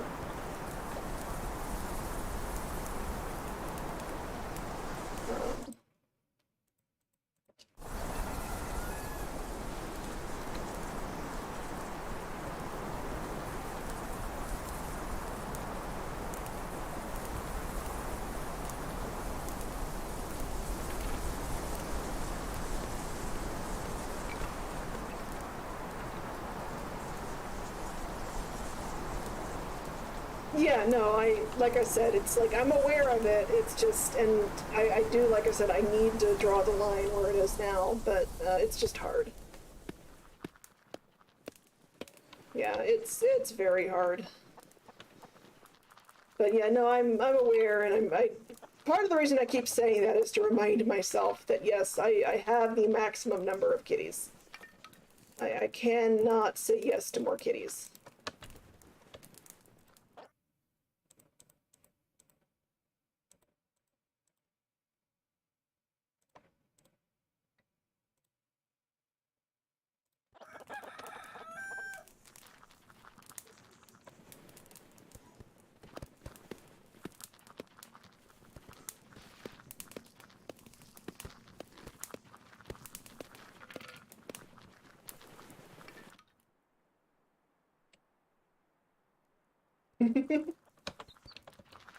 I hope they have a good home. I think they have a good home. They mostly seem to think they have a good home. Even if Caduceus likes to pretend he's neglected. Yeah, I'm talking about you, buddy.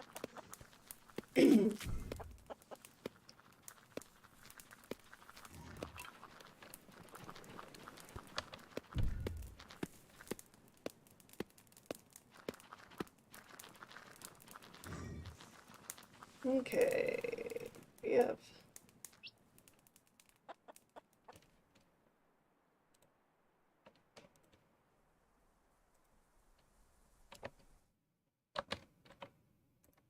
Oh, hey, our snare caught a bunny.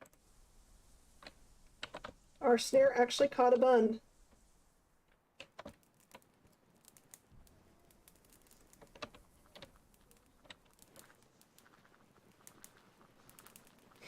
Yeah, I mean, I think kitties would be good for you if you've got the financial wherewithal to have kitties.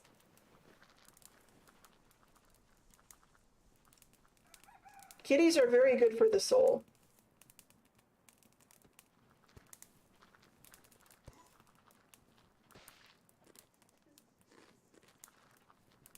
And extra very good for if you live somewhere with cold winters. Yeah, no, I understand that. I completely understand that. But you know, I think you might not treat them the same, but I think you will find you will develop a way of treating them that suits them as individuals. Yeah.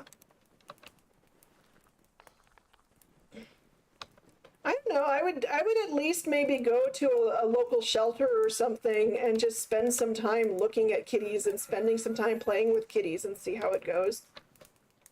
Is if I were you, that would be my first step. Is not, you know, not necessarily promising to take one home that day, but just, you know, even see if they'll let you volunteer for a couple of days and see what happens. Yeah.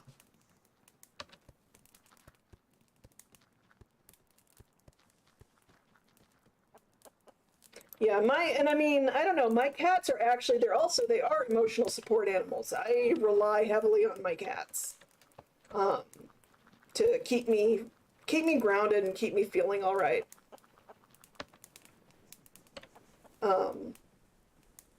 I would literally not be able to survive without at least one cat.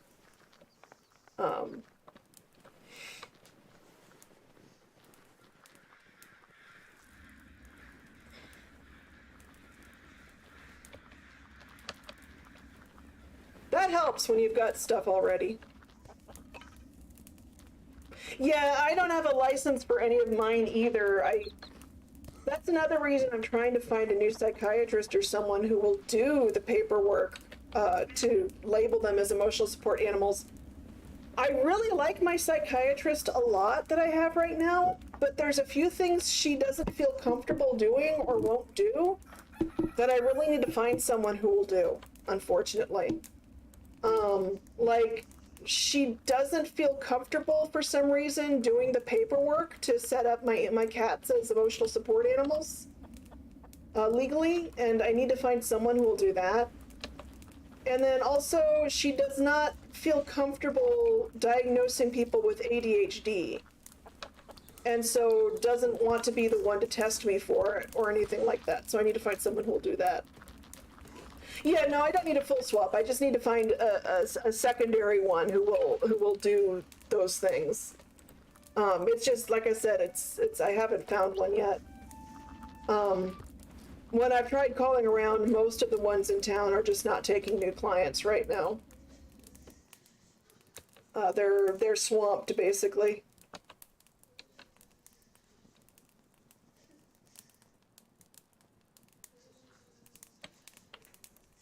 Yeah, she just doesn't know anybody that's taking new clients or anything either. It's right now, just everybody is like everyone is seeing the full amount of clients they possibly can. She wouldn't even be able to take me on as a new client today if I hadn't already been seeing her for the last 5 or 6 years. But she's the best psychiatrist I've ever had, basically, hands down.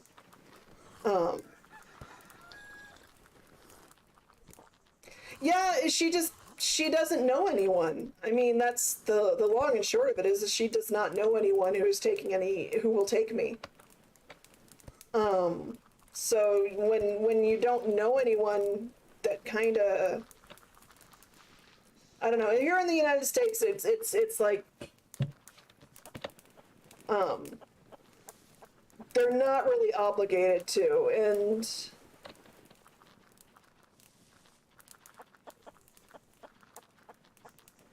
oh, okay.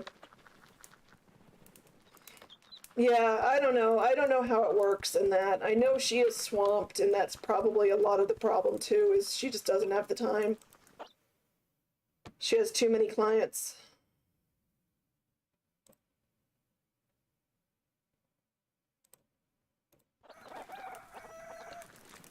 Gotcha, gotcha. Now I get what you're saying.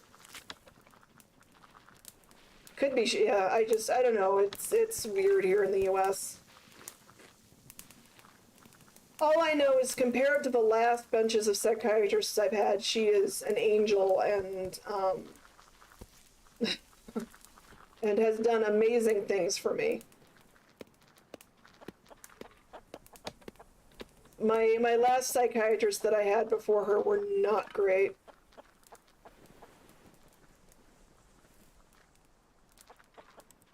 They did stuff like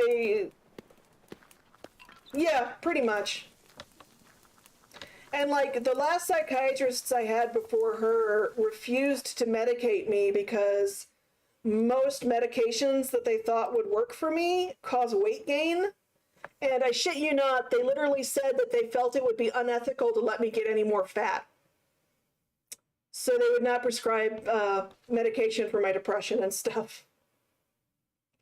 Because the ones that didn't have a risk of weight gain weren't working for me, and they wouldn't prescribe me anything else because it might make me more fat.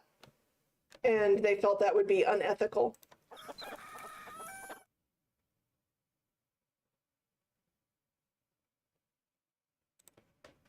Well, yeah, I mean, like I said, I asked her and she says she doesn't know anybody.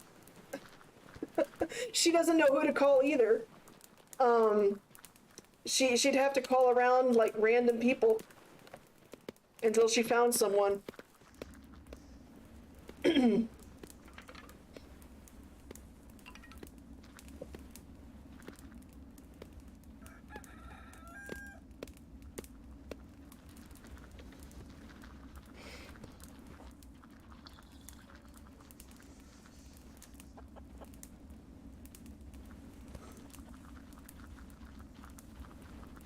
Yeah, I mean, ideally, but I don't know if she's got time for that.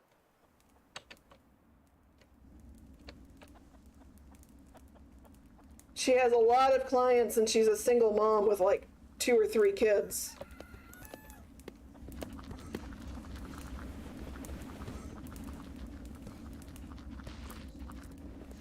Well, being a professional doesn't mean that you have to put 200 hours a week in, though. That's, I mean, you have time when you're supposed to be off the clock. And I don't think she has that much time. I don't know. I am a little more understanding, I think, of why she is not calling everyone. She has done things like she fought the insurance companies for me and stuff, but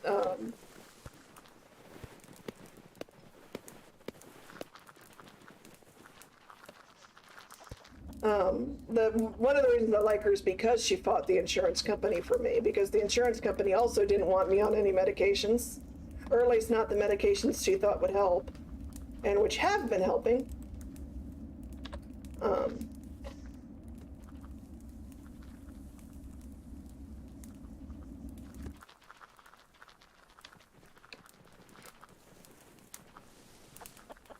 Yeah.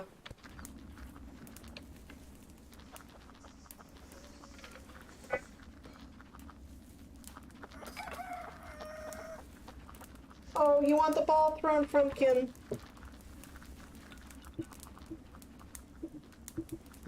Okay, let me throw the ball for you, Frumpkin. Okay, oh good, we've unlocked the stuff I needed to unlock. Okay, Frumpkin, I will throw the ball for you, buddy.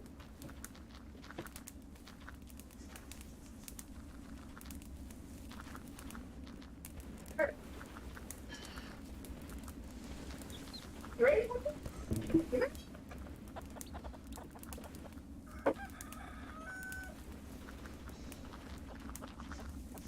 Oh, you don't like that it went there? Oh, I'm sorry, I didn't mean for it to bounce. Okay, let's try to throw this way. How do we throw this way? Okay, ready?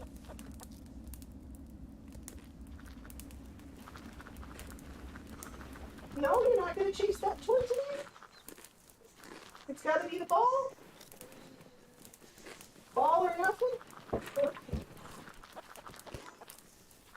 Oh, well, that ball went out of range. Can't find it.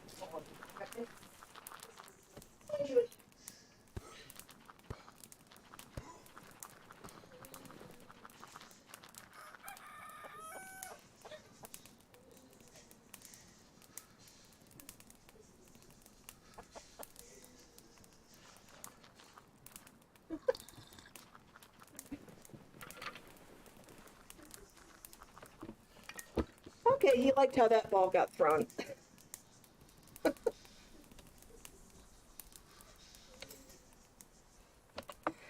Yeah, I'll talk to her again about it when I see her next month. What, buddy?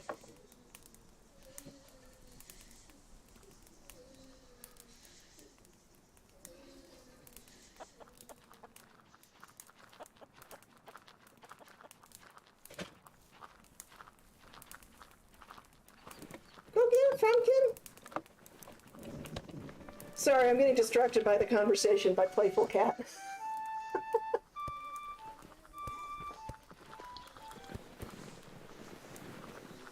uh,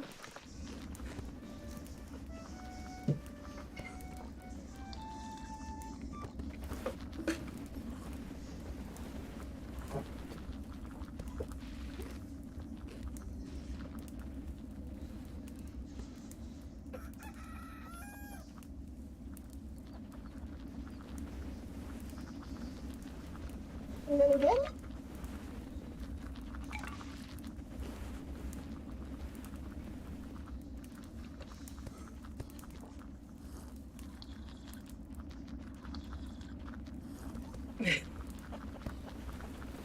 I tell tell you, if you live in a place where you can put stuff on the walls and that it's your cats, and you get kitties, kitties love this wall furniture stuff. The shelves and bridges and stuff that you can make or buy for them. And it costs me quite a bit of money to just buy these because I'm not a DIY person, but it's been worth it. The cats love them.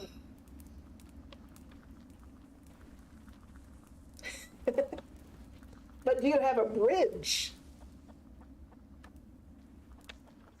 A bridge that wiggles and a bridge that wiggles and bounces when a cat walks on it. That's what my cat's like.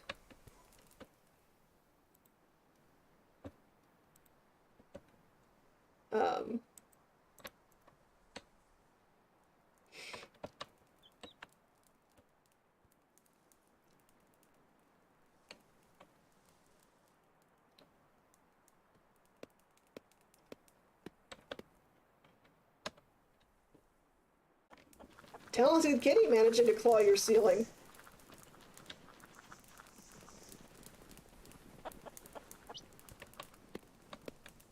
Okay, let's see here. I need...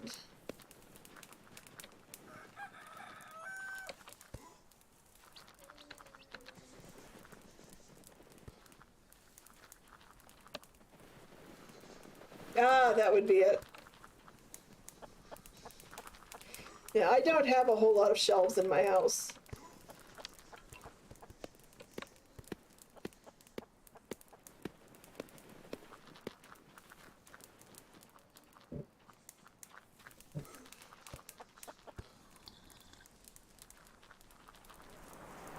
That I did actually know, yes.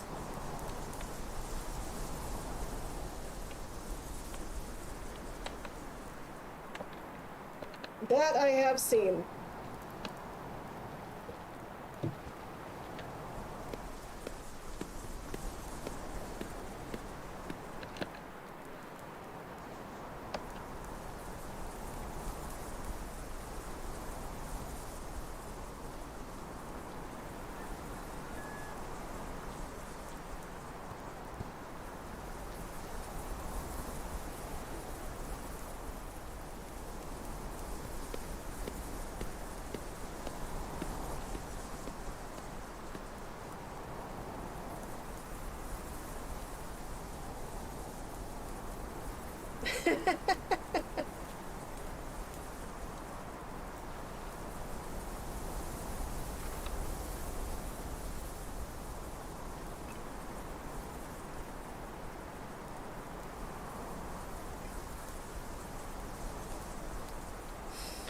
Yeah, I can believe it.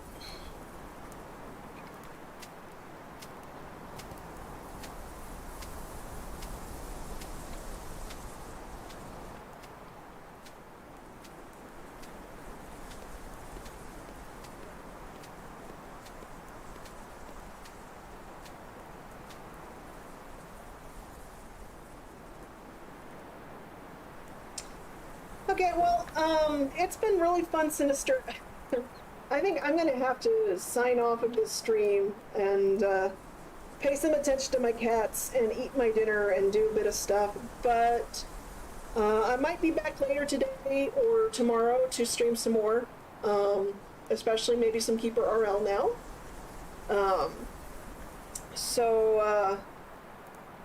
I'll see you then, and you have a good evening or afternoon or whatever time it is over there. And I'll catch you next time. And everyone else watching this video, you know, again, be cool, be kind, and I will see everyone next time.